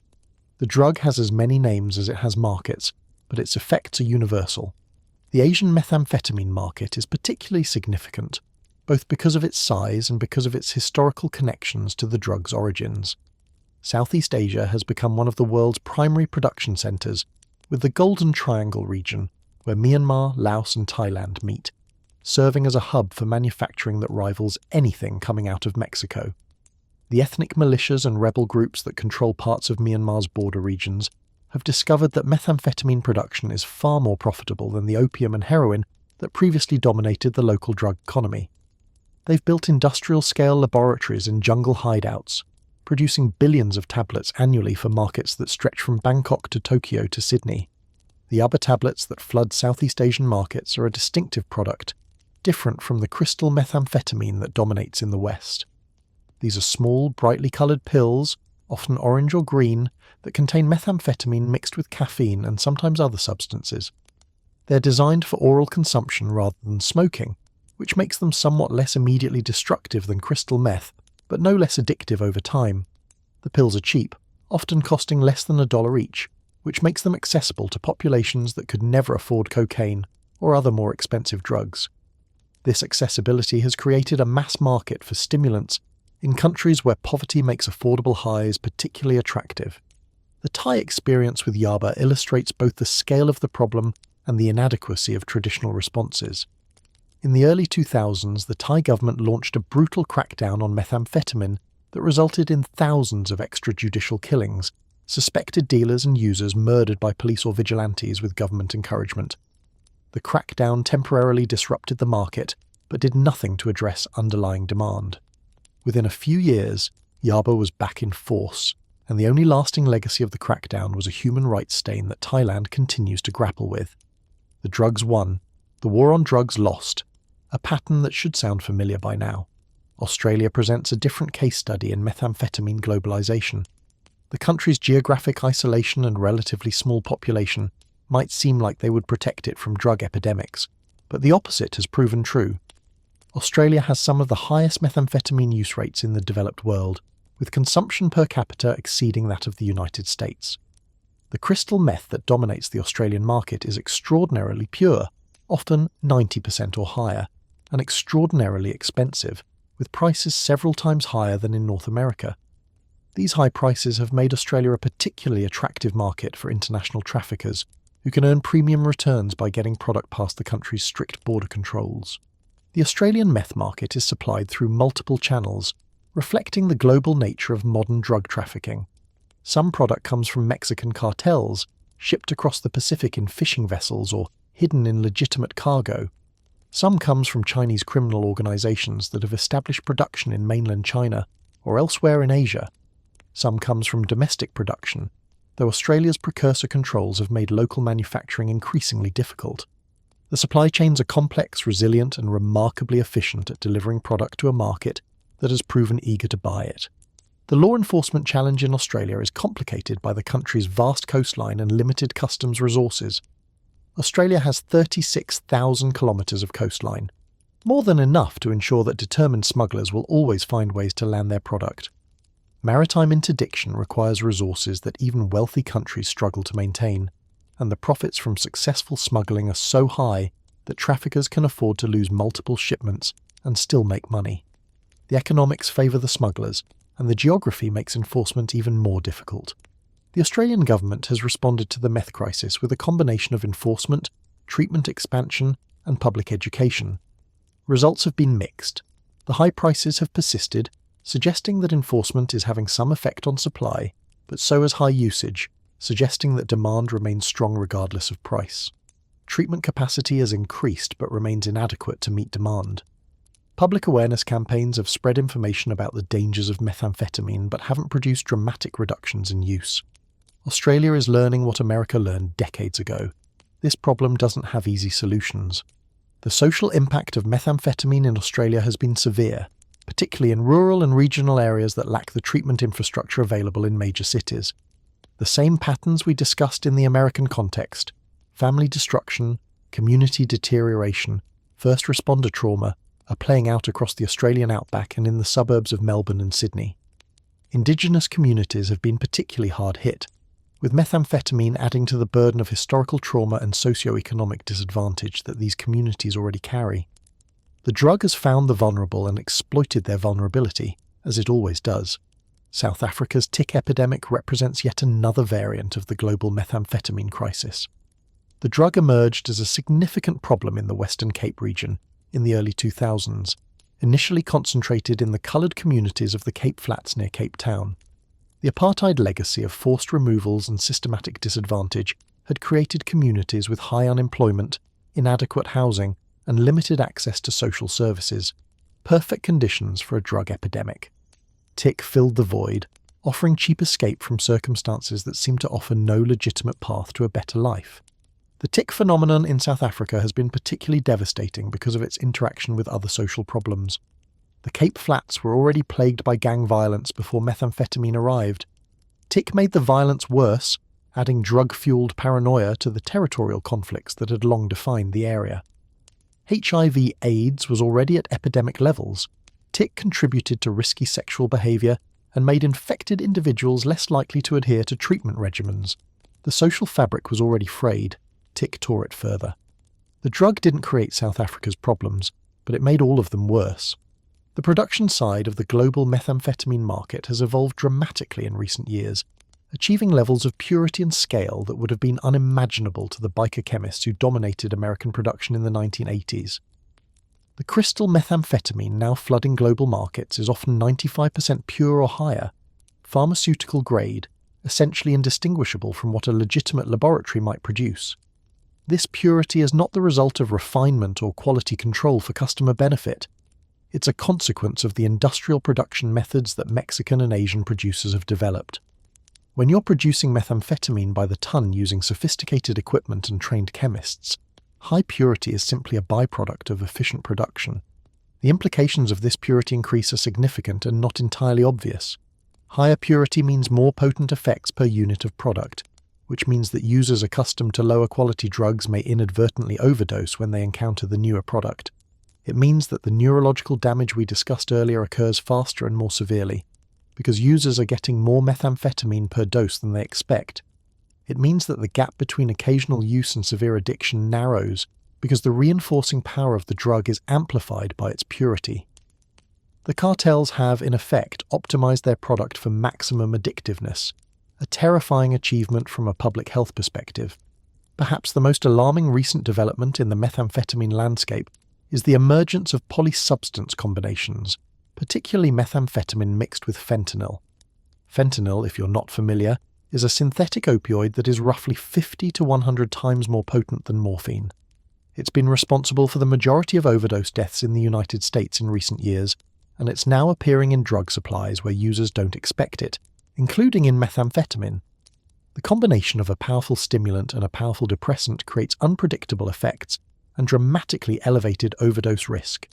The fentanyl contamination of the methamphetamine supply may be partly accidental, cross-contamination from shared equipment and supply chains, and partly deliberate, dealers adding fentanyl to create a more addictive product or to stretch their supply.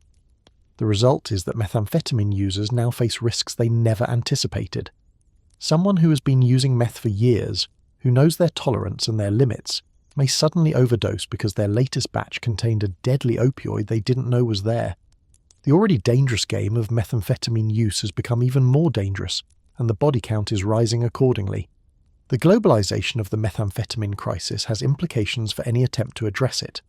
Solutions that might work in a single country, even a large and powerful country like the United States, are inadequate when the supply chains span continents and the production centers are in countries with limited capacity or interest in suppressing them. International cooperation on drug policy is notoriously difficult, complicated by different legal frameworks, different enforcement priorities, and different relationships between governments and criminal organizations. The planetary scale of the problem demands planetary solutions, but planetary governance barely exists.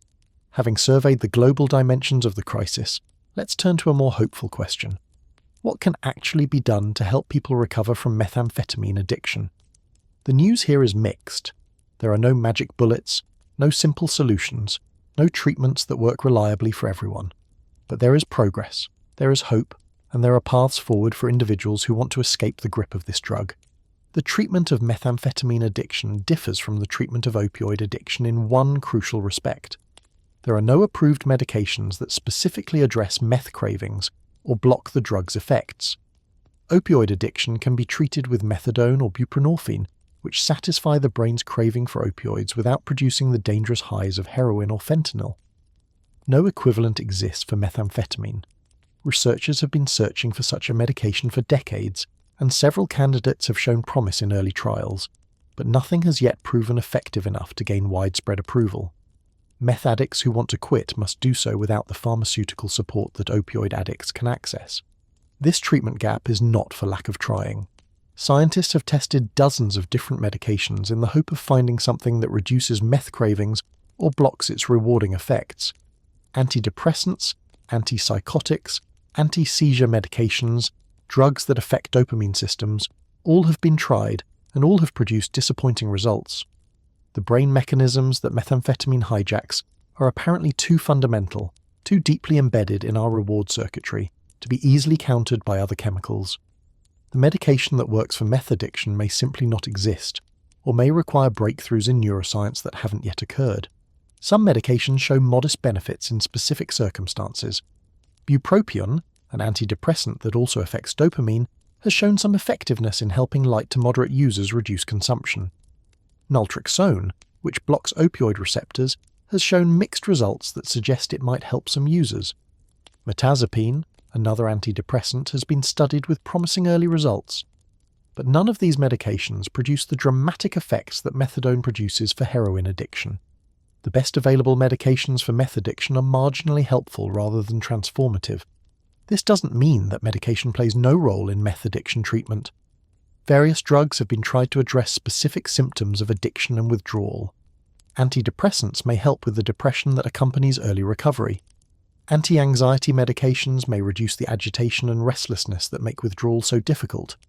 Sleep aids may help users whose sleep cycles have been destroyed by months or years of stimulant abuse. These medications treat symptoms rather than the underlying addiction. But symptom management can be crucial for helping people stay in treatment long enough to develop other recovery tools. The most promising pharmacological development in recent years has been research into methamphetamine vaccines and antibody therapies. The concept is elegant. If you can train the immune system to recognize methamphetamine molecules and neutralize them before they reach the brain, you can block the drug's effects without having to provide a substitute drug. Several research groups have developed vaccines that produce antibodies against methamphetamine, and early trials have shown that these vaccines can reduce drug levels in the brain and diminish the subjective high that users experience. The vaccines are not yet ready for clinical use, but they represent a genuinely new approach that might eventually transform treatment. In the absence of effective medications, behavioral therapies remain the primary treatment for methamphetamine addiction. Cognitive behavioral therapy, or CBT, has the strongest evidence base. CBT helps users identify the thoughts and situations that trigger their drug use and develop strategies for responding differently. It teaches skills for managing cravings, avoiding high-risk situations, and building a lifestyle that supports recovery rather than undermining it. The therapy is structured, time-limited, and focused on practical skills rather than deep psychological exploration. It works, to the extent that anything works, for a significant percentage of users who engage with it seriously. Contingency management is another behavioral approach that has shown effectiveness specifically for stimulant addiction. The concept is simple: reward people for staying clean. Users who test negative for drugs receive vouchers or small prizes. Users who test positive receive nothing. The immediate tangible rewards help counteract the brain's hijacked reward system, providing a competing source of reinforcement for drug-free behavior. Contingency management is particularly effective in the early stages of recovery, when cravings are most intense, and the abstract benefits of sobriety seem remote compared to the immediate pleasure of using. The 12-step model, familiar from Alcoholics Anonymous and Narcotics Anonymous, also plays a role in meth recovery for many users. Crystal Meth Anonymous and other meth-specific groups provide the combination of peer support, spiritual framework, and structured program that has helped millions of people recover from various addictions. The 12-step approach is not for everyone. It requires acceptance of spiritual concepts that some find difficult and a willingness to participate in group activities that others find uncomfortable. But for those who connect with it, the combination of fellowship and structure can provide the foundation for lasting recovery. The limitations of these treatments should be acknowledged honestly. Relapse rates for methamphetamine addiction are high. Some studies suggest that more than half of people who complete treatment will use again within a year. The brain damage caused by chronic meth use impairs the very cognitive functions needed to engage with therapy and maintain recovery. The social circumstances that often accompany addiction, homelessness, unemployment, fractured relationships, create obstacles that treatment alone cannot address. Recovery from meth addiction is possible, but it's difficult, and the treatment system as currently constituted helps only a fraction of the people who need it. This is where the social dimension of addiction becomes crucial. We've touched on this theme throughout our story, but it bears explicit emphasis here. Addiction is not just a brain disease, and treatment that addresses only the brain will always have limited success. People use methamphetamine for reasons, and those reasons usually involve pain. The pain of poverty, of trauma, of isolation, of lives that seem to offer no legitimate path to satisfaction or meaning. Treatment that doesn't address these underlying conditions is fighting with one hand tied behind its back. The social roots of addiction have been extensively documented by researchers who have studied patterns of drug use across different populations and different eras. Addiction flourishes where connection fails, in communities torn apart by economic decline, in families shattered by violence and neglect, in individuals isolated by mental illness or social exclusion. The famous rat park experiments demonstrated that rats in enriched social environments were far less likely to consume drugs than rats in isolated cages, even when drugs were freely available. Humans are not rats, but the principle translates: we are social creatures, and our well-being depends on connection. When connection fails, we seek substitutes, and drugs are a common substitute. This social understanding of addiction has profound implications for treatment and policy. If addiction is primarily a response to disconnection and despair, then the most effective treatment might not be treatment at all in the conventional sense. It might be housing, employment, community, purpose, love. The recovery programs that show the best long-term outcomes tend to be those that help people rebuild their lives comprehensively, not just those that address drug use in isolation. A person who completes rehab but returns to homelessness and unemployment is almost certain to relapse. A person who finds stable housing, meaningful work, and supportive relationships has a fighting chance. The stories of people who have successfully recovered from methamphetamine addiction often share certain features. There's usually a moment of clarity, a turning point where the person recognizes that they cannot continue as they have been.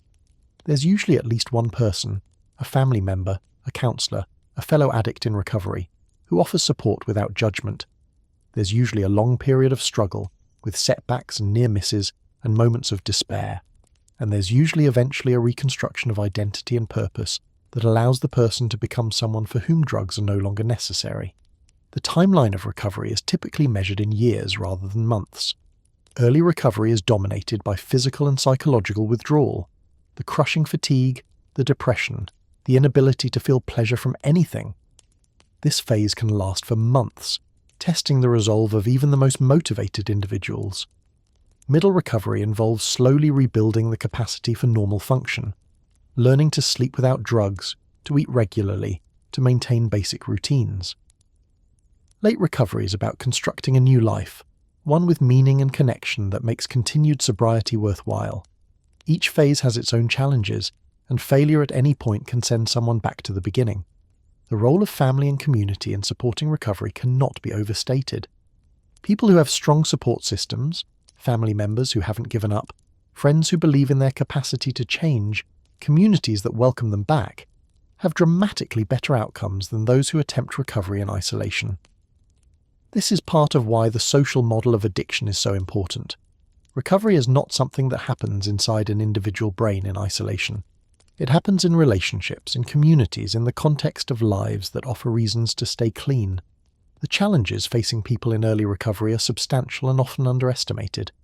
The brain damage from chronic meth use impairs judgment, impulse control, and emotional regulation, precisely the capacities needed to maintain recovery.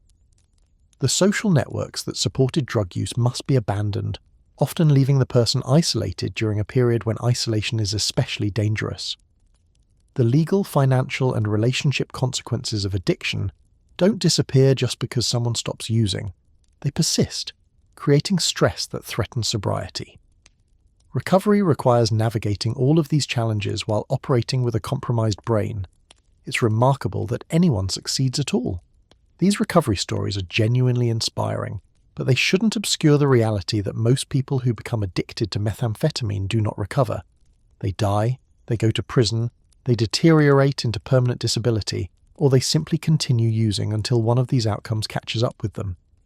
The stories we tell about recovery can create the impression that anyone can quit if they just want it enough, which is both cruel and false. Wanting to quit is necessary but not sufficient. The brain damage, the social circumstances, the lack of treatment access, and the sheer biological power of the addiction prevent many people from escaping no matter how desperately they want to. The systemic changes needed to address the methamphetamine crisis are substantial and will require political will that currently seems absent.